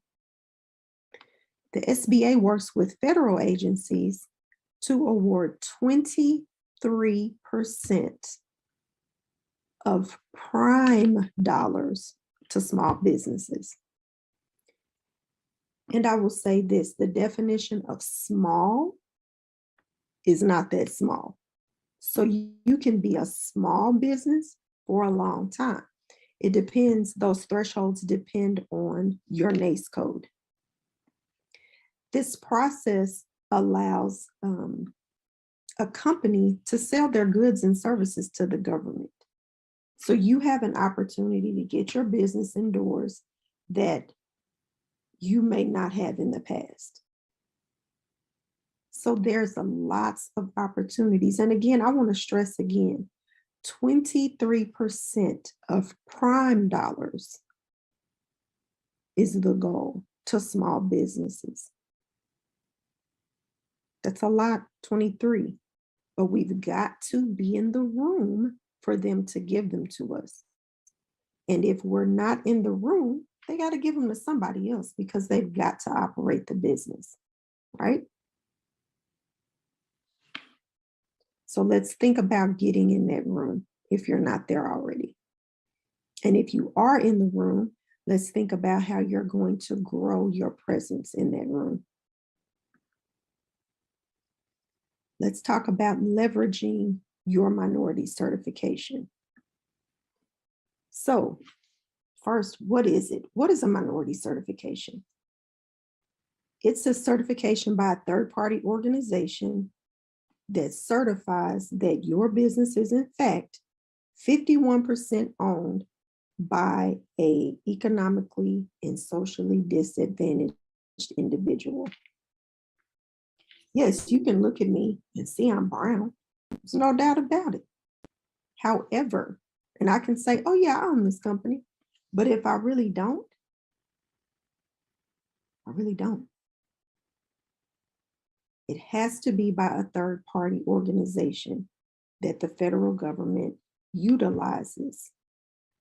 There are lots of organizations that do that. We'll talk about those in a little bit. And you might think, why do I need to get certified? You can look at me and tell I'm brown. Why do I need to do that? You can still work with me. I'm still available. You're absolutely right. However, on a lot of contracts, they have a goal that says of this money, this much has to be spent with a minority owned company, and you have to be certified. It can't just be, oh, I'm going to use your company because you're here and I know that you're owned by a Black woman or a Black man or a woman. No, you have to be certified because they have to have that documentation. Where do you get certified? A lot of places available. These are several of the larger organizations, and in your area, there may be a smaller organization that partners with these organizations. So We Bank is for women, the National Minority Supplier Development Council, then DOT. DOT is federal, but they have several areas. Each state kind of has their own DOT as well. So you would want to go to your state. So if you're in Maryland, you want to go to the Maryland DOT. If you're in California, you want to go to the California DOT. If you're in Illinois, you want to go to the Illinois DOT. So throughout this conversation, I've kind of trickled little tidbits. I've talked about changing from just being a consultant to being an employer. I've talked about how you can expand your business. You think about it, expanding your business affects your community, affects your city, it affects your neighborhood. You're able to help other businesses. If you're a prime and you get a prime contract in your neighborhood or in your city, you can't do all the work. You have a big construction project. You may not have employees that can do everything, but I may be able to reach out to said company one that's certified and have them do the plumbing. Have another one do the landscaping. Have someone else over the engineering piece to make sure that the drawings and that we have everything we need. It's cyclical. There is significance in doing this. And if you think about it, yes, your business is here, but you affect your neighborhood. Because if you live here, you may say, oh, I'm going to go shop at this store more, or I'm going to go volunteer and join this organization, or the schools in my neighborhood, they have a fundraiser, or where they're looking for advertising. So then you're helping your neighborhood. Then again, you help other businesses. I can't do it all, can't do everything. So I'm going to allow someone else on the project so that not only I can be successful, but they can too. I may get to the point where I start hiring more employees. I may have a couple of contractors, but then I want to bring them in and get 10 or 12. So again, you can affect change. Why small businesses? The government wants to buy from you because they don't want it to be all big business. All businesses have new ideas and processes. Again, economic development, job creation, and opportunities for disadvantaged and socioeconomic groups to come forward and really show what they can do. We thank you for the opportunity. If you have questions or want more information, this is our contact information. Again, please consider moving into this space. They need you. We need you.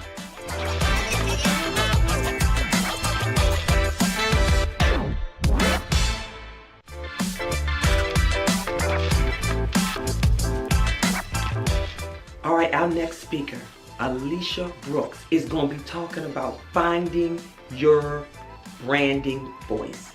She's going to be talking about showing up in your personal brand. I'm talking about showing up, getting big with it. Are you all ready to hear from her? You know, I love anybody that's talking about showing up, unmuting and saying it, believing it, and doing it. So let's hear what she got to say. I, for one, cannot wait to hear from Alicia. Let's go. Hit the, you know what to do. Hit those emojis. Come on, y'all. Let's do it. Hello, my name is Alicia Brooks, and I am the CEO of Brand Equal You, where women come to me to redefine, redesign, and reset their life, find their voice, their power, and their purpose to showcase their brilliance to the world through my brand blueprints and my personal mastery programs. I'm excited today to talk to you about finding your brand voice and owning your personal brand. So, are you ready? Let me take you back to something. I want to ask you a couple questions first. What have you been silent about? What are you passionate about and not showing up in confidence in? How would your voice transform lives for a greater impact and influence? You see, I had to ask myself these questions, these hard questions, because you see, I was born with a twin. I'm a second twin.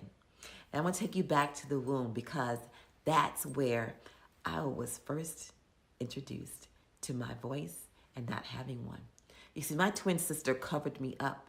So my parents didn't know, they didn't hear, they didn't see me on the ultrasound.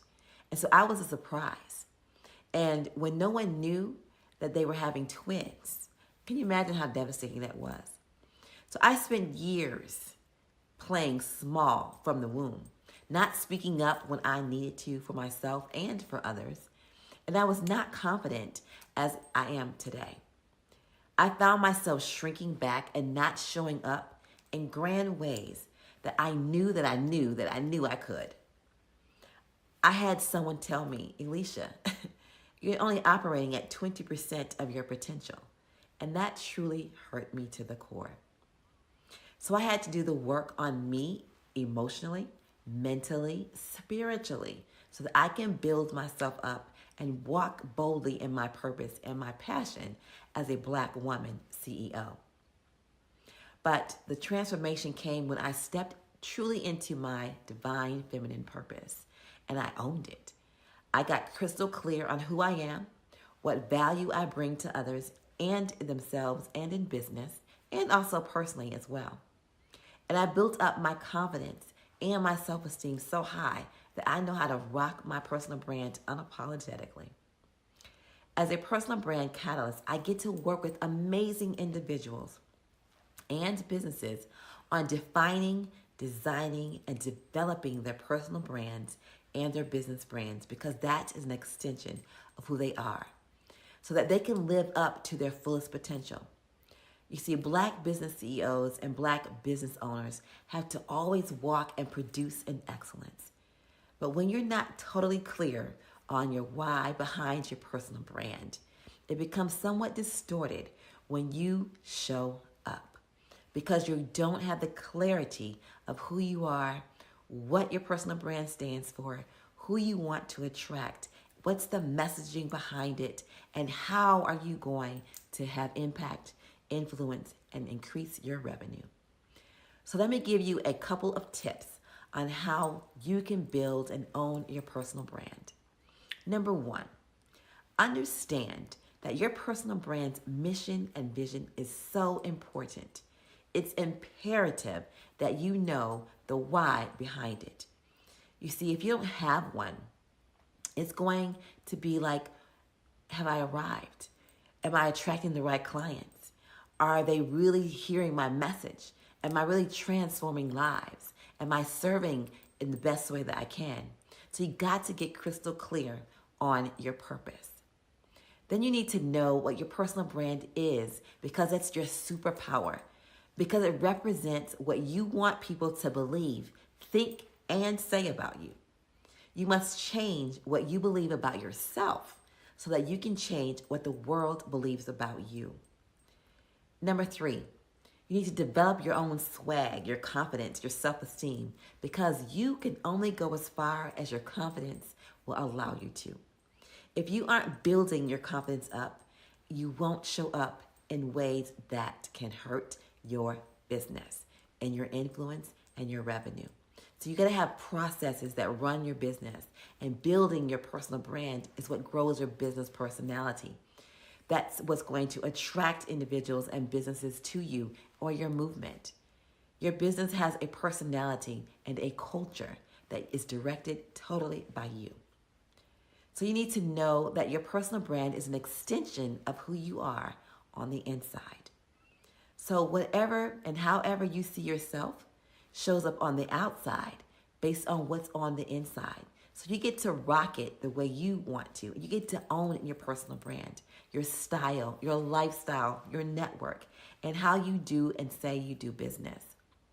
That's an extension of your personal brand. You see, when you know your personal brand and what it stands for, it will assist you in finding your purpose, your voice, your power, and knowing that everything you need comes from the inside so that you can display that, your brand-unique brilliance, on the outside and share that with the world.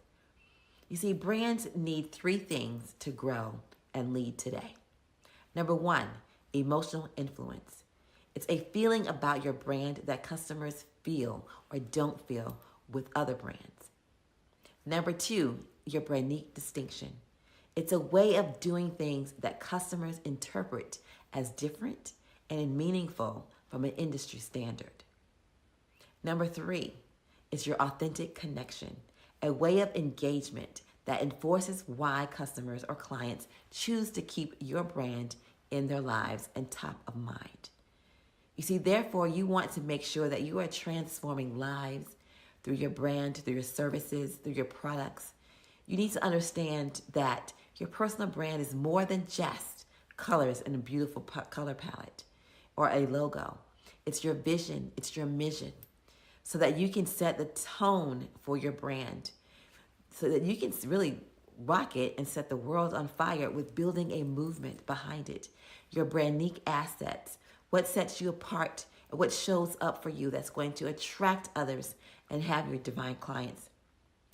You must get crystal clear on what you have to offer and the value that you bring so that you can have influence, impact, and increase your bottom line revenue. You see, my mission is to truly define, reignite your mindset, your spirit, and send an electric charge to your emotions. Because all of it comes from the inside out. It sets your soul on fire when you get to do this. And so you get to learn more about yourself. You get to learn and see what makes you different, your core values. It sets you apart. So your self-esteem, all of this gives you a soul orgasm so that you can be the person you want. You can have the business that you want, and you can show up and show out and be the light in the world. You see, I get to do this because that's my passion. I've done the work. And you have to do that too. You have to look at who you are, what you have to offer. Why are you offering it? What actually makes you different? There is nothing new under the sun. There are people doing the same things that you are doing. But what makes you and your brand different? What makes your personal style different? Right? So you have to think about, how are you showing up? Why are you showing up in certain ways? What is going to separate you from the others? Why should people be attracted to you? You want to ask yourself these questions. These are important questions outside of your colors, what your logo looks like. Yes, that's all important. And yes, you need all of that to create your marketing plan. But first, you got to understand that you have to have a personal brand first before you start marketing anything, which goes back to your brand voice, your brand messaging, your brand values. What are the extensions of your brands? Because you do know that there's just not one way of doing things. There's just other streams of creating your brand and creating that movement to attract others to it, right? So you got to look at your personal brand as an extension of who you are. And that's going to be totally ingrained with your business brand. Your business brand is an extension of you. And because you are the CEO, you are the Black CEO, you have to own it. You have to walk in that. But you got to really look at, what does that really mean for you? What do you really want to put out into the world that says, this is who I am. This is my brand. This is my business. This is how I'm going to transform, influence, and impact the world.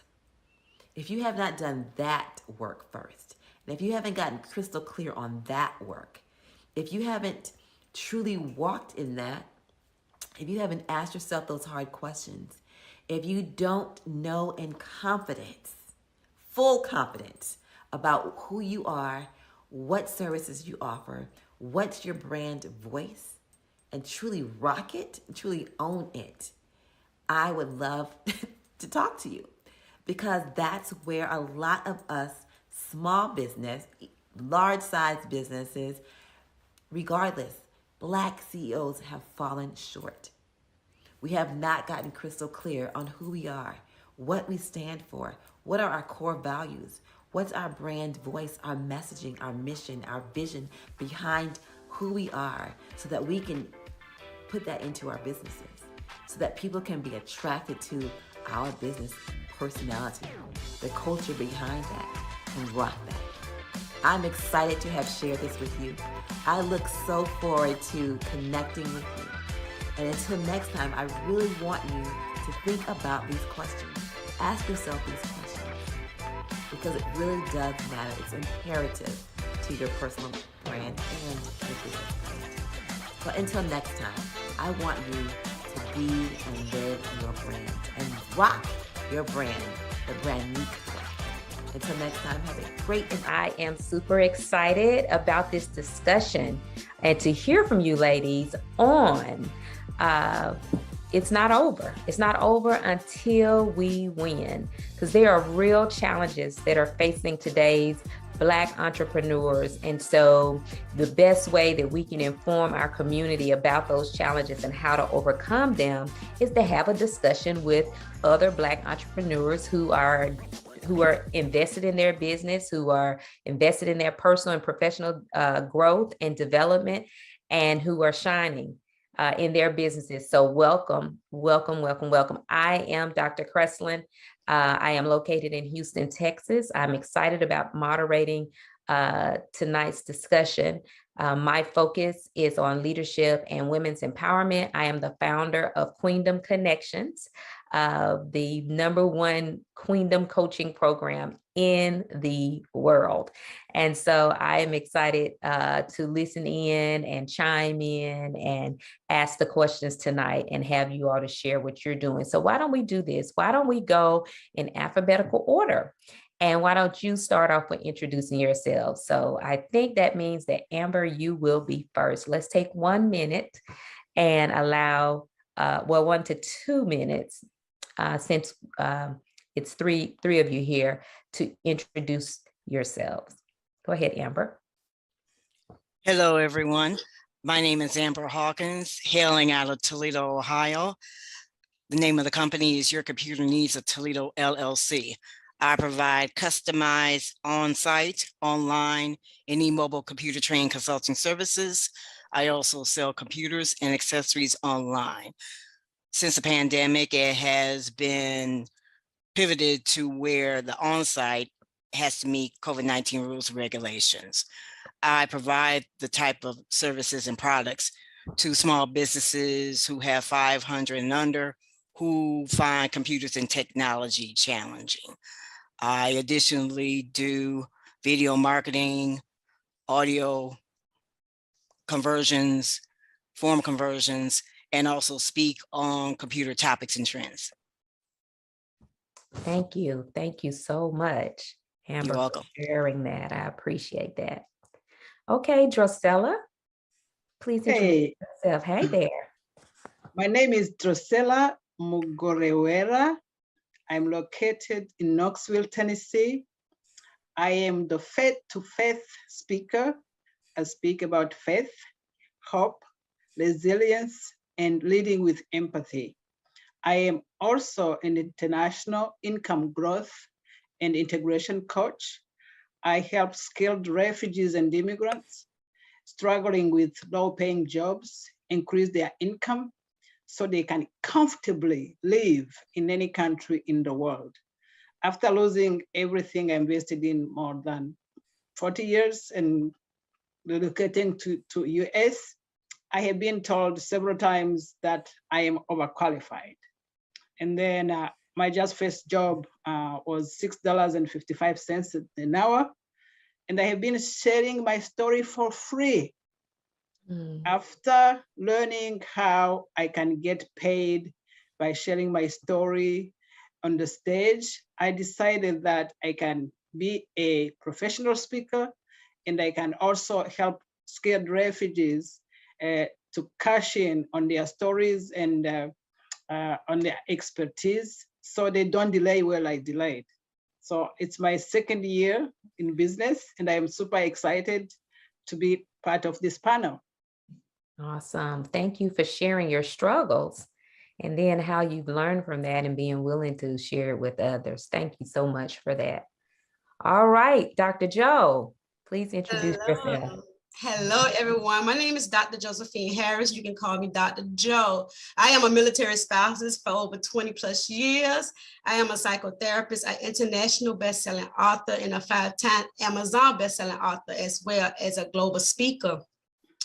I am also the founder of Common Minds LLC and a certified mental health wellness coach and advocate, where I am committed in voting on women, particularly military spouses, where I facilitate for them and providing them opportunity for hope, whether it's through empowerment, a transformational message through personal or professional growth.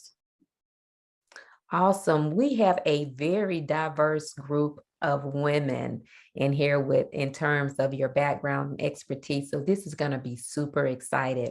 And so again, our topic is it's not over until we win. Okay. So this is about real talk. So I want you to be authentic, honest, and just really pour forward, all of your knowledge and your understanding about the questions, because we know as African-American and Black entrepreneurs, we all have challenges. So let's really give the audience all that they signed up for in this discussion. So first of all, let me say, Amber, let me ask you, what does winning as a Black entrepreneur look like to you? To me, winning means everything from you're having the recognition of your expertise as far as the business that you are conducting. You also have winning as far as doing what you can to help in whatever population you are serving, your best service and your best product. You are being recognized and respected as a business owner. You are recognized and also respected as the person that gets a nice flow of compensation coming your way. You finally, as far as winning, are keeping yourself balanced. We can get so busy sometimes to where we forget ourselves, but you are doing what you can do necessary to make sure that you do what you need to do to pour into yourself, because if you can't be of best service to anyone. So I heard recognition, first and foremost, that that you've won when you can get that recognition. And I also heard service. What else? What can you share, Drusella? What does winning look like to you? A Black entrepreneur that's winning in business. What does that look like to you? For me, winning is achieving my dreams and making a global impact, because you cannot win just by yourself. You have to make impact, and you have to help a lot of people. And winning for me is living a lifestyle you deserve. Winning also is helping the least ones, educating, empowering, and others. So when you see the light, I think you have to show the light to others. And I think shining my light to others is part of winning too, because I just don't like misery. I don't like people living in poverty. If there is any tip of development, of success, I just want to share with many, especially women, because they were being underserved, underestimated, undervalued for decades. So I win with others. I hear your passion. And what I hear you saying is that when others win, you win. We all win. And so winning is about really empowering others to win as well. Thank you for that. What about you, Dr. Joe? What does winning as a Black entrepreneur look like to you?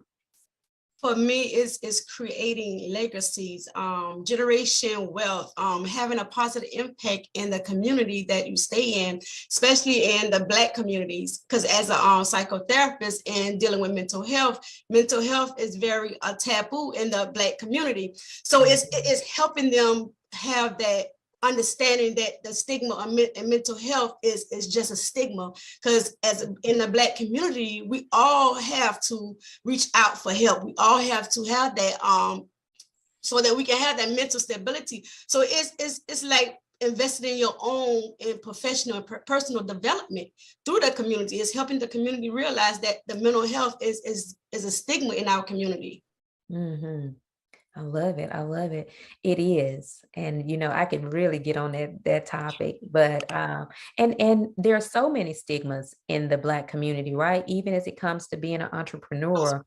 And so we have so many to overcome in our community so that we can continue to leave that legacy that you talked about, make an impact, leaving a legacy. These are the winning keys. This is what winning looks like for our Black entrepreneurs. I love it. Thank you so much. Thank you so much, ladies. Oh, awesome. So in your opinion, Dr. Joe, what is hindering Black entrepreneurs from realizing this vision and why? Please explain your answer. One of the things I come across a lot of within Black entrepreneurs is competition. And when I mean competition, that people within our community, we try and compete against each other instead of collaborating.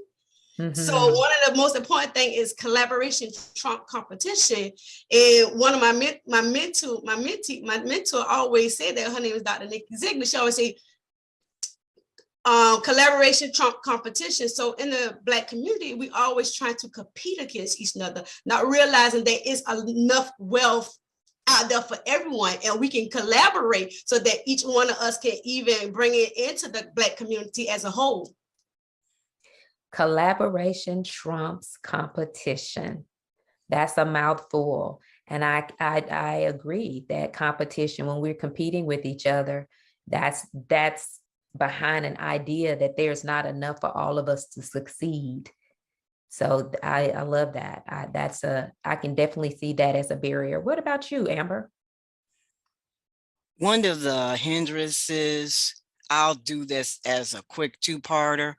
One of them is, might as well say, address the money, because you need the money to conduct business. You need the money to survive. You need the money to purchase or invest in what you need to conduct your business. And you also need the money as far as compensation to you as a business owner that is fair and that there will not be any arguments about, if that makes sense. And let me do the B. Let me do the B part. The B part is whom you're surrounded by. If that could be a whole nother talk, but anyway, it's going to let you know, and also you're going to be experiencing who is for you and who is against you. If your goal is to be an entrepreneur, make sure you're surrounded by entrepreneurs. If your goal is to be in this industry, you have to be surrounded by those who are experienced in whatever industry you would like to enter. If your goal is to achieve anything that you're thinking about, that's who you need to be surrounded by. That sect, that group, that committee, whatsoever. Because if you're not surrounded by entrepreneurs, you're going to be surrounded by people who are not going to understand how you talk, how you think, how you're trying to succeed, because that can really block you by whom you're surrounded by. Great. And so what comes to my mind, one of the things I share with people is that don't cast your pearls to swine. And so, you know, we go around people and we cast our pearls and the people don't understand. And before you know it, you know, you are discouraged, or people are bringing you down, or people have an opinion and it's sending you in a tailspin of emotions that didn't have to happen because you weren't surrounded by the right people. Definitely. And the money, that's the real talk. The money. Yes. What are the challenges for Black entrepreneurs as it pertains to money? Anybody else want to chime in on that? So, let me talk about money. So recently, I was in a training, and people say, sometimes I want to make more money. So we cannot make money because who make money is the government and the agency attached to the government, but we can have more money. Personally, I think that there is enough money for everyone. And we have to know how to get access to money. And sometimes I like Robert Kiyosaki, how he explains assets and liabilities. Sometimes we think that we have money in the bank, but it's a liability for us. It's an asset for the bank, but it's not for us. For example, I want to tell you that after learning that, I went to the bank. I don't have enough money there, but I have my IRA. Why my IRA will be there, not serving me, while I can use it and then they charge me a little bit interest. And I can just go and use it when I need it. And then that little interest will pay off. So I think really one of the problem I wanted to address is the limiting beliefs. Because I think also we have to think our relationship with money. And one of them is like the limiting belief, saying that we cannot access money. But if our dreams are bigger enough, if they make us cry, we'll find money. And I want to tell you why, because I lost everything as an immigrant. I came here, I started from nothing. I just had one of clothes on me. I didn't have a house, but I have been in this country 13 years. But now I have a house. It was 110,000 worth. I paid off 65,000. So I'm paying little by little. But the reason why I am engaged in business and to be financially in the time free, I happen to define my uniquely qualified talents and gifts I have. And everybody has those ones. So by the time we will think, and then another problem I think Black community has. We have wounds. We have to heal. We have to wounds. We have to heal, and we have to network better. The predecessors talked about the surrounding. So if we network better, in our culture, I'm from Rwanda, they say that if a bird doesn't fly, they don't know where the nectar is. So I think the more you associate with winners also, you also win. You have that oil coming to you. So I think we have to have a real talk about money. Yes. Personally, I think really there is enough money. It's like when we are immigrants and people say, oh, you are coming to take resources. I say, no, we are not just takers, we are givers too. But there is a lot of resources. There is a lot of enough money for everyone. We just have to have the techniques and the tactics to get to it and to learn how to use money. Yes. Yes, you said a lot. And so the first thing that really stuck out was the struggle. Like, it's okay to struggle and get in that bad place, because sometimes that's where the real purpose and the real strength is birthed, in order to just really motivate you and empower you to go and take what's rightfully yours, right? Because wealth is ours. It's ours to have. But I also heard you talking about the wounds. Like, as a community, we are a very wounded community. We're a very wounded community. And I think the lack of networking goes back to what Dr. Joe was saying, is the competition. You know, the fear of networking, or thinking that I'm not going to go, network with this person because they're doing what I'm doing. There's no competition. There's enough for all of us to go around. And like Amber said, we got to make sure that we're in the right circles. We are in the circles with the collaborators and not the competitors, so that, we can stay motivated. So very good, very good. So let's move on. Let's move on. So Mr. Oliver, are you present? We can't see you.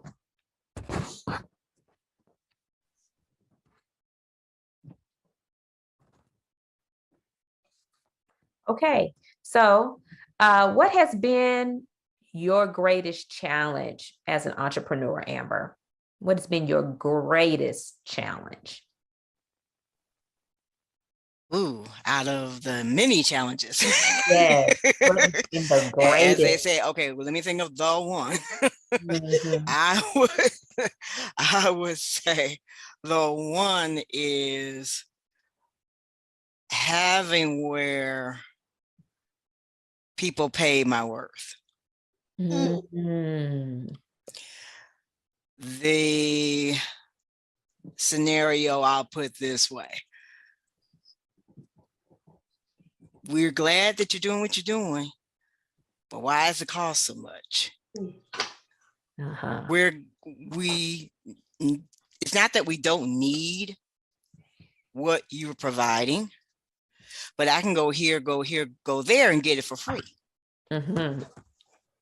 Understandable, but you can only get so much for free.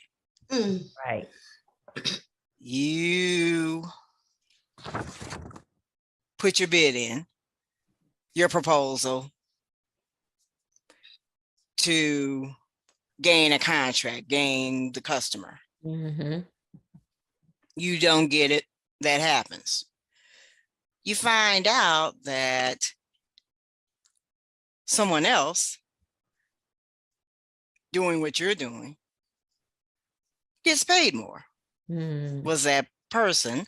And not only that, and sometimes for any of us who are in fields which is maybe more of a male dominated field, nothing against that, but another proving of the word sometimes is I might not know that much as far as information technology, as much as computers and as much as technology as the next person, but the knowledge that I have is the knowledge that I've gained from what I've studied, what I've had to do in order to acquire the knowledge that I have acquired. I might not know everything, but I can be the person that says, well, this is what they said. And breaking down what the jargon is and everything. So it's the worst part that can be, and it still is, quite challenging. Yes.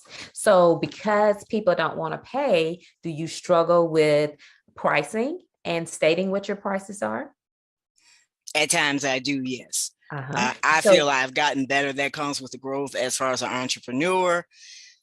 It's still a challenge, but I still do what I can to overcome it.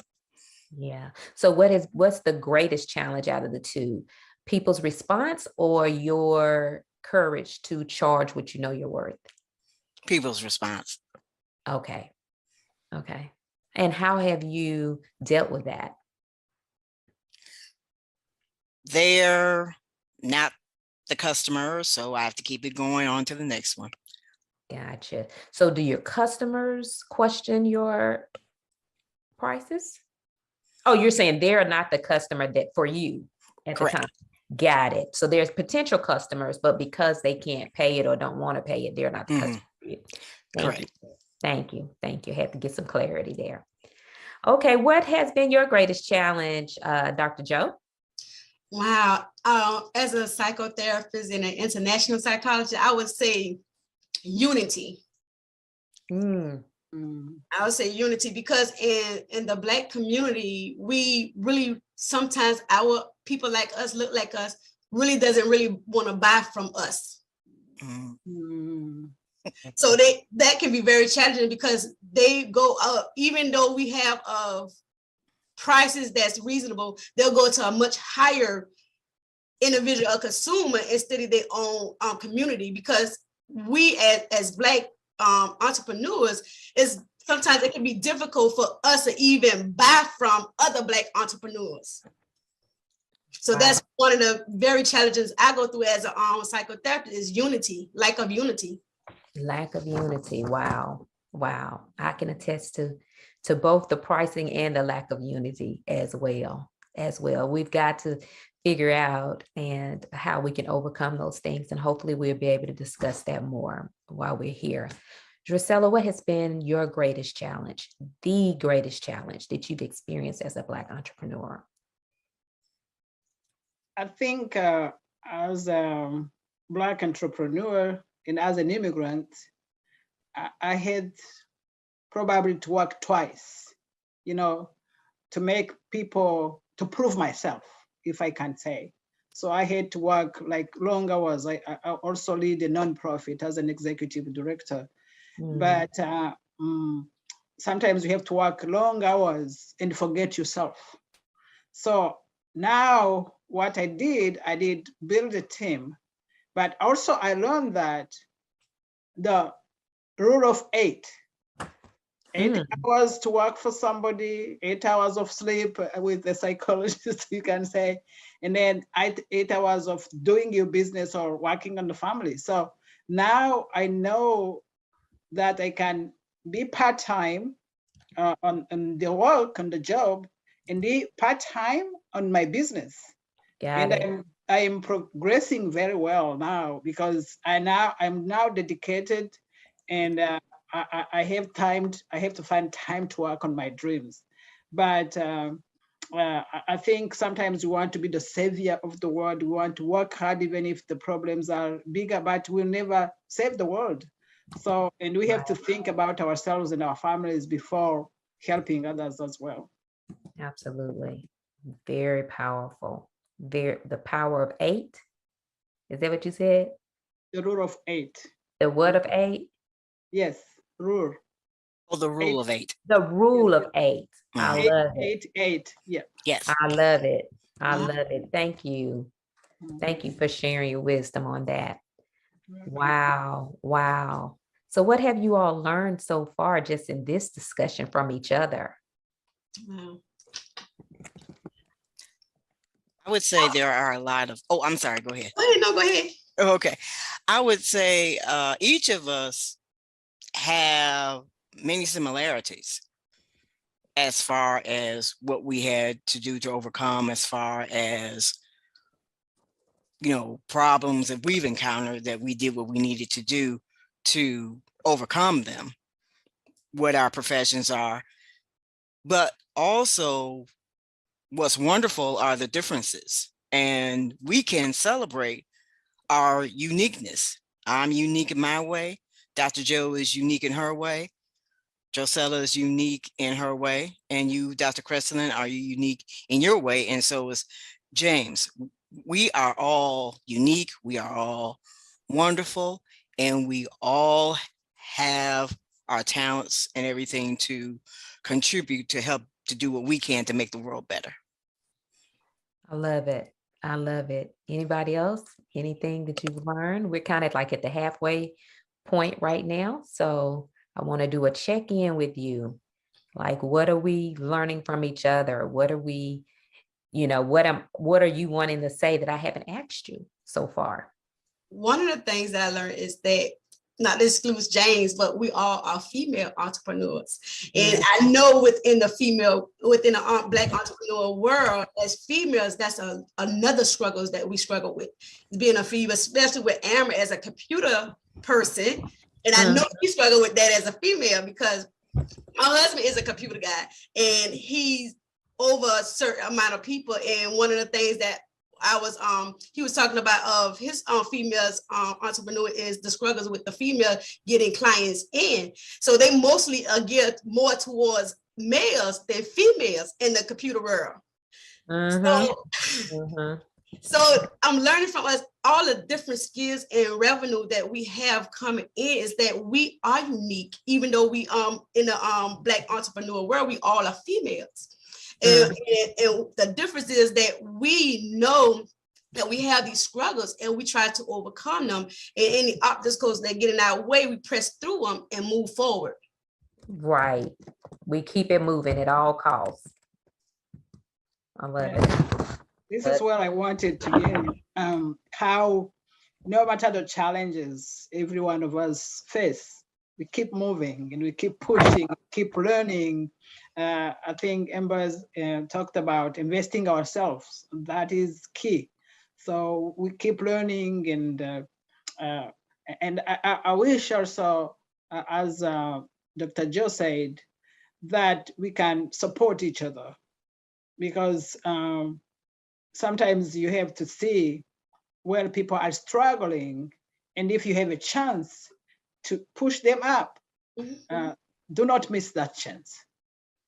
So I enjoyed the talk. I love it. I love it.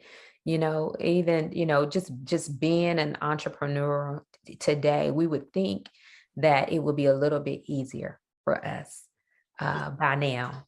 But it sometimes it seems like it's harder than it's ever been, especially for our, you know, people are dreaming. We're doing different things than we've done in the past, right? So this discussion is so important, and I know it's going to help so many people just by knowing that these amazing women on here are having the same challenges and struggles. Women and one man, they're having the same challenges and struggles that they're having. So I want to thank you all so much for your vulnerability and for being willing to share. So we've been talking about the struggles, but the second part of this conversation is focused on what can we actually do about it? Okay. What can we actually do about it? So you've experienced some success or you wouldn't be here. So let's really dig in and share some tools and techniques that can help other entrepreneurs and aspiring entrepreneurs to overcome some of these challenges. So what are the tools and techniques you've used to overcome some of your challenges on your entrepreneurial journey? Drusella, let's start with you. I think my first tool is to define my why. What is my purpose? What I want to achieve? What legacy do I have to live here? Because I'm a grandma. My grandson is 2 years old. And I want to inspire him. I want him to see that even if I am almost 60, I will work. It's not over until I win. So the second thing besides defining my why, I network like crazy. And I want to teach my African American sisters really to network in person, online, their face group. Even if you have fear, we have to overcome that fear. Because if we don't network, they say your network is your net worth. Yep. So many of them are down there because they're isolated. We have to take them from that isolation. So, and we can bring one at a time. Because I think sometimes you have also to encourage people and to listen to them. Because sometimes I say, why, when I go into the room and I see, where are others? And I say, are they informed? Do they have the technology they need? So I try just to understand why we are minority on the scene of business. But I wanted people just to define the why and to believe in themselves. They are capable, they have talent they are uniquely qualified for. So after defining my why, and then I did plan my work and hire a coach. Nobody will develop without a mentor or a coach. That I did see that. And also when I was seeing the trainings here and there, like being a butterfly and spending 2,000 here, 1,000 here, 1,000, I decided to hire like a company having marketing, having all the things in one, who will teach me the funnels. And then for refugees and immigrants, we can learn also. I want just to give them a message. We do not have to play small. We can play big. So these are the two things I can share, but without a coach, without a mentor, it's hard to succeed. I love it. You said a mouthful. Know your why. Know why you are doing. And how many times do we get lost in the sauce and we forget why we're doing what we're doing? We have a setback, we have a failure, and we just, lose it because we're not focused on that why. Like, why am I doing that? Because if we keep that why in front of us, we wouldn't let much discourage us. I love that. You talked about networking and hiring for help, which is why the money piece, I think the greatest challenge for our Black entrepreneurs is so important, because we need to be able to put the money in your bit. I think you mentioned that earlier, Amber. It's the money that you want to make, but it's also the money that you need to put in your business. And so hiring the people that can help you, hiring a coach, that's seems like it's sometimes complicated for our Black brothers and sisters to do, is to pay for a quality coach, because there are a lot of people calling themselves coaches these days, and maybe they're being burned in that arena. I don't know, but a coach is so very important. So is a therapist. So is a psychotherapist. They do two different things. Or some people can be a therapist and a coach, and they know the difference between those things. But some people can't get to the coaching until they can heal those wounds that we talked about earlier. Drusella, you have shared such a book of knowledge just in that. And if I can add a small thing on that coaching. You can. There are also free resources. Absolutely. There are people who do challenges. There are masterminds which are free or just $47 or $97. So you can invest little and harvest much. So I think probably I want to keep in touch with you ladies, so the conversation doesn't stop here. So we have to see how we can multiply thousands of us using the resources you and I already know to help others to know that. I love it. Love it. Thank you so much, Drusella. Amber, what are some of your tools and techniques that you've used to overcome the challenges on your entrepreneurial journey?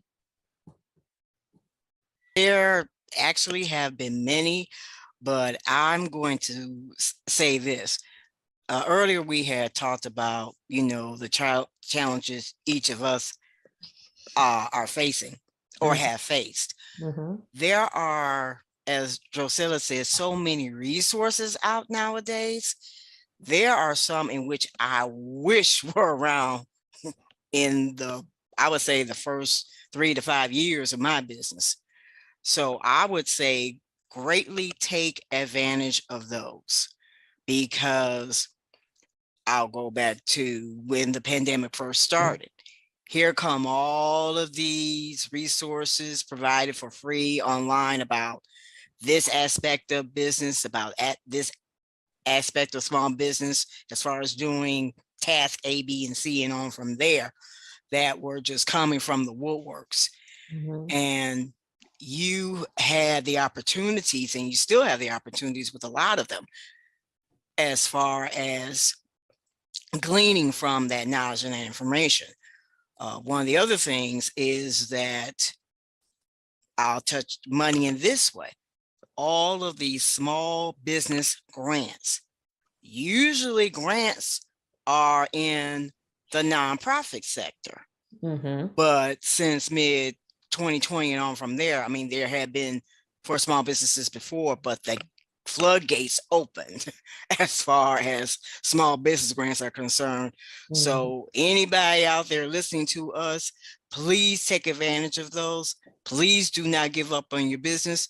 Please find out and get assistance if that is not your forte on applying for them, because they're out there.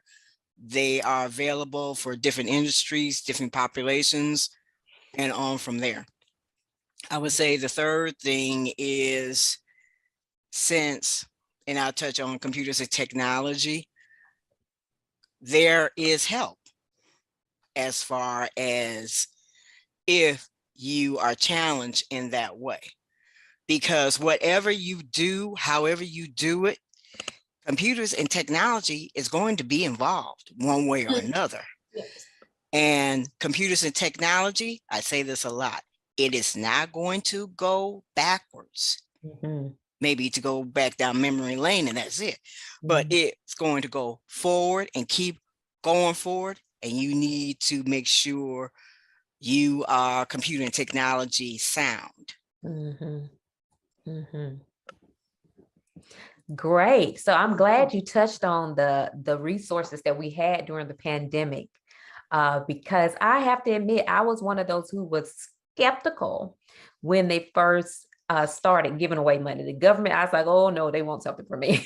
I just did not trust it. I did not.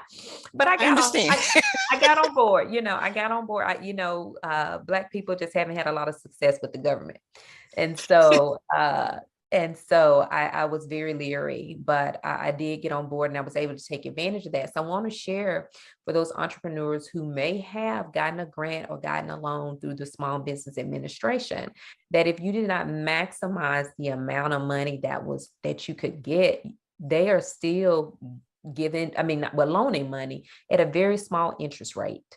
And so use other people's money. If you believe in your business and you have something that can be lasting, then use other people's money to really build that for yourself. So I'm glad you brought that up, because that was a powerful tool, and it still is a tool.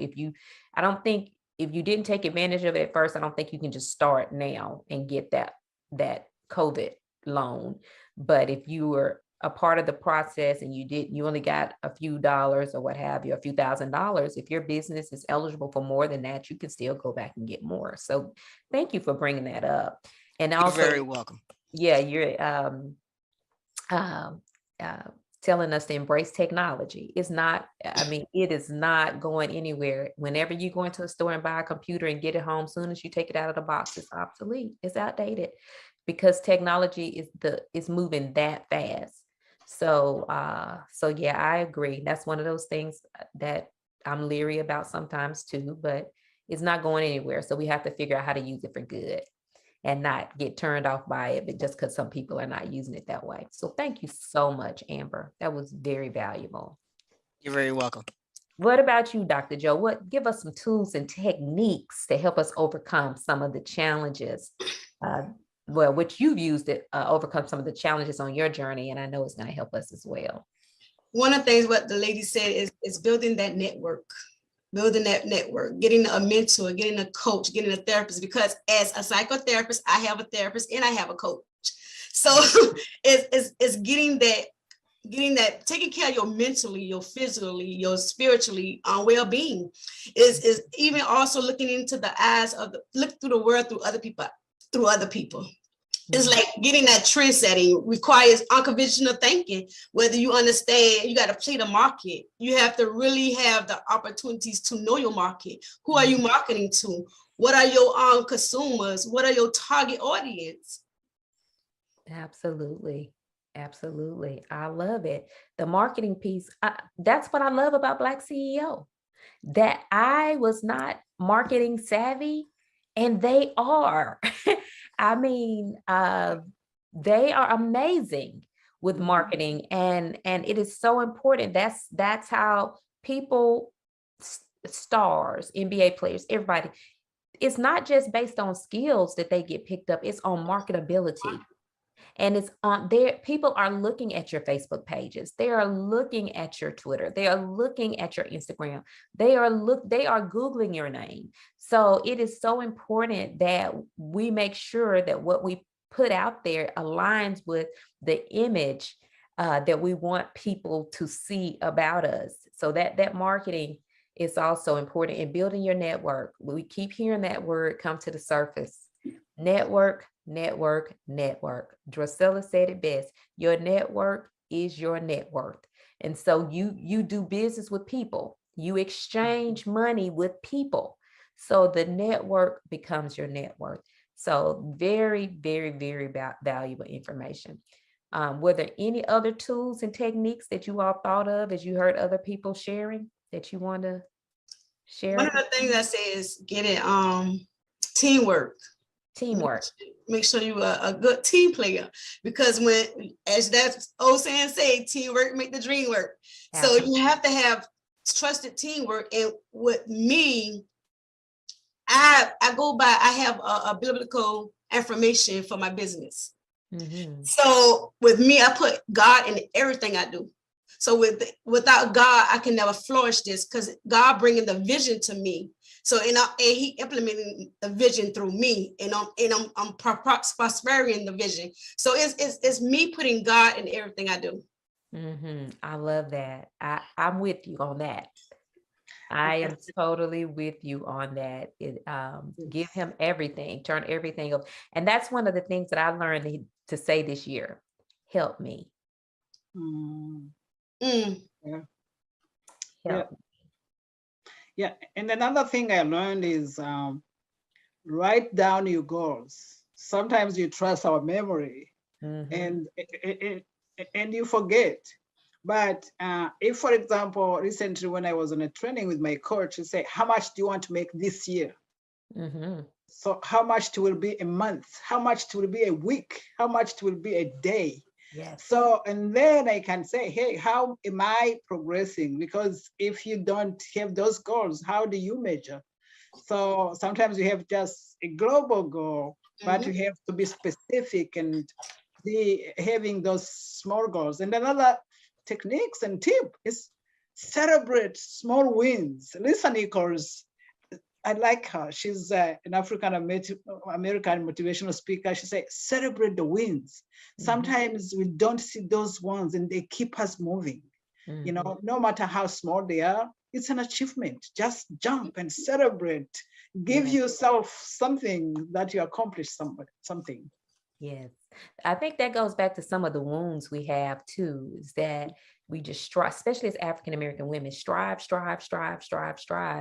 And we don't give ourselves that compassion. We don't give ourselves that pat on the back. We don't give ourselves that attaboy that we give to everybody else. So celebrating small wins, I agree with you wholeheartedly. And of course, write the vision and make it plain. We got to write those goals down, and even the money goals. Write those goals down and begin with the end in mind. And then, like you said, backtrack. What's your year goal? What's your 6-month goal? What does that look like every month? What does that look like every week? What does that look like every day? Very, very, very powerful, very powerful. And then, like I said, help me, because as African American women, we don't ask for help. And so that's this year, that's been one of the things that I have just committed to my memory, that if I'm just sitting here working by myself, ask for help. God help me. I can't make it to the grocery store, call my husband. Today I called him. He said, what do you want from the store? I said, I don't want you to go to the store. I want you to come home and make sure the grandkids are not slamming the doors, because I have a 90-minute conversation tonight and there could be no background noise. And so I need you to help me. If I can interject this quickly, Dr. Cresslin. Absolutely. The part as far as the help, prayer, of course, because your faith will be tested. Absolutely. Let me assure you, and I'm sure the other ladies agree with me, that your faith will be tested at times. And connecting with, I would say, someone who is more experienced in that I do what I can, and I still do, to connect with seasoned entrepreneurs, those who have had more years than I have, those who have more experience in what I'm not experienced in, those that can lend a listening ear, because I may need to vent. Yes. It's because it could be where you run into so many frustrations that you need that listening ear. You need a confidant. You need to have, this is what I have. This is the contract I'm going after, but I just don't understand whatever it is you don't understand. Your thoughts and ideas about this, that, and the other, and on from there, because we don't know everything. Absolutely. We cannot do everything. We can do all we can. And multitasking, I'm sure that's a term that hasn't been heard in a long time. There are times when we can flow extremely well, multitask and do 20 things or 30 things at the same time and get it done.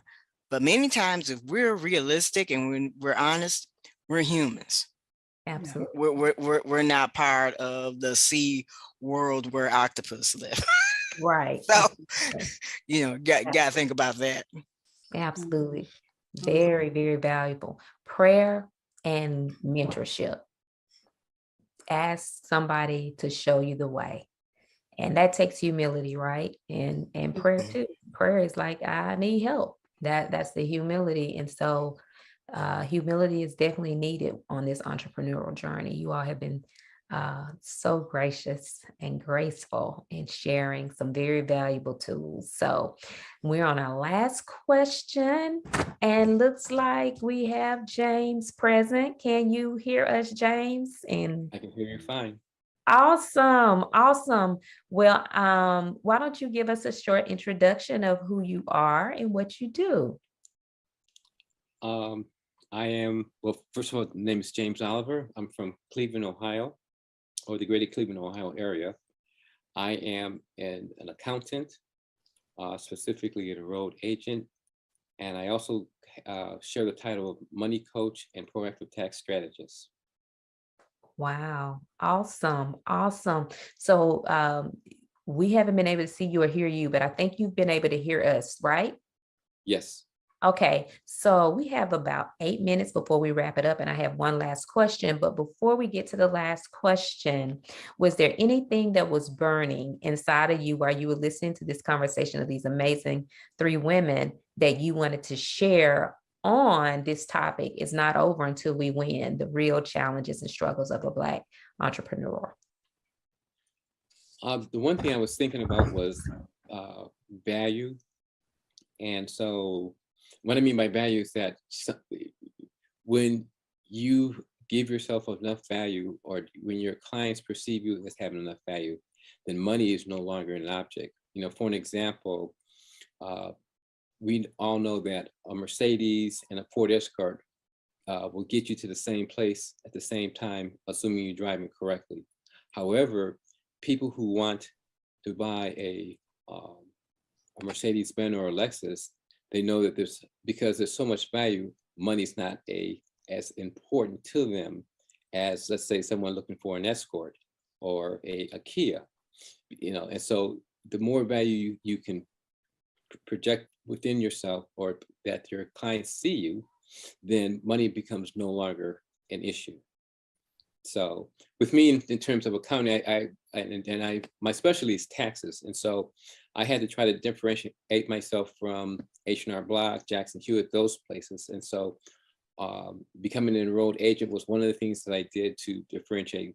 And then also in terms of tax planning, that was another big thing that I was able to get people to understand, that just doing your taxes is one thing, but if you're trying to save taxes in the long run, and also in terms of building and becoming financially independent, those are things that I can help people with that H&R Block can't. Gotcha. Gotcha. So you said a mouthful in that first statement, that when we see ourselves as valuable and others can see us as valuable, then money is no longer an issue. And so how is that created for the Black entrepreneur? How, what are the elements of value that a person needs in themselves in order to get other people to see them as valuable? Well, you've got to probably be the orange amongst the apples. You got to be the different person. You got to be, like I said, you got to be the Mercedes-Benz or the Lexus among the cars.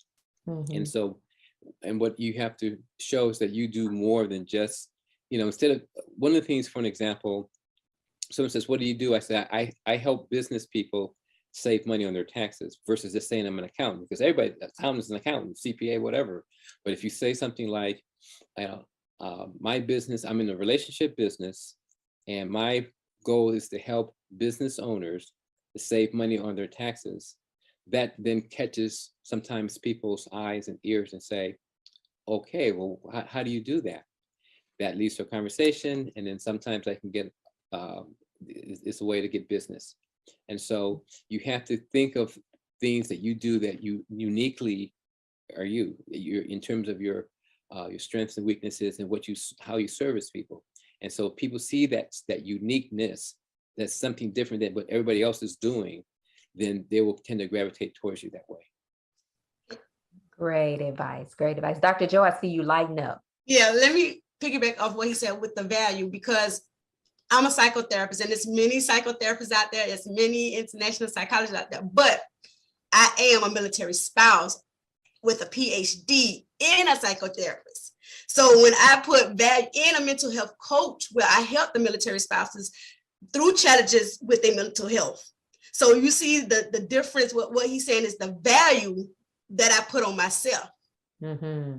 Mm-hmm. I love it. So you put your money where your mouth is. You said that you were something, and then you went and got the credentials to back it up, which adds value, the letters behind the name. So I totally get it. So listen, y'all, we have 4 minutes before we not finish the conversation, but we wrap up this part of the conversation. Okay, so I want you all to take no more than 30 seconds each to, if you had just one game-changing recommendation to share with other Black entrepreneurs or those aspiring to be one, what would it be? One game changer. One game-changing recommendation, what would it be? Amber. Don't hold back what makes your business unique. Everybody does this, everybody does that. But make sure you even rehearse whatever makes your business unique. Because if you rehearse it, you're going to have the confidence to say it without stumbling and letting it flow like water. That's my analogy of it. So for instance, yes, there's computer training, there's consulting, but what makes me unique is that it's customized, because not everybody learns the same. And I'm still one of the few computer trainers if the house is big enough, who still specializes in coming to your home and training you on your own equipment, training you on your own computers. Again, gotta meet COVID-19 rules and regulations. I love it. So don't be afraid to identify what makes you different from the competition and putting it out there and rehearse it, know it, so you can share it with confidence. Wonderful. Dr. Joe, one game-changing recommendation. One of the things I would say, your professional and personal development, the power of connection and entrepreneurship. Invest in yourself. Okay, I love it. We've been saying network, network, network, and then also invest in yourself. Thank you. Drusella, one game-changing recommendation to share with other Black entrepreneurs. You are worthy and deserving. Know your gifts and monetize them. Love it. Know that you are worthy and deserving and monetize your gifts. Awesome. All right, James, what's your one game-changing recommendation? I'm going to maybe piggyback off of Amber a little bit and say, have a 30-second elevator speech that you can, that has some power to it, some zing to it. So when people ask you what you do, in 30 seconds, you can tell them and have them, and obviously practice it so that you can feel confident when you say it, and people will see that confidence in you. Awesome. I love it. You all are great. It is 6:15, and my one recommendation is that they will connect, that Black entrepreneurs out there and aspiring entrepreneurs connect with great people like these that's on this panel, and also to connect with BlackCEO and other organizations that can help monetize your gifts, as Drusella said, and really help you market your business. Okay, this has been wonderful. Thank you for joining. Thank you for the moderation. I'm just stopping recording.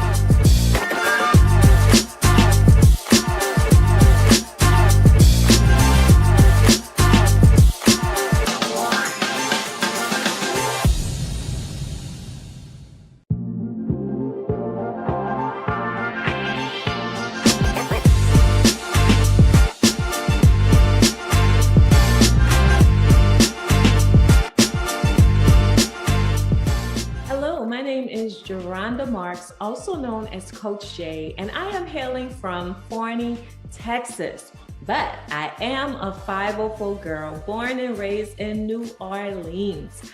So I thank all of you once again for tuning in and sharing with us, and I'm going to actually do an extensive workshop, just some things that I think will be helpful for you around the topic, the upside downs of being a successful CEO.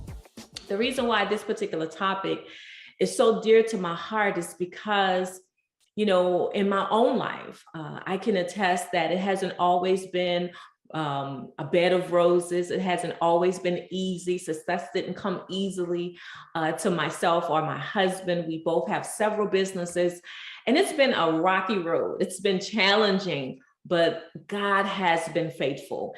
And I believe it's because I stayed the course. And when I say stay the course, I mean that I'm consistent.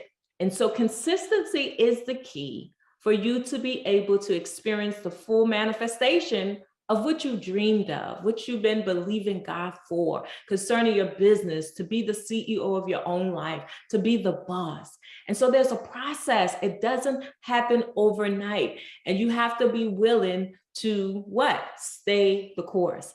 And so that's what we're going to talk about on today. And I'm going to delve a little bit more in this subject matter because I want you to have the right tools on the journey. I want you to have the right mindset as you are pursuing your business, building your empire, leaving a legacy for your family. So I'm going to share my screen and we're going to go through some things, and I'll pause and I'll share my own story, and then we'll work through a few of the questions. And so I hope this blesses you. I want you to be steadfast immovable, always abounding in this great call, this great work that God has called you to in the marketplace. So we're going to go ahead and get started. I'm going to share my screen even now. All right, so let's talk about this whole notion of the upside downs of being a successful CEO. All right. So the question becomes, do you have a dream? Come on, let that sink in. I hope you do. I hope you have a vision for your family, a vision for your finances, a vision for your business. Do you have a dream? What are those dreams? And I want you to take time and list them. You see, the word tells us in Habakkuk, I'm not here to preach to you, but it may come out of me, this is normal. But in the book of Habakkuk, it says, write the vision, make it plain, so those who read it can run with it. Come on. So you have to write the vision. You have to write down your dream. What is it that you want out of life? And so if you need to pause, I need you to take a moment and list that. It's nothing like seeing it written. It's nothing like affirming it with your mouth. Okay. So do you have a dream? And I bet you do, because you would not have attended this conference if you did not have a dream of being successful, a dream of being your own boss, right? A dream of leaving a legacy and building a legacy for your family, okay? So let's visualize. Visualization is so powerful, man. When you can see it, you can have it. Yeah, if you can see it, you can have it. And so I want you to take out some paper and imagine your life as a boss, as a CEO. And remember, I'm not sure if you remember in the keynote address, I shared with you, what does being a CEO look like? And for me, I summed it up in 4 words. I said freedom. Oh, God, that word, freedom. I said flexibility, right? Being able to what? Do what you want, how you want to do it, when you want to do it. Financial security. Man, having enough money, not just to be a blessing to you and your family, but to bless others that are in need. That's what I live for. I don't want to just be blessed. I want to be abundantly blessed so that I could be blessed to be a blessing. And so then we said, freedom, flexibility, financial security. And then the other one was fulfillment. Man, I am living this half of my life very fulfilled. Yes. I worked in corporate for 8 years. I worked in nonprofit for 24 years in ministry. And God knows I love doing things that fulfill me. So I visualized my life. I mean, literally where I am now, I visualized this almost 22 something years ago or more. And I'm here. And my daughter's like, did you ever think you would get to this point where you're able to build your own business full time? Because it wasn't always like that. It was a process. And so I told her, I said, I visualized this. I saw this. I wrote it. I did the vision board parties. I wrote in my journal. So I want you to take some time out and I want you to do it. What does that look like? Being your own boss, being the CEO of your own life. What does it look like? Ooh, write that. And not only write it, but I want you to get a picture, a mental picture, and then hold fast to that mental picture, okay? All right, and as I stated, the freedom, the flexibility, the financial security, all of us want that. That's so important as you're on this journey. That's what I'm living for daily. I don't want no chains holding me. I don't want no restrictions. I want to be able to go to my grandbabies' parties, games, fly, if I need to go out of state, out of the country, financial security, have all of that, man, not worrying about finances, money working for me. That's what I'm talking about. Fulfillment, okay? Fulfillment. Yeah, operating in your sweet spot. Operating in your sweet spot, doing what you love and what you've been called and assigned to do. That's what it looks like to me. But you first have to visualize it. And then you're able to walk into it, okay? So take a moment. And I want you to take these words: freedom, flexibility, financial security, fulfillment, and then any other word. And I want you to write down, what does freedom look like for you? You know, freedom for you might just simply be, you know what? Oh, Lord, not wanting to clock in, right? Or have to punch nobody's clock, right? Yeah, flexibility. Come on, what does that look like for you? Being able to care for your loved one. And no matter how many days you have to spend in the hospital with them, don't have to worry about fear of getting fired because you have been out of work a matter of weeks, right? Oh, that's freedom. That's freedom and flexibility. Financial security, going to Greece.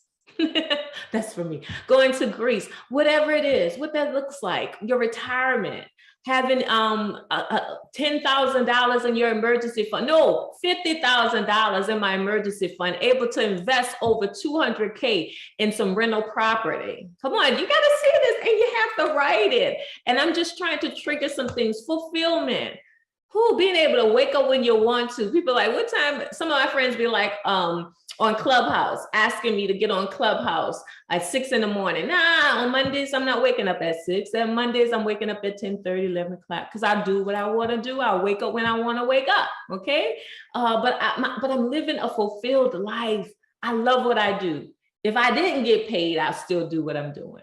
Helping, adding value to people's lives, serving people. And then what else is there that you desire to do? So I want you to take some time and I want you to fill that out, okay? Remember, success. What does success look like to you? Now, we know what the world deems success, right? And you could just blurt out some words. You could just blurt out some words. When the world talks about success, they talk about money, money, money, money, money. And you need money. Yeah, you do. You need money to survive. All the likes. We have all of these influencers that have like, what, millions of followers, likes, and because of these likes, they're getting paid. Because of their subscriptions on YouTube, they're getting paid. That's success in the world's eyes. People who are gracing stages and you know, have the cars and the houses and all of that is great. That's the world's way of defining success. So I want you to know that's the world's way of defining success. But what is success for you? What is success for you? That's a good question. And I want you to pause and I want you to think about that. What does success look like for you? For some people, they may not want to necessarily quit their full-time job. They might want a side hustle, a side job to bring in some additional income.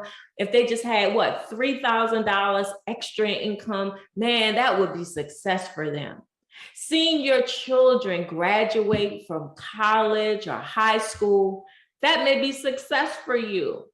Yeah, and being able to afford to pay their tuition, not necessarily having to take out loans, that may be success for you. Retiring your parents, that may be success for you. Retiring your husband, so he won't have to work as hard. He could get off the road and now he could do his own thing and start the business. That may be success. So what does it look like for you? Don't allow the world to dictate to you what success looks like, okay? So be mindful of that. There's too much pressure that the world puts on us, and we allow the world to put on us and people to put on us on what success looks like. God wants us to be successful. He wants you to accomplish great things. But like I stated before, success is you finding and following the will of God for your life. Okay, that's the right way to view success. And you see, I have the acronym RIGHT, and I don't think I put it in here, but I like to say the right way because there's a real intentional growth. This is what success is all about. Real intentional growth happens in time.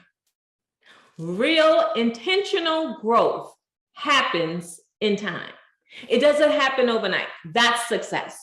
Success is not an overnight wonder, right? You have some people, they win the lottery, yeah, they become successful, or just they become rich, put it like that. I can say wealthy because when you talk about wealth, it's a legacy. Some people, they become rich and it's what? 1 year only, okay?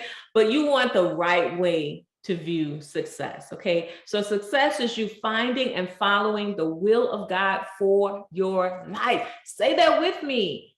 It's what God says concerning your life. That's why you don't have to compete. That's why you don't have to compare. That's why you don't have to complain. That's why you don't have to, pull people down, but you can walk in this calling. You can walk in this assignment freely because what? It's the will of God for your life. So no matter what other people say, this is the will of God for my life, for my family, for my marriage, right? Success in your marriage. Some of us, for success for them may be to have a thriving marriage, a healthy marriage, a peaceful home, okay? So that's success, all right? So the right way to view success is so very important. So even as you're on this journey, there's some things that I need you to commit to. 4 things you must do, okay? I need you to choose to trust God. And I'm not trying to push any religion upon you. You may not believe in God. You might believe in the universe. I don't know what you believe in, but I'm a woman of faith. So I'm going to say this, you have to choose, all right? The reason why I say you have to choose, especially on this road, because there's so many things that are going to manifest and you're going to need some help. You're going to need some support, and you're going to have to be able to realize that you must partner with God on your next journey. You're on this journey and on your next level. Okay. You need to choose to trust God. Then I need you to commit to the process. No, upfront, you got to commit to the process. Why am I saying that? Because if you don't make an intentional decision to commit to the process, you won't last. You will not finish. You will start, but you will not finish. You got to be committed that even when life hits you with arrows and darts and you're under fire, there's so much hell going on in your life, you're committed to the process. So not only am I choosing to trust God, I'm going to commit to the process, and then I'm going to collaborate with God. Do you know that you're in partnership with God? Yes, you are. You are in partnership with God. He needs you here on earth to fulfill your assignment. So you got to get your directives from him so that you guys can partner together, right? Nothing like being in partnership with God. I know we're looking for all of these external partners, but I dare you to partner with God and then watch how your business will begin to have some traction and some momentum. And then consistently keep showing up. When people look at my life and they're like, how could you have stayed in ministry for 24 years?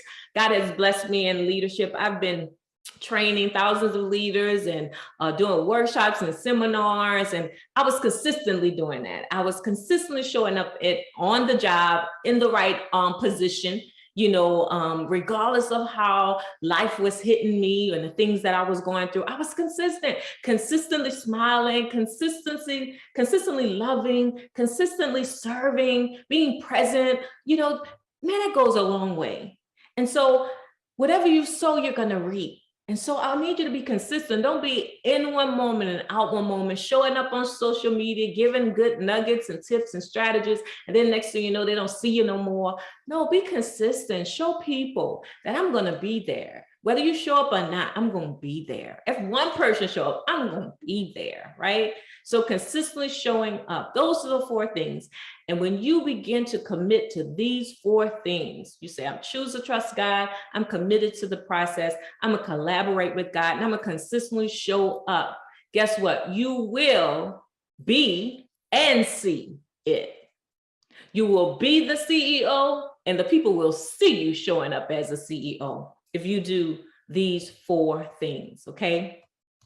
So as we begin to talk about those 5 areas that you need to safeguard, I'm telling you, I feel this so strongly in my spirit that if you safeguard these areas and pay close attention, there's power in being self-aware.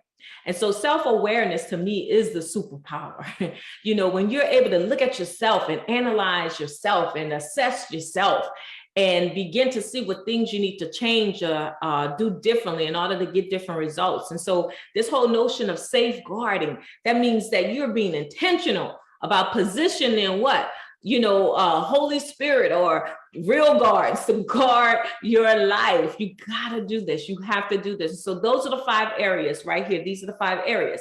Your personal life, okay? And you remember, I talked about that when I was sharing with you about you know, that your personal life on this journey, it will suffer. Yeah, it will suffer. But if you have the right things and systems in place, it won't have such a major impact on your relationships. All right. So your personal life is something that you have to safeguard. Your rest, okay, meaning your mental and emotional state, you gotta make sure you're safeguarding that.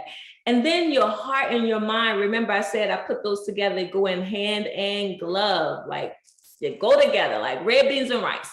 But yeah, your heart and your mind, that's so important. Your experiences, yeah, what you go through, don't neglect those things. Go back into your faith file, keep a record of those things that have manifested in your life, the successes, because you're gonna have to remind yourself, if God did it before, he'll do it again.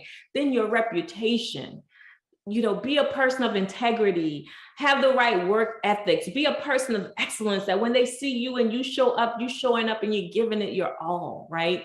And so I want to look and delve a little bit deeper into these particular areas, because I need you to work through some things. Because sometimes we hop into entrepreneurship and we haven't even count the cost. Have you count the cost before you leap?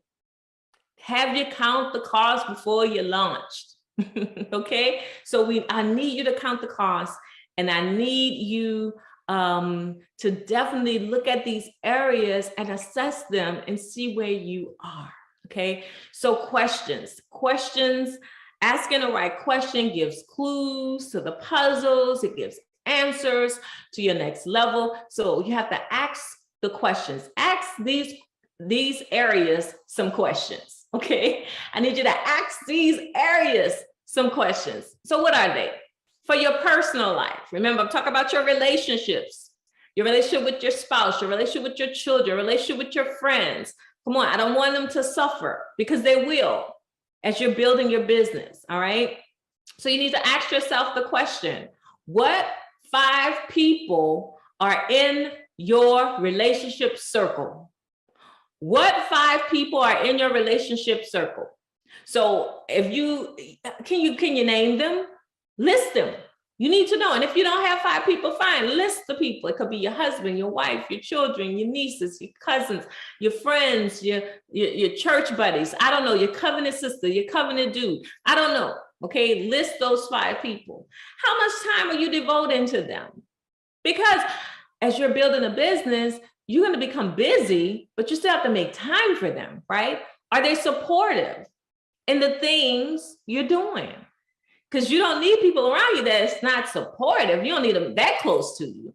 You know, it's okay to have them on the outskirts, but if you're going to be in my holy of holies, my inner circle, I need you to support what I'm doing, like the post or something, share the post or something, tell someone about my product or my services or something. Come on, that's key. You got to ask yourself, and then, you know, have a conversation with them and say, wait, I don't see you supporting anything that I do, but I'm always supporting you, right? Okay. And then how is your communication with them? Remember, I shared with you 3 things. I said you have to clarify the vision in your relationships. You have to communicate your commitments in these relationships. You have to consistently check in with the people. Don't be trying to maneuver and move around in silence. Like I said, it's a burden. It's really a weight when you don't have the support of your spouse, especially if you're in business. And I want to speak to those of you that are really having a hard time getting a husband or a wife on board. I need you to keep praying. God will turn the hearts of all men, you know, and he will help you get through it. But I understand it can be challenging. That's why I say I thank God for my husband. He's a gift to me. He cheers me on. He supports me. There are times when I have to prepare. I remember, you know, as I begin to prepare for messages to preach or speak, that would take a whole day and I'll be in isolation. And, you know, he respects that. My time of consecration. I say isolation, consecration. And so, but I value that. And so if you have a spouse that supports you, you need to love on them. Your children supporting your business, knowing that you have had to sacrifice so much, right? But they still love you. That's priceless, right? So what ways can you improve your relationships now that you are in business? Okay. Let's talk about your rest. So make sure you go through those questions, because questions leave clues, right? They can give you answers. They're going to help you keep momentum. Let's talk about your rest. Remember, when I talk about rest, I'm not talking about sleep. Sleep is one of the aspects of rest, but we're talking about the mental and the emotional rest that you need. Here's some questions you need to ask yourself. How many hours of sleep am I getting? How many hours of sleep am I getting? What are some things you do for rest? Ask yourself the question. What are some things you do for rest? What are some things that break your rest or your peace? You have to look at those things, because that's going to determine how creative you're able to be. And your creativity is birthed out of rest, the recreation, you being able to rest your mind, not always be anxious or stressful or moving and all this commotion, right? So that's so important, okay? So make sure you ask yourself those questions. What are some things that break my rest? That really have me not at peace, okay? So that's what we're talking about with your rest. Now let's look at your heart and your mind, which is so crucial. The word tells us that above all else, guard your heart, because out of it flows the issues of life. So you have to make sure your heart don't have no toxic emotions, bitterness, unforgiveness, all of that in your heart. You got to cleanse your heart and cleanse your mind, because your mind is a battlefield, all right? So ask yourself some questions. Is your heart healthy? I'm not talking about your physical heart. I'm talking about, like I said, right in here. That's what I'm talking about. I'm not talking about your physical heart. I'm talking about your spiritual state, right? Is your heart healthy? Are there toxic emotions eroding your heart space? What are they? List them out. How are you handling them? And then what are you doing daily to keep a positive mindset, to stay in a positive mindset? And then what are some ways you can guard your heart and your mind? All right. All right, now we're talking about your life experiences, because sometimes we like to ignore our life experiences as if things didn't happen. Lord, if I could erase. No, all of that. You need the dark streams and the light streams. You need the dark streams and the light streams. All of that is woven into the fabric of your life. And God, all of that tells a story of who you are and how you're able to handle what you handle. Don't you know people are wondering that about you? How are you able to withstand what you're going through or what you've been through? How is it? Because of my ups and my downs, because of my bad days and my good days, because of the pain, and the joy in my life? Yeah, I had to have that. So here's some things to ask. Name at least 3 defining moments in your life that you pulled through. These are successes because you made it to the other side. See, sometimes we neglect to look at these defining moments, and it doesn't have to be grand or big moments. Find the little wins, those things that if it had not been for God, He helped you to get to the other side. Now you see why you had to go through it. So take that time. Another question, how did you get to the other side of your valley? That's your story. That's your steps. That's the service that you can offer to someone else, the how-to get to the other side. That's why we see a lot of coaching happening, because people are just simply sharing their story and how they made it through divorce, how they made it as a single parent, how they made it through the layoff or the firing, right? How did they get to be the leaders that there was a journey, there was a process, but it's so beautiful and wonderful when you can document those things. Another question you need to ask yourself is, how often do you take time to reflect on your past victories? Okay. Don't allow life to become so busy that you can't take time to reflect on your wins and on your victories. Okay, let's move on. Your reputation. Now, mind you, you cannot stop every rumor. You cannot block every label or remove every label. People are going to talk. People are never going to, you won't have anyone's 100% approval, right? So don't even worry about that. Just mind your own business. And that's what I say. Everyone will not like you. Everyone will not support you. You just have to keep it moving. Okay. Keep it moving. And this is what I want to echo. I want to echo. You cannot control what people say about you, but what other people think of you is none of your business. Keep it moving and mind your business. Okay, that's what I wanted to tell you. All right. So do understand that there'll be fiery darts that are going to come. Right. But just make sure that you're not giving people ammunition to kill you. And what I mean by that is be a person of your word, a person of integrity. Don't just be living any kind of way. And now you're giving them the ammunition to kill you, to slaughter your reputation. You're not perfect. You're progressive. Right? I'm not perfect, but I'm progressing in every area of my life. But make sure that you're being kind. Make sure that you're being generous. Make sure that you're being true to your word and you're showing up authentically you, okay? So your reputation, here are a few questions you need to ask. Just two, are you easily offended by what people say or do to you?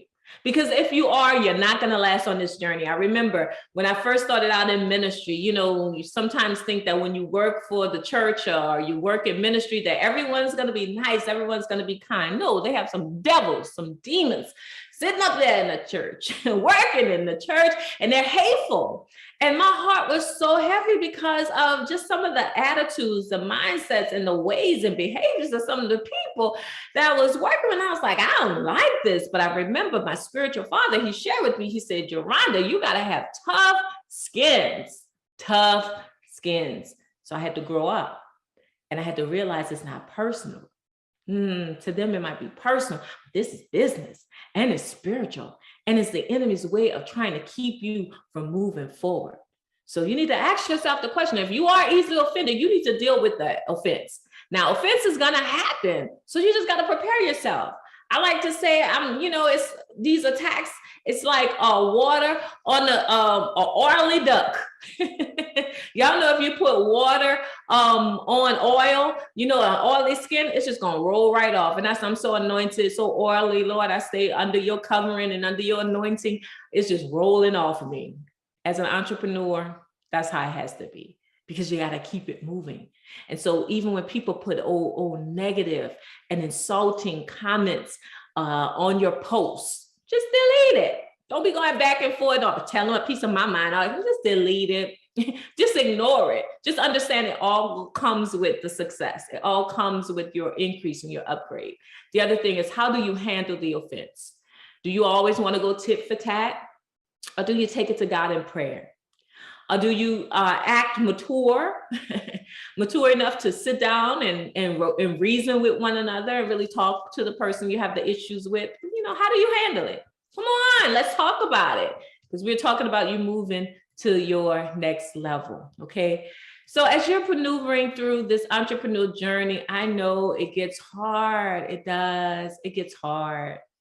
But God, okay? God is with you, so you're not alone, okay? And Coach Jay got you covered. As I said, there's ups and downs of being a CEO, but you're going to make it to the other side. So my desire for you is for you not only to survive as a CEO, but to thrive as a CEO. And as I say, keep showing up. Don't stop showing up. People are waiting on you to show up authentically yourself. And then keep your word. If you say you're going to go to the meeting or you're going to sign up for the course or the class, be present. If they can't count on no one else, they can count on you for showing up. And then I want you to finish strong. Got it? I want you to finish strong. I love this quote that Les Brown says, because on this journey, there's so many things that come and block and stop us, and we allow these fears to hinder us from moving forward. And this is what he said: too many of us are not living our dreams because we're living our fears. No, I'm not going to live my fear. I'm going to be a successful CEO at any cost, man. I'm going to do the work, whatever it is that I need to do. I'm going to do it so that I could see and leave a legacy for my children, my children's children. And so I'm not going to quit. I'm not going to give up. I'm not going to let my fears block me or stop me. And that's what you have to say to yourself as well. Okay. So remember, go out and add value to every room because it's in you. Add value to every table because it's in you. and add value to every life because it is in you. Okay. Well, of course, thank you all for sharing with us for the upside downs of being a successful CEO. I do want to remain in contact with you, so you can follow me on all the social media platforms at Geronda Marks. Let me go ahead and end the show and stop the sharing. You can all reach me at Geronda M on Instagram and on Twitter, and I'm also on Facebook. All you have to do is just put my name in, just Google it, Geronda Marks. But also, if you want to send me an email directly, you can. I would love to hear from you and just share with me how this particular workshop has helped you, what sort of transition that you're in, and that this has helped you to really make some good decisions and to really evaluate your life. I want to hear your story. So make sure you send me an email. You can send it to Geronda, Geronda, Geronda@youareunique.org. Geronda@youareunique.org. So remember to follow me on all social media platforms. I'm on Instagram, I'm on LinkedIn, I'm on Twitter, as well as TikTok, all of those different social media platforms. And I look forward to meeting you and to also connecting with you. So have a wonderful day and keep showing up.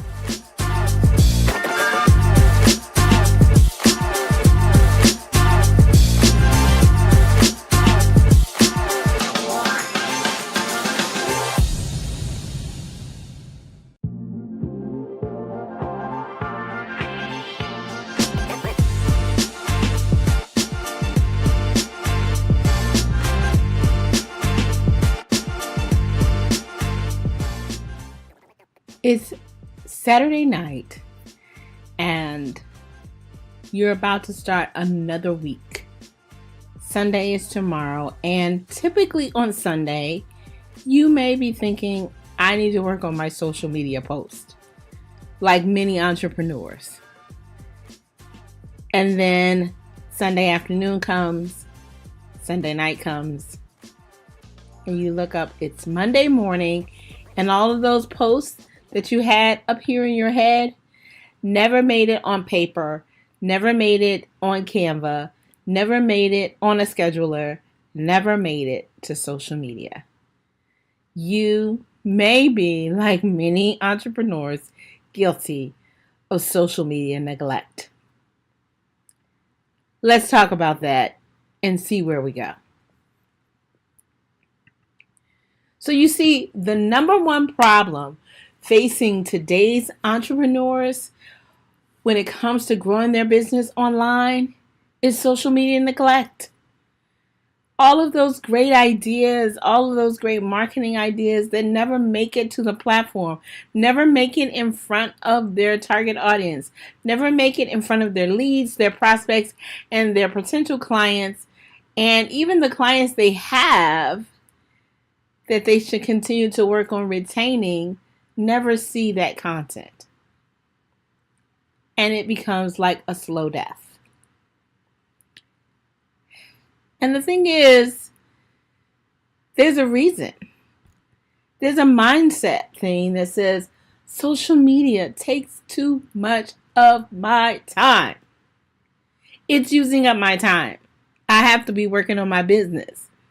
I don't have time for social media.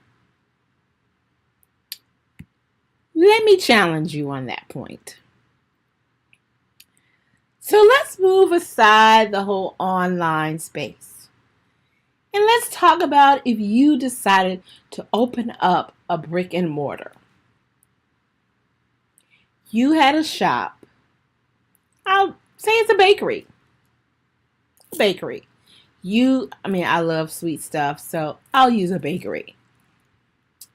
You open up a bakery. Well, you have to have a location. So you set a location and you expect people to show up and purchase your products. And without you doing anything. You wouldn't think that.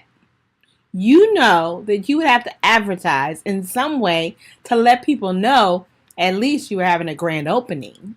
Something to let them know that you existed, that you had the bakery. Something to let you know that you had that sweet, irresistible, mouth-watering confection that everyone wants.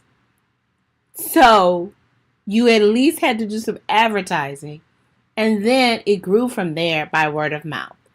And before you know it, people were coming in. But you know that over time, you would still have to do some advertising. So maybe you post things in the local paper, maybe you post things on a bulletin board in some community areas, maybe you hand out flyers, maybe you ask your customers to share about the bakery. All of that is leveraging social interaction to produce results in your business. Social media is the same way. You've got to make some investment of time to make yourself known, to make your products and services known, to make people know about you and how great your stuff is, your services, your products, so that they will, one, purchase from you, and two, tell other people about you. So just like you would need to invest time and resources if you had a brick and mortar, you have to be willing to invest time and resources if you're growing a business online. And social media is the way to do that.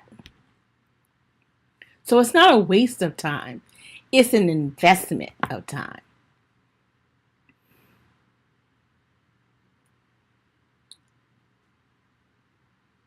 But maybe you already know that.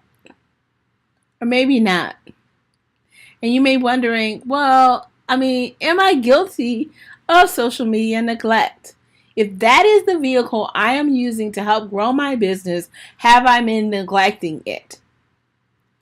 Have I been inconsistent in posting? Have I been inconsistent in my messaging? Have I been not engaging with other people in my community or in other communities I'm connected to? Have I just kind of showed up, stood in the back of the room, and then walked back out the door? No one knew I was even there. Have I been ignoring prospects? Maybe I do a post and somebody responds and they show an interest in my services by even getting on my email list, and I do nothing with it.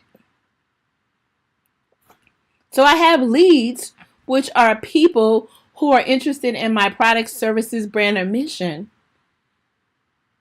And I have prospects, which are people who have indicated by their actions that they are interested in my product, services, mission, brand, or mission. And I'm still not doing anything with either one. I am guilty of social media neglect. And then, of course, I don't want to leave off the table, and this is probably not you, just the straight MIA. Missing in action, totally off the grid, totally disappeared.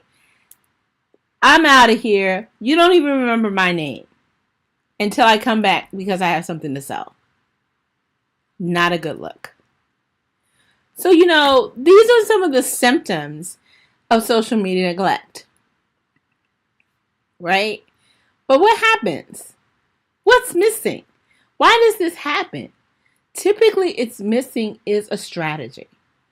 When you start thinking from a business perspective, you should have a strategy. When you have a strategy, social media is not a hindrance. It is a springboard. The strategy helps you understand how you want to leverage social media to grow your business. How do you grow your business from here, from point A to point B, and then C, D, E, F, G? There is a process.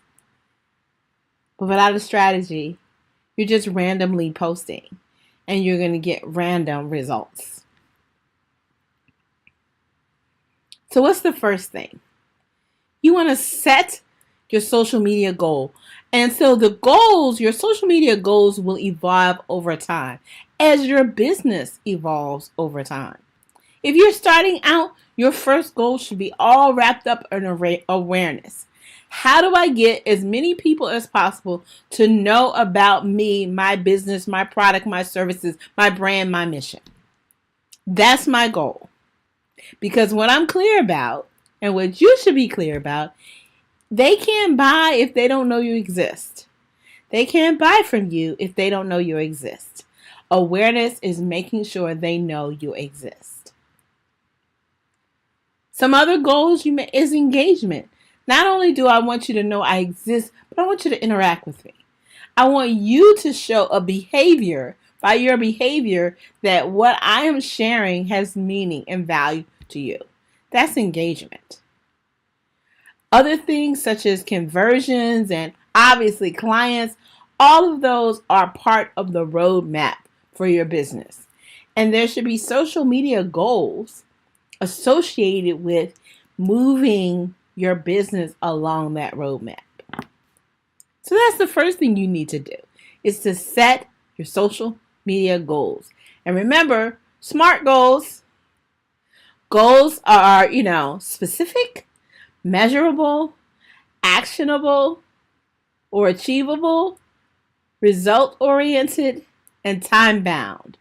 So as an example of that, I want to grow my Facebook group by 10% by the end of Q1.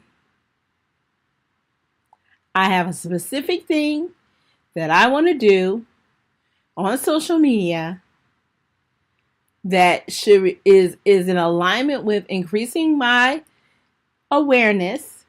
So my group, I want to see it grow by a specific percentage within a time-bound space by end of Q1. Those are the kind of goals you want to be able to set on social media. So once you set your goal, then you want to figure out, or as a part of setting your goal, pick a platform.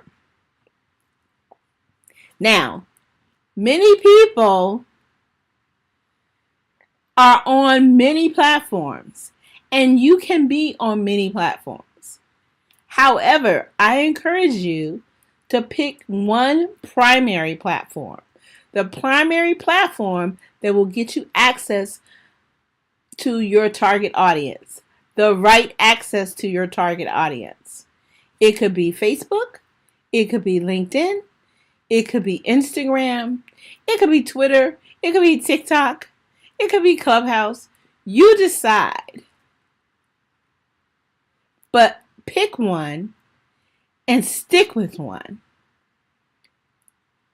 It's okay to be on multiple platforms, but if you are already being inconsistent, that just spreads you even thinner.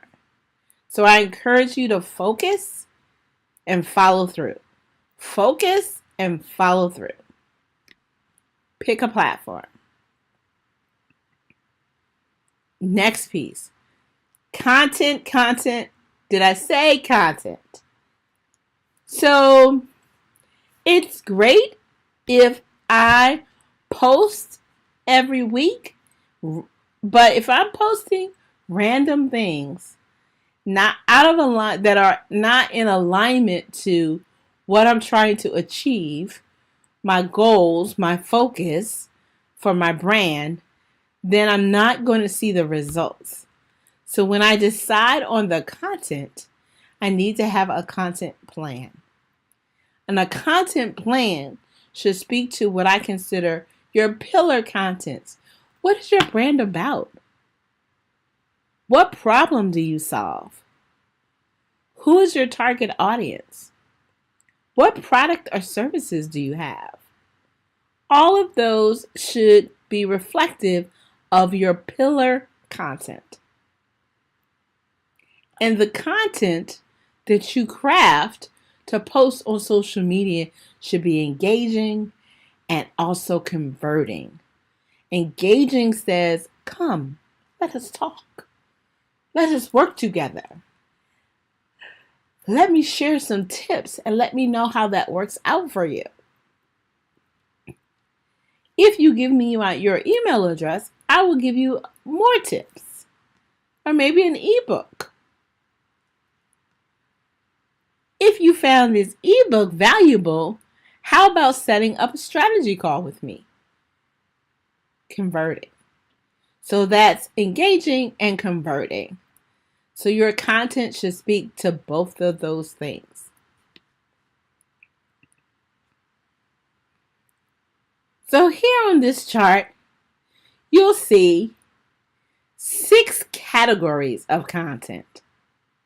6 categories of content.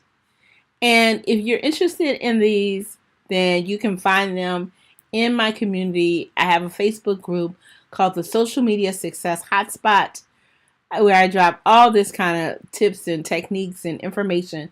So if you go there and join, you get this information.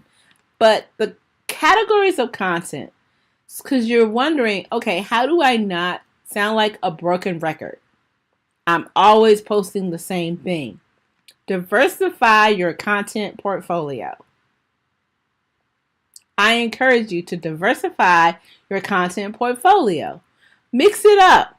Have some entertainment. Have some fun. Be willing to post things that aren't about your brand, but are about who you are, who your audience is. So for instance, the age-old Android versus iPhone. Android versus iPhone. Now, that is always a hot topic. Everyone wants to weigh in on that. So that is entertaining. It's fun to see how people, some people are diehard, iPhone users, some people are Androids to the ground. All of that. Those kind of posts always get a lot of engagement. I happen to be an Android user, but I love my MacBook Pro. So I'm an anomaly. There is a group of us like that. But I'm sharing that to say that's one type of content, right? It doesn't have to be about your brand, but it's something to engage with your audience. Other types, inspiration. We're all familiar with the quotes. But also, aside from the quotes, you can do things like trivia, share a story. All of those things can be inspirational, education oriented, share tips, techniques, resources, things like, other links to websites that could be useful tools. Another is conversation oriented posts, things that are asking questions, conversation starters, querying people, polls. But also you want to add posts that connect with your people, right? And encourage them to connect with each other. And last but not least, promote your products and services. So out of the 6, you'll see just the last one is promotion. So a lot of the content you should be doing, if you think of the week, you have 7 days in a week, 1 day to rest. So now you're down to 6. You got 6 categories. Out of the 6, you have content that you could post each day out of these content categories. That right there could be your content plan.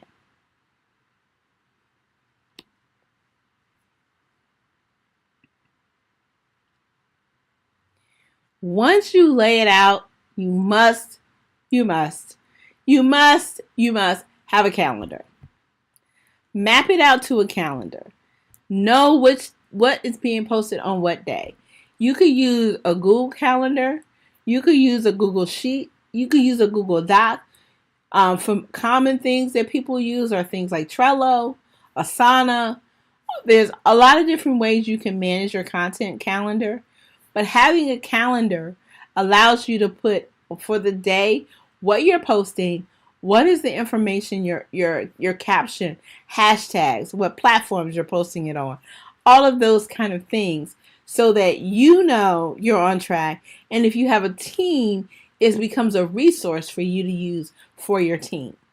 Your team should be able to go to the content calendar and know what should be happening at a given point in time. Calendar is a must.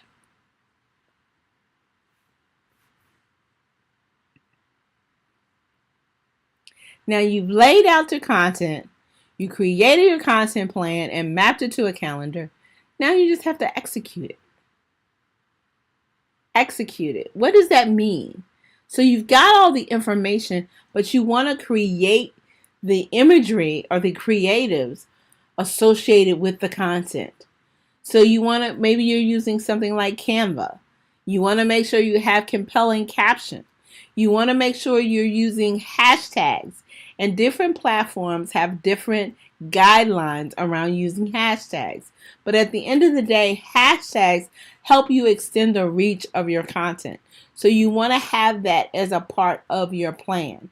And you want to execute it by setting it up either to post manually on the platforms or to set it up with a scheduling tool.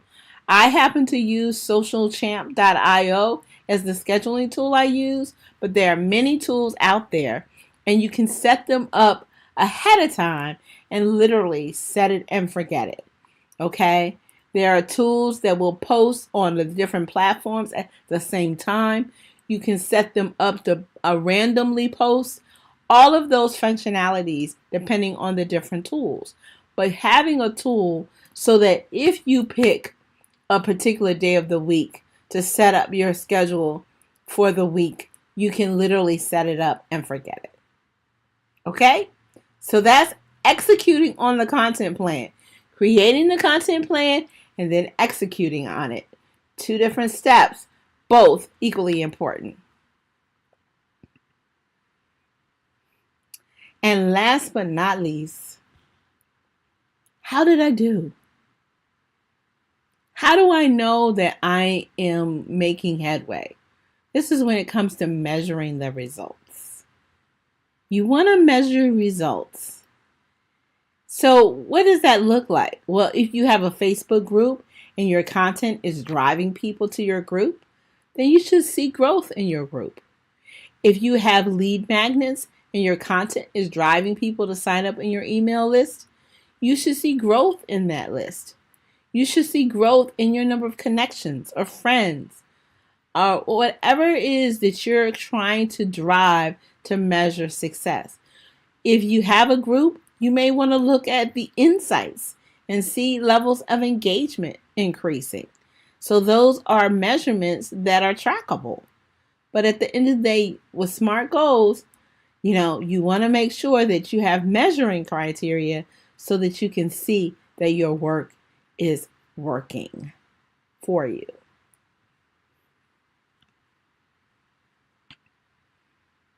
Okay, so what's next? You created this roadmap, this strategy, social media strategy, right? And you want to know, what do I do next? Will you use it? Right?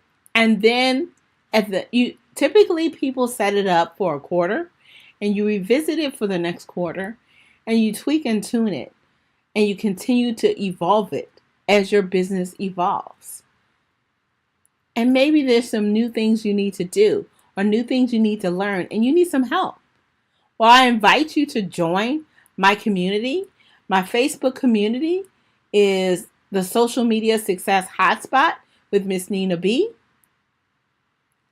And, I invite you to be a part of that community so that you can grow your social media to help grow your business. And no more social media neglect. You can simply join by going joinmissninab.com. It'll take you straight there. You can also, join by reaching out to me directly. Connect with me, either on LinkedIn, Facebook, Instagram. I love to have you connected to me. But more than anything, let's not neglect social media. Let's leverage it as the tool that it is to grow your business. Thank you.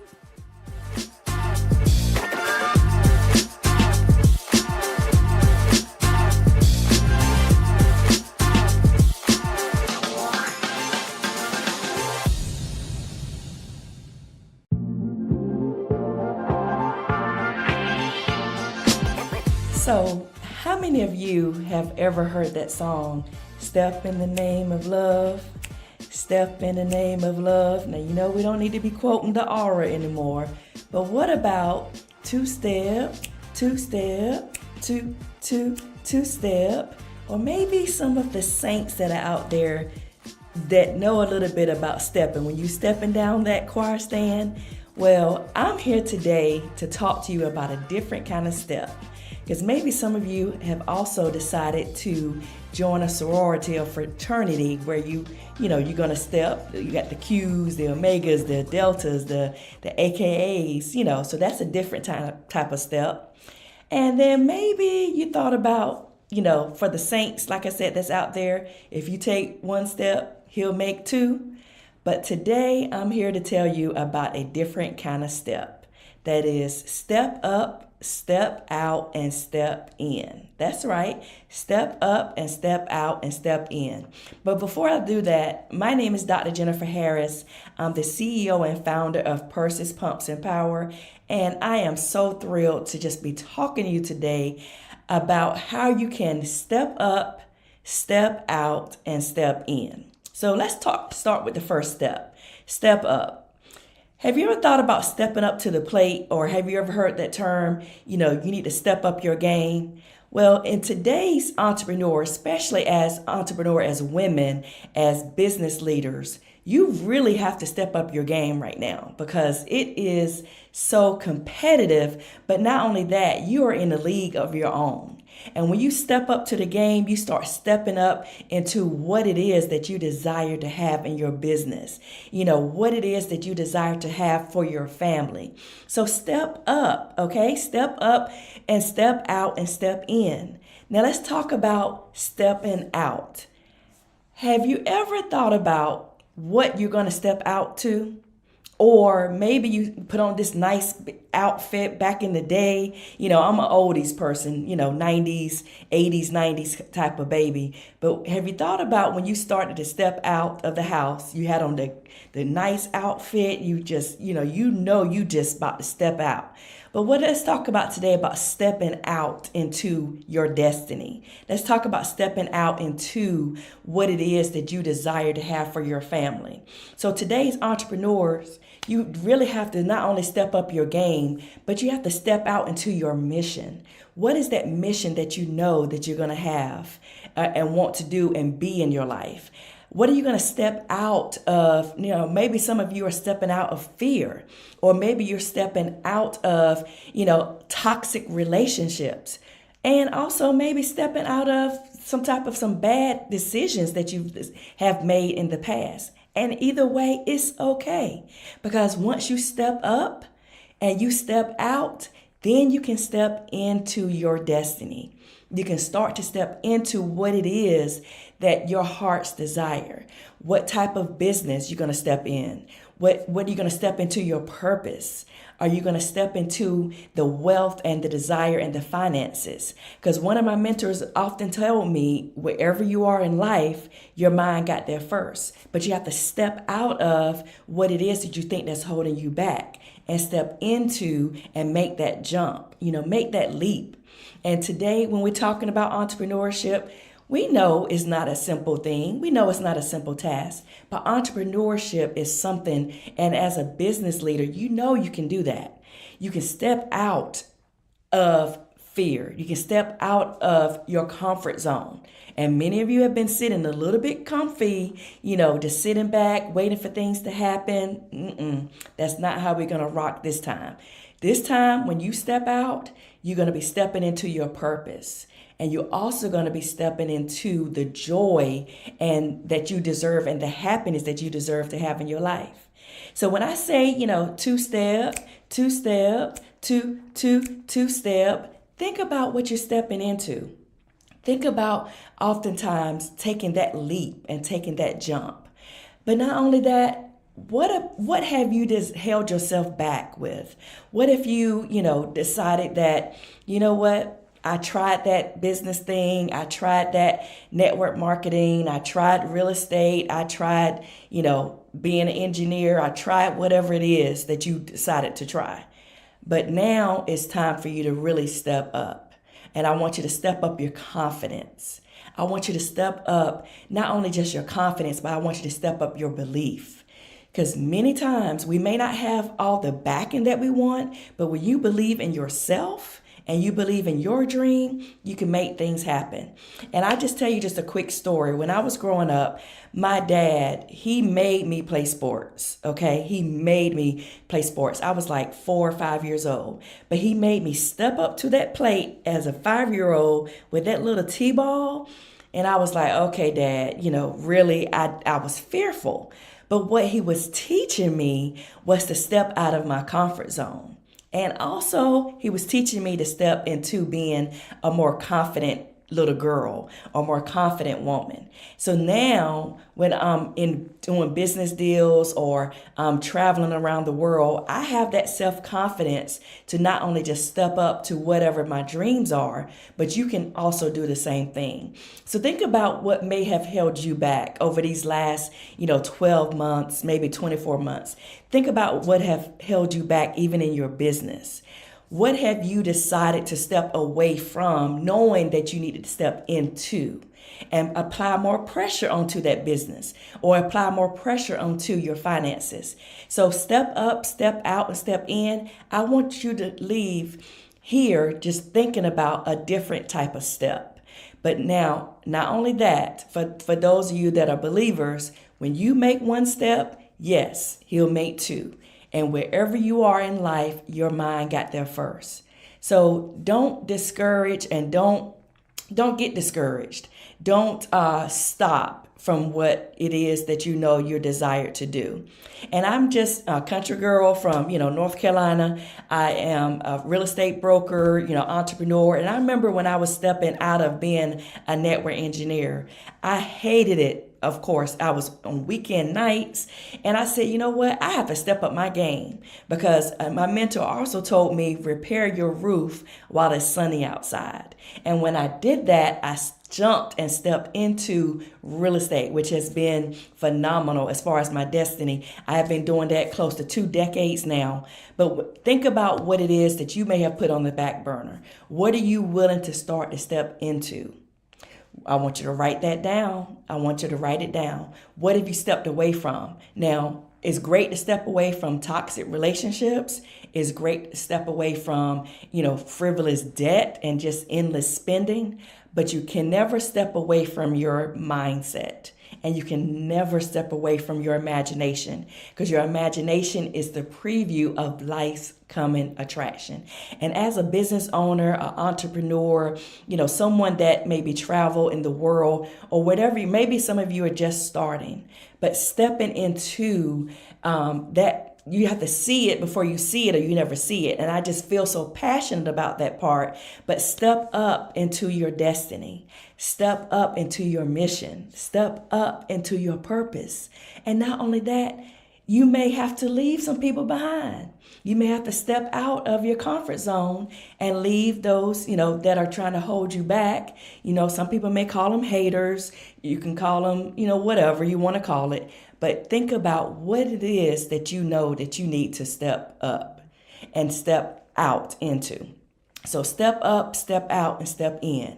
Because it's time to not only declare what you have and want to be and do in your life and in your business, but it's time to step into your purpose. And it's time to step into your destiny. Because no matter where you are in life, your mind got there first. So for those of you that may have just decided, you know what, I'm going to put this dreams or put this business on a back burner, I'm challenging you today to step up, step out, and start to step into what you know is rightfully yours. Again, I am Dr. Jennifer Harris, the CEO and founder of Purses, Pumps, and Power, and I just delighted to talk to you about two-step.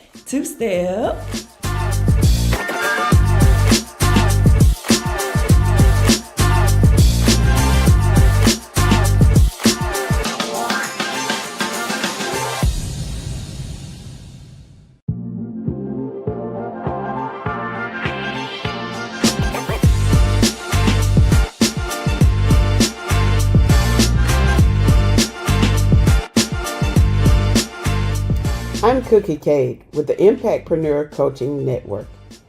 This workshop will help you through your journey, and I'm here for your success. Let's get started.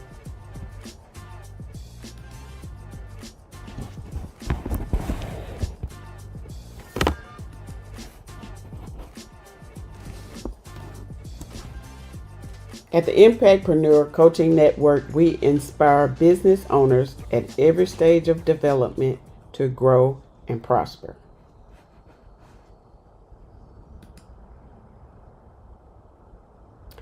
The agenda for the course is an introduction and course overview, self-analysis, characteristics of successful entrepreneurs, small business failures and success, finding your space, risk, thinking like an entrepreneur, time management, and planning.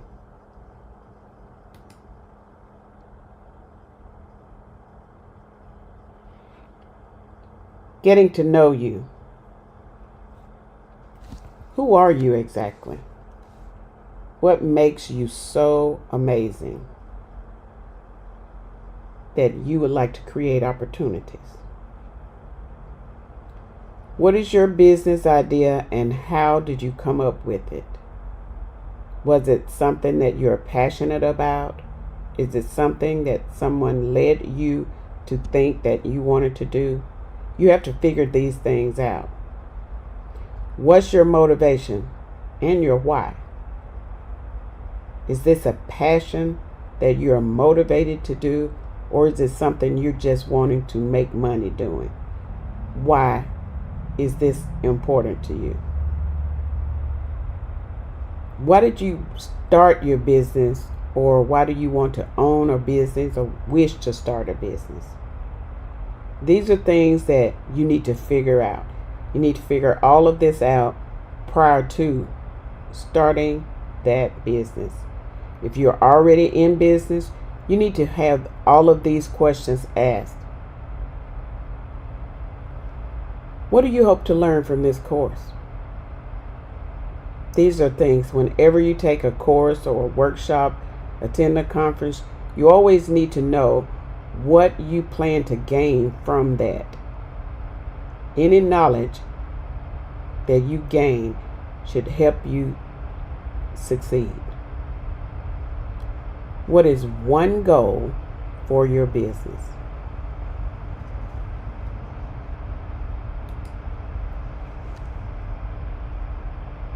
This course is about finding your niche. Success depends on finding, developing, and refining a niche. Filling a need that is not being met. You have to create opportunities for whoever your customer is, whatever the business idea that you have. What are you trying to do that's different from someone else that's trying to do it or have already done it? You have to investigate the feasibility of this business idea. Just because you come up with a plan does not always mean it will work.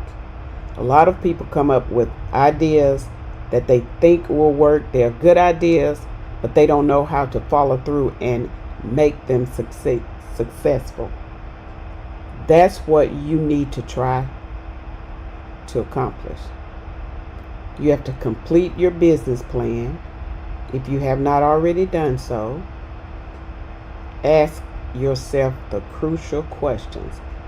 All questions need to be answered. Why are you doing this? Who are you doing it for? When do you plan to start? What are you doing? You need to know all of those prior to, or if you've already began, you need to figure that out now. Find your unique factor.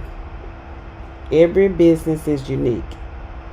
When I started my business, I didn't think there was a need for it, but it really is. A lot of entrepreneurs have no idea what they're doing. They just know they want to make money. Making money is fine, but if you're in it for the wrong reason, which is just to make money, more than likely you will not be successful. You have to always think positive, look at the big picture, and look outside the box in order to succeed. Planning helps you define what differentiates your business from others. If you plan ahead, go ahead, have your business plan, answer those crucial questions. You'll be ready for any obstacle that comes before you.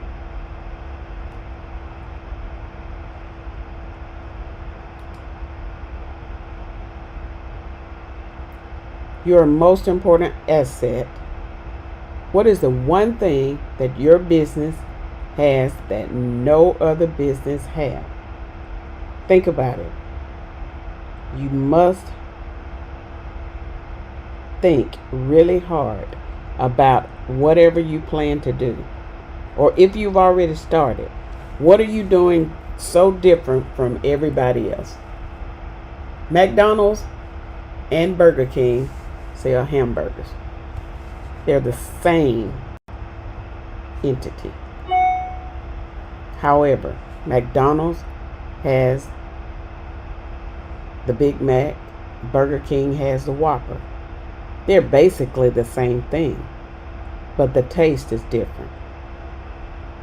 You have to figure out what you're doing that's different from the other business if you're not creating something so unique.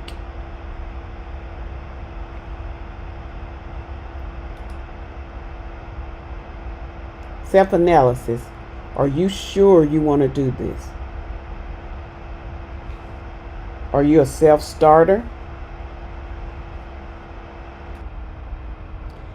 You cannot be mediocre and expect results. You gotta be motivated enough to want to do everything. You can't wait on anybody else. You gotta be a self-starter. Do you get along with different personalities? Everyone don't. Everybody's not designed to be an entrepreneur. You have to know how to treat people, how to communicate with people, how to accept criticism. All criticism is not bad. You learn from the negative and you turn it into a positive. Do you have physical and emotional stamina? You've got to be ready for the journey, whatever it takes. If you plan to do this and be an entrepreneur, you've got to be ready for it. Whatever you do today determines your tomorrow. Are you good at making decisions? Some people are not. Some people like for others to help them decide. You've got to move quick and think quick when you're an entrepreneur. A lot of times you don't have time to think or assess anything. You've got to be ready for action at the spur of the moment. How well do you plan and organize? You've got to get yourself organized.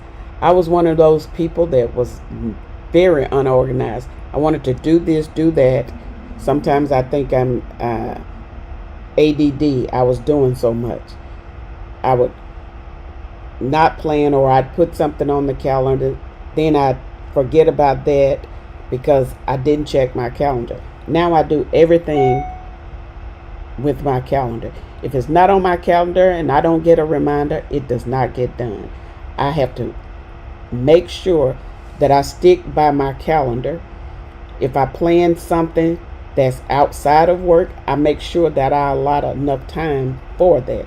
You have to allot enough time for meetings, whatever is included in your business. You have to plan and be organized.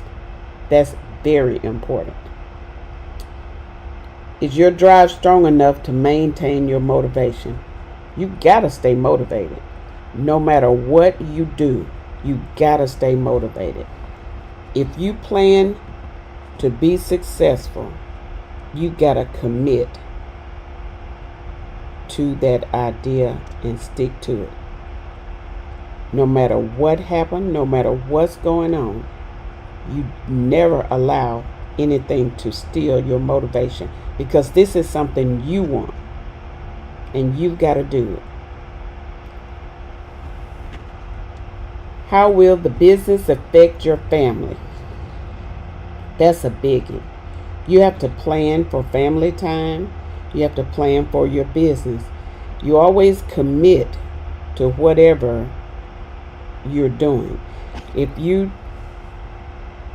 tell your family that you'll be off on a Saturday and something comes up, if it's very crucial and you cannot afford to miss it, schedule around it. See if you can schedule another time.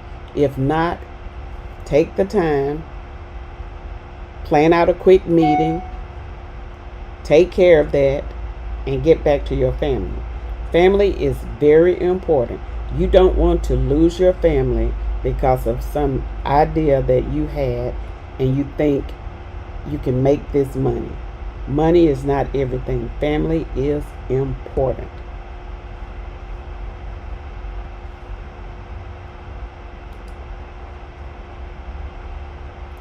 The characteristics of a successful entrepreneur. Passion. You have got to have the passion for this idea. Whatever you committed to, you have got to have the passion for it. You always think, I'm committed, I'm going to do whatever, and I'm going to devote myself all the way. You've got to be persistent in doing this. You've got to always strive to make things happen no matter what. Good health, high energy. Take time and exercise. Take time and meditate. Whatever your good health habit is, make sure you take time for it. I'm one of those. I'm an early bird. I don't get a lot of rest, but that comes from when I had my job. I go to bed late, but I'm an early riser. I'm up early, so I try and get a little exercise in. If it's no more than 30 minutes, whatever it takes. Even if I'm at the office, I'll stand up, walk in place, whatever it takes, as long as I can get a few minutes to keep myself healthy. I try to eat healthy, but that doesn't always pan out. Whatever it takes to keep your high energy level up, because you've got to be ready for whatever you're doing in your business. Creative and innovative. Now that's an area I'm not good at. I'll tell people, I let people do what they do. I'm not a creator, so I know this. I already know this, but I don't mind asking for help when I need it. I'm very independent and self-motivated. I don't need a lot of people to help me decide if this is what I want to do. I'm very independent. And sometimes my husband tells me I'm too independent. But I guess I was brought up that way, and I don't know any other way. But it's a good characteristic for me.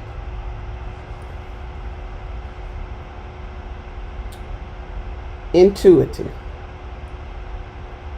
You have got to know what you're doing.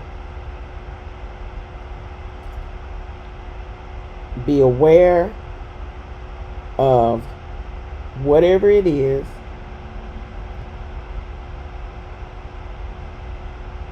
and get immediate understanding. Self-confidence comes from knowing what you're doing. If you decide you want to make widgets, make the widgets. Know in your heart that you can make those widgets and be good at making widgets.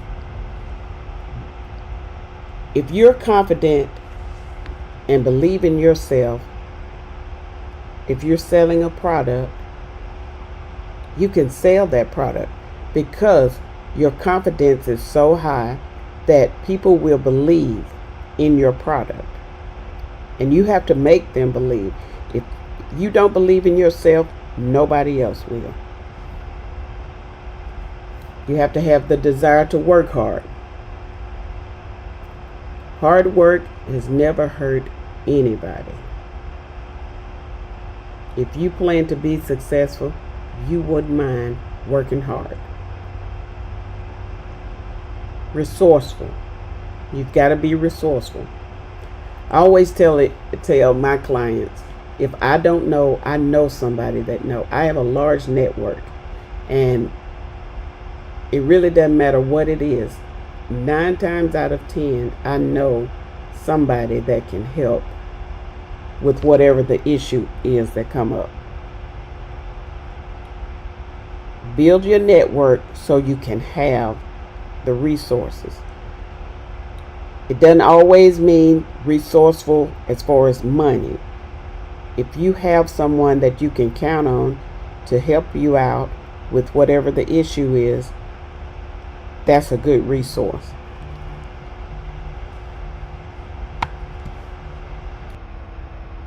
Personal initiative. You have got to take whatever action is necessary to overcome the barriers, any setbacks, or whatever it is to reach your goal. You don't want anything to hinder you from reaching your goal. There's 6 steps that you can take to develop your own initiative. Develop a career plan. Build your self-confidence. Spot opportunities and potential improvements. Check your idea. Develop persistence and find balance. All those will help you with your personal initiative. Or you're a calculated risk taker. I am. I have always been that way.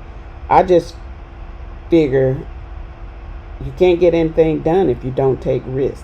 My sister would always tell me when I was younger, and I think that's where I got it. Scared money can't make any money. She was big on investments. And every time she would tell me about something, I would say, I don't know about that, or I don't think I want to do that. But she would always say, scared money don't make any money. And that's true. If you're not a risk taker, how do you know your idea is going to succeed? Everybody's not going to be on board with you. So you've got to take a chance on your idea. Because like I said, if you don't believe in your idea or your business, nobody else will. A lot of times you need to assess whatever the pros and cons are. But in the long run, most of the time, it ends up being very good. Vision.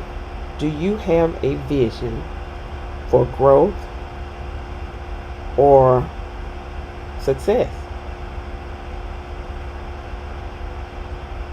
You've got to decide, is this something I want? Do I see it? Can I see the big picture?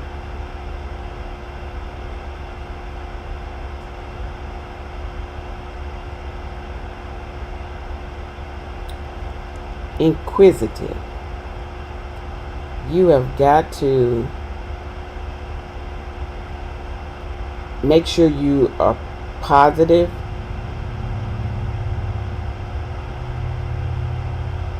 Not always curious, but you can be neutral, but always show interest in what you're doing. If you're high energy strong and you want to really make people believe in what you're doing, you'll ask questions, you will get all the training, you will do whatever is necessary with confidence to be successful.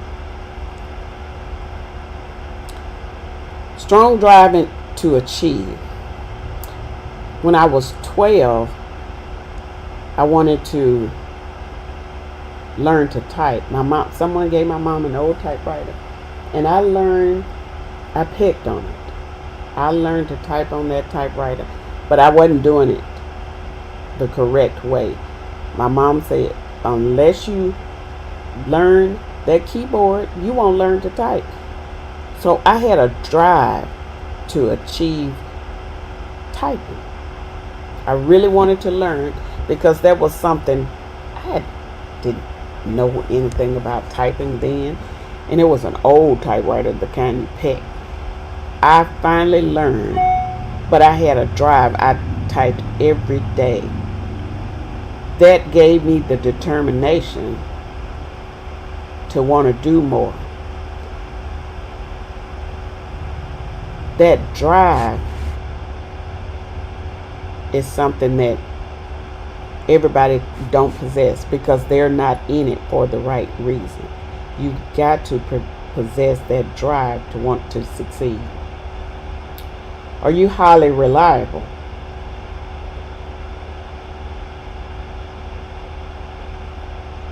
You've got to be trustworthy, because in all of my years of doing business, I'm a strong believer. If you tell someone that you'll do something or you'll provide something for them, you've got to do what you say. And all you have to give a person and keep yourself is your word. If you can't keep that, you don't have anything to give anybody. And you've got to be realistic. I know I can't be a rocket scientist. Number one, I don't like science. I'm afraid of heights.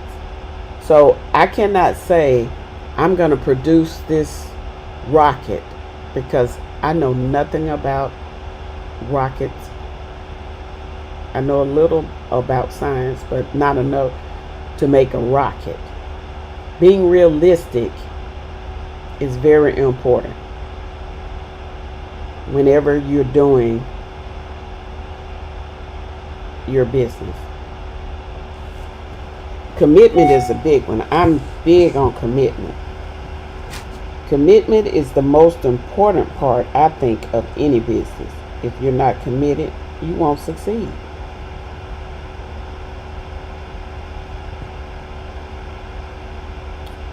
Problem-solving skills.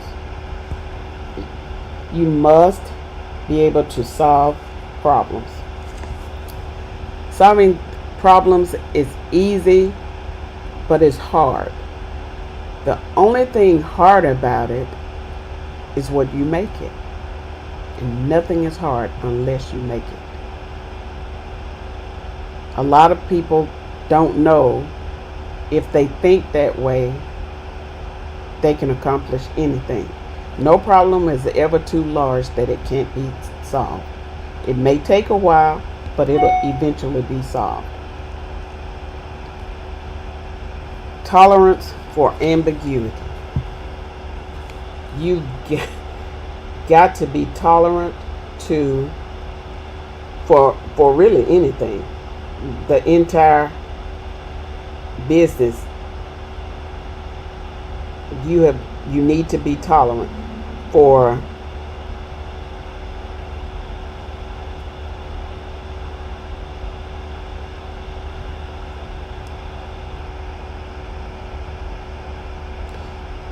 you've got to be open to any other suggestions. My way may seem right to me, but someone else may have a better idea, and it may not take as long. You've got to be tolerant to those that may want to help you, but you think your way is the best way. You know,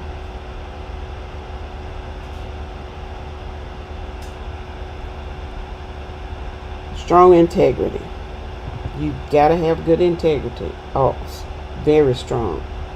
If your integrity is not strong, you may miss out on a lot of business. Having good quality, good strong qualities and moral principles are very important when it comes to business. People need to know that you have good integrity.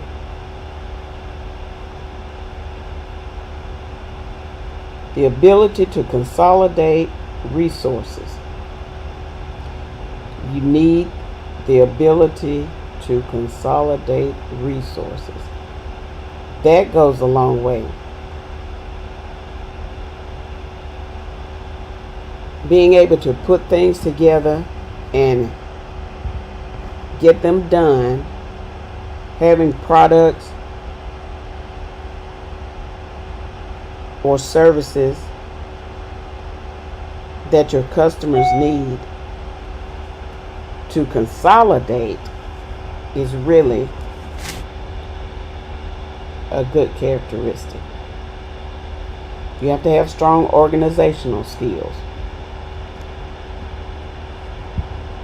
Some entrepreneurs refuse to learn. They don't want to team up and get things organized, lead.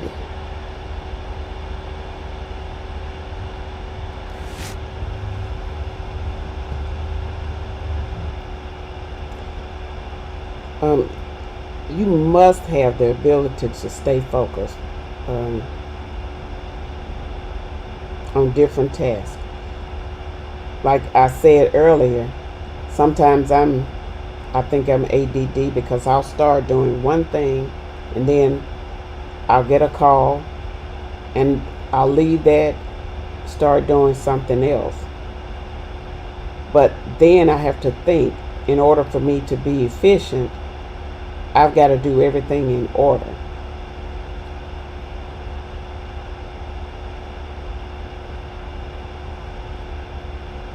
Competitive.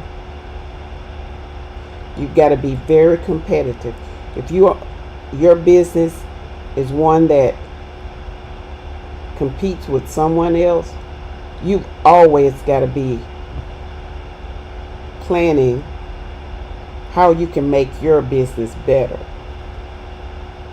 Always. In order to achieve the outcome that you want to get, you've got to stay steady. You've got to focus on what they're doing. Know your target. Know what they need. And be able to give them what they need. You've got to have a tolerance for failure. Remember, all bad things happen for a reason. If you fail at one thing, try and figure out how you can make it better. Do it again. If at first you don't succeed, try and try again. Never give up. You never lose until you quit. You've got to have a sense of humor and fun. Everything is not always so serious.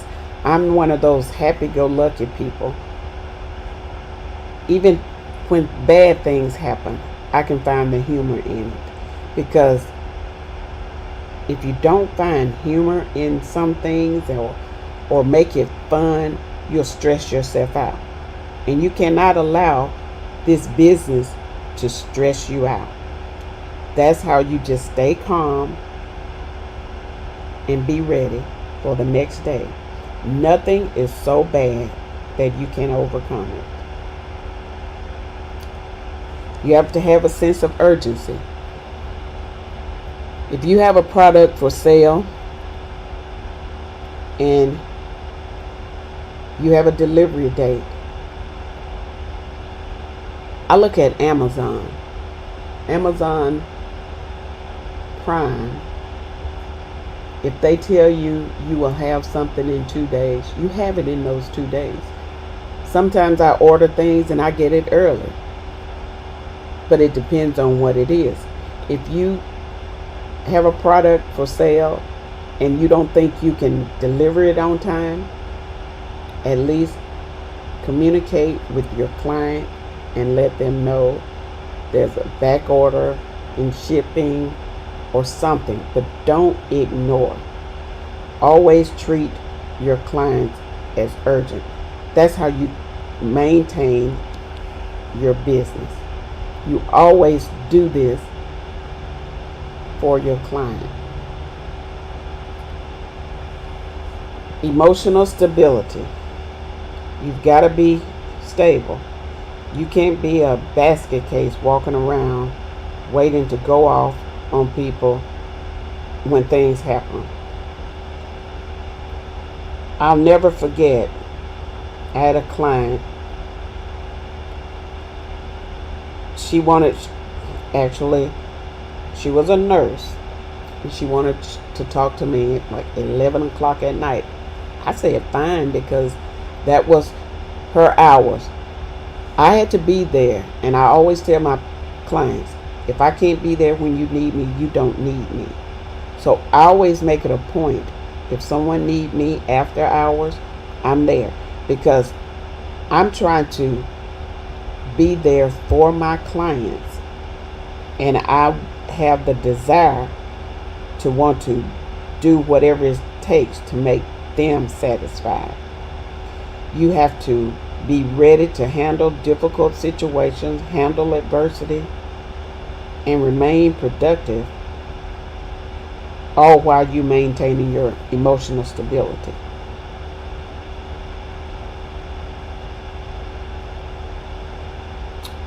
You can develop emotional stability by getting sleep. You got to get good quality sleep. Practice self-care.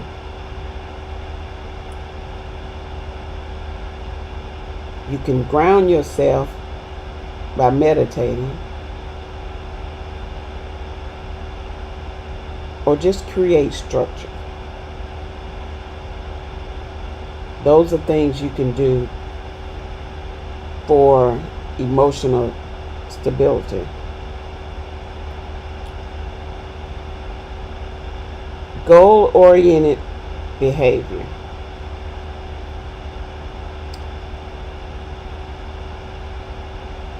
This actually falls in the range of motivation.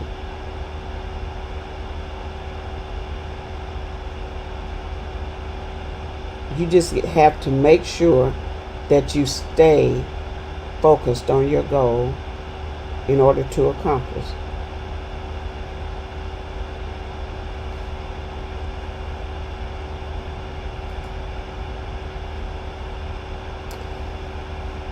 What successful entrepreneurs are not. They're not people that take risks without calculating the consequences. Not at all. People that do not look for resources or help. People who are not realistic. People that only desire to be rich. People that don't have a life outside of their work. These are a lot of things entrepreneurs don't think about, because all they can think about is, I have this product or service and I need to make money. And at the time, that's all that's important to them. But that's not a plan for success.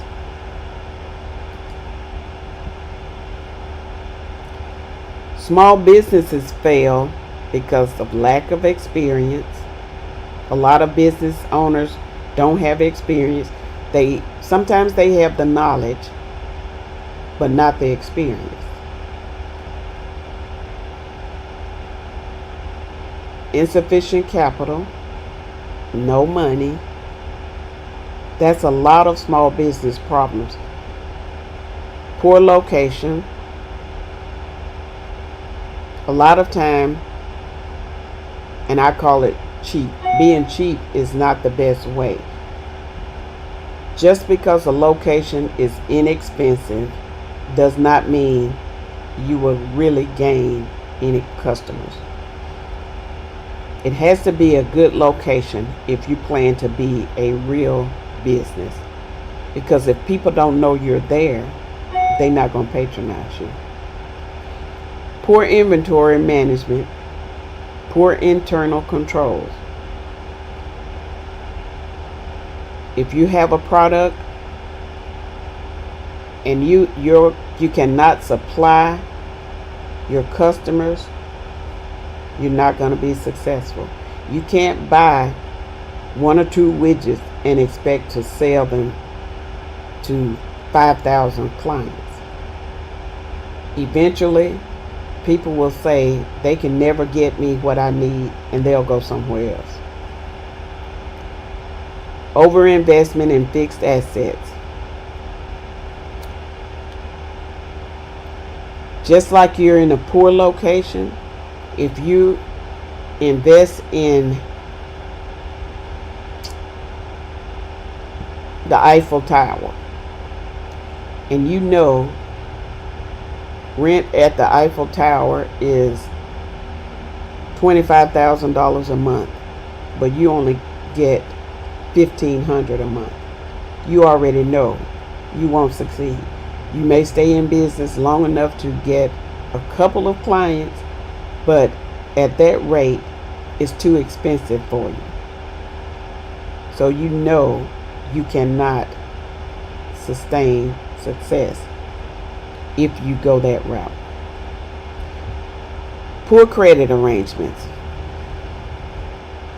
That goes a long way.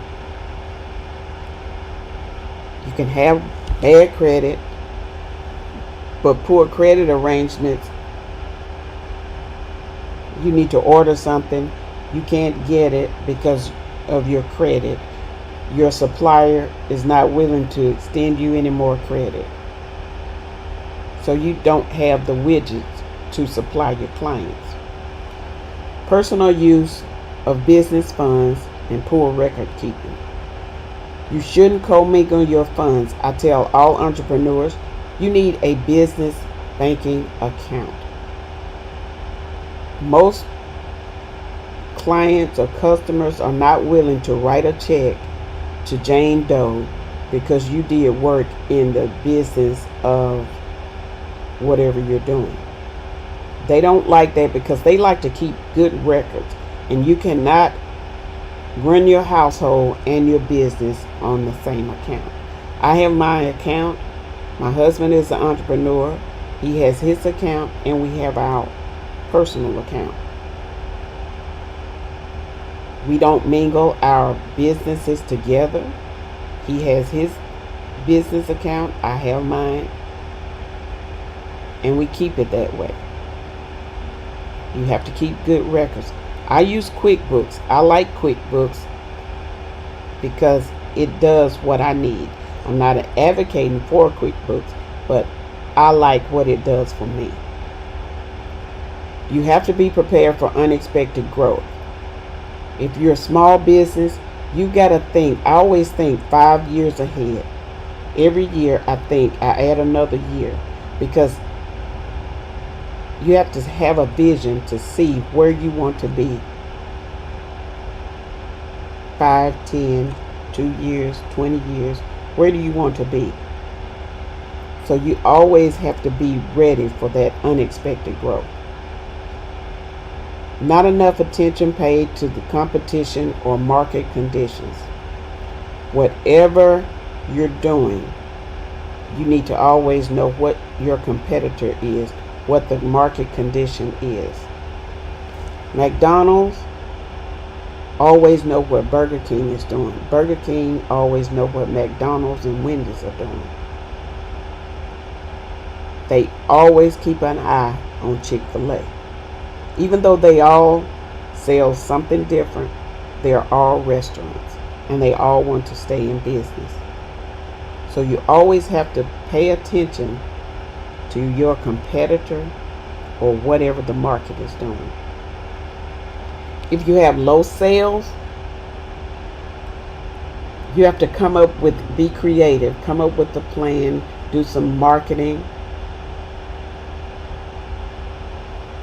But that's not going to help if you're not doing anything for your business. Poor pricing. A lot of small businesses price themselves right out of business. They want the money now. We've got to have it now. I sell pencils. My pencils are $5.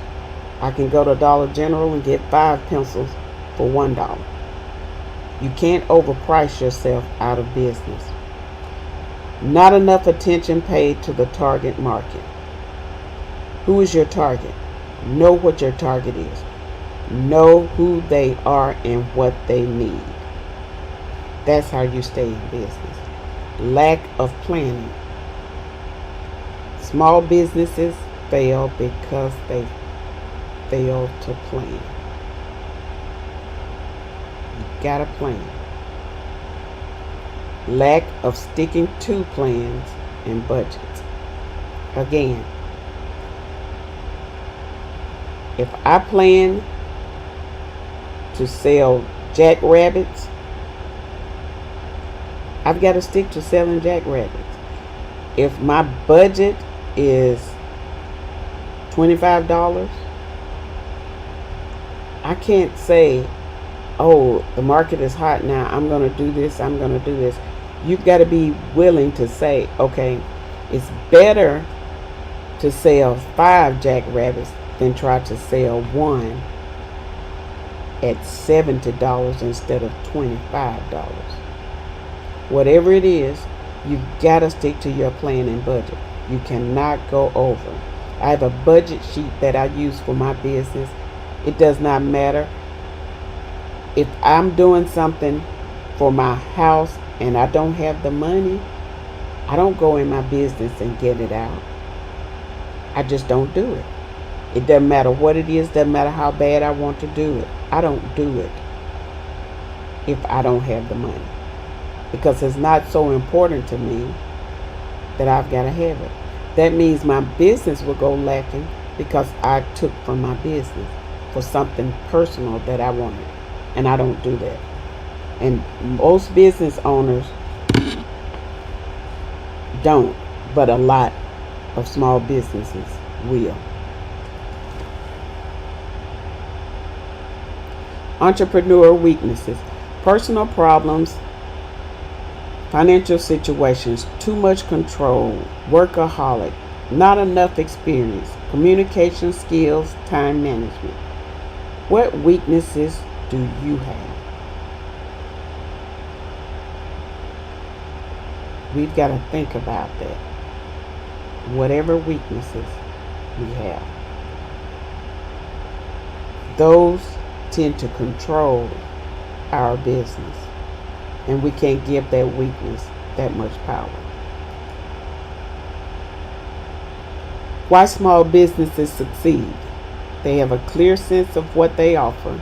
They base their goals on realistic expectations, understand their strengths and weaknesses in comparison to the competition. Focus on correct group of clients, target market, specialize in resolving customer problems, are organized for maximum flexibility. Create loyalty among clients and assure that they return. Construct relationships based on quality. Honest attention to clients. They keep good records, and they maintain diligence in costs, prices, and profits. This is why businesses succeed. Not only small businesses, medium and seasoned business.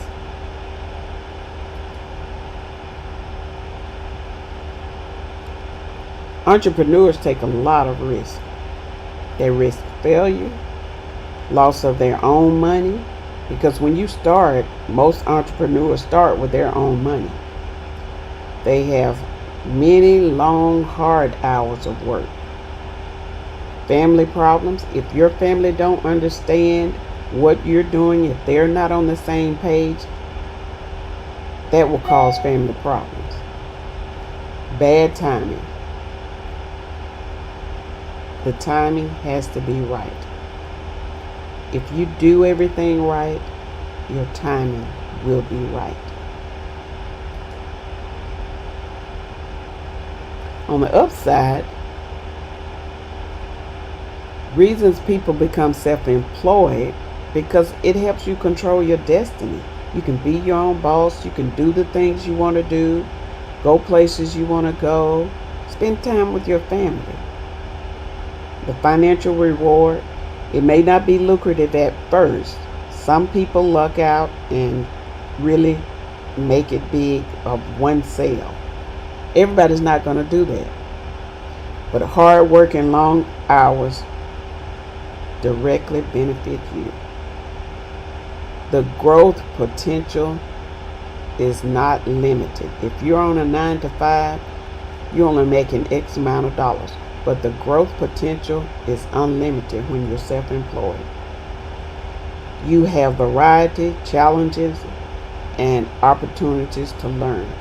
There's no limit on the knowledge you can gain from being self-employed. You have a creative urge, and you do what you love to do. I really enjoy what I'm doing. And if you don't enjoy it, if it's not a passion for you, maybe you shouldn't do it. But most self-employed individuals, some people are just pushed into it, and it turns out that that is their gift. But if you love what you do, do it.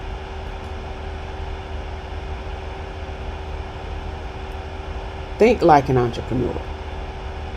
How does an entrepreneur think and act?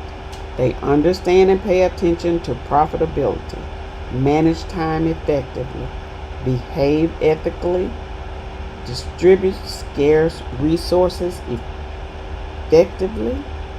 They plan,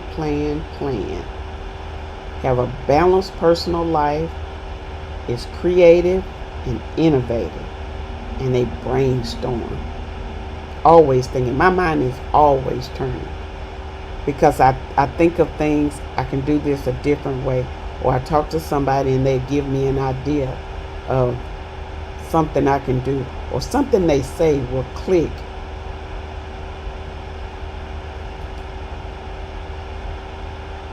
The importance of profit.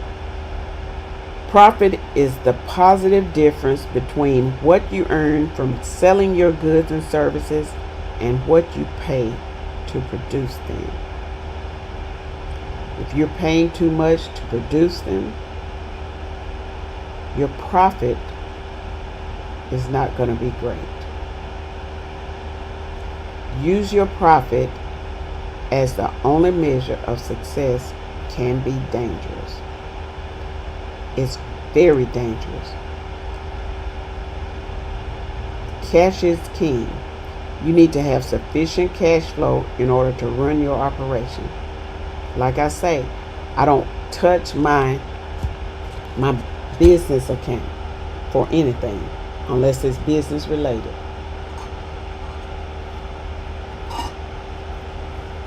Businesses should do regular profitability calculations.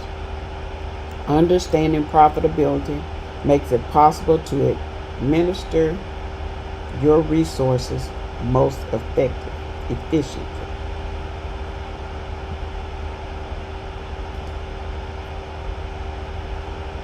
Bootstrapping.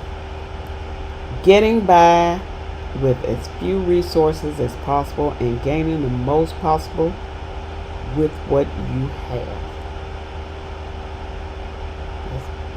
Utilizing all of your skills and abilities to make your business viable. To finance a new business, you might need to have 3 jobs, take a loan from a friend or family, sell stock of valuable possessions, take a second mortgage on your house. Bootstrapping also means to look for non-conventional ways to generate income, to minimize cost and maximize your earnings.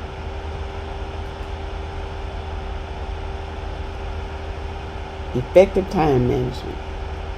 Time management is extremely important. Good time management requires discipline and organization, but it'll help you become more efficient and it'll improve the quality of your work. It always will. If you start before you get up in the morning, think about what you're doing, plan your day, you'll always have good time management. Before I get out of the bed, I grab my phone, I look at my calendar, I look at what I have going on for the day, and I plan around that. And I make everything happen. Sometimes I'm able to squeeze something extra in.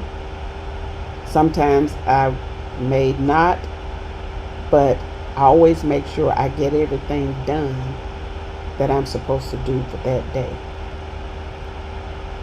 The importance of personal planning,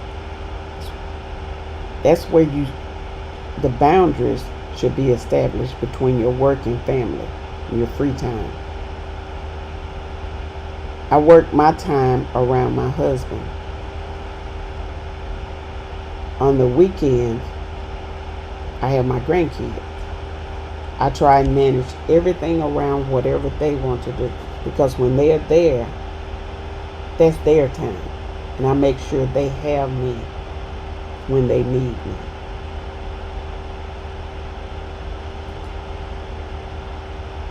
The importance of planning.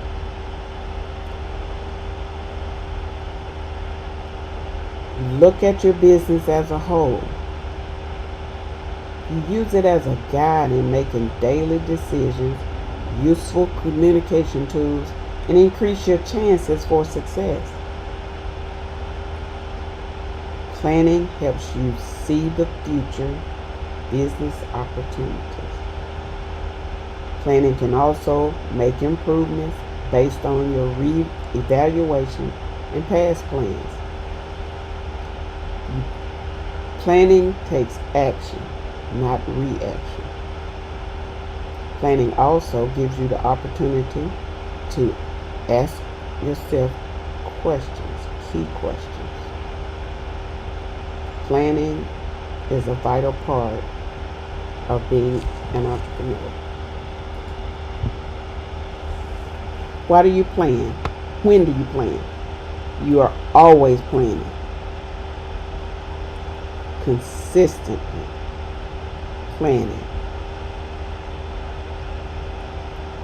Before I go to bed, I have my little notebook and I'll write down something that I always have a notebook. I always write down things as they come into my mind. And eventually you'll see where you can use that idea or that thought. The planning process is dynamic. It is not only a reaction to a critical event, it needs to be integrated into your daily administration of your business. It's the key to success in guiding your business through both difficult and easy times. When the pandemic hit, I thought I was just not going to have any clients. I think I picked up a few because people were at home and they started thinking, how can I do this? How can I do that? And they called. It was really Even though the pandemic was bad, it was good for me because it helped me help them. Planning should be flexible and reflect reality, always. You have to plan for it. The pandemic gave a lot of people clear perspective in what they wanted to do. Even though we didn't know it was coming or it was going to be as bad as it was, we had to plan around it. We had to be ready and be realistic about the effects.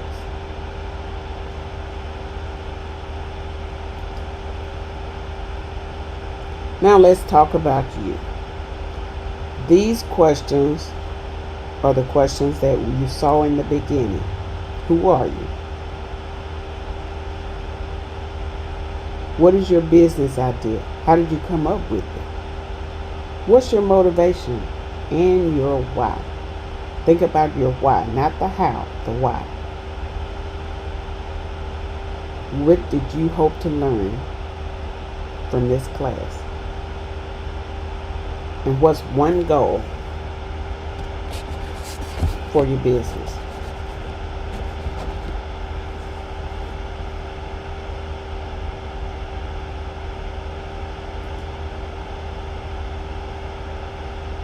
If you have questions, please send an email to support@impactpreneurcoachingnetwork.com. That's support@impactpreneurcoachingnetwork.com.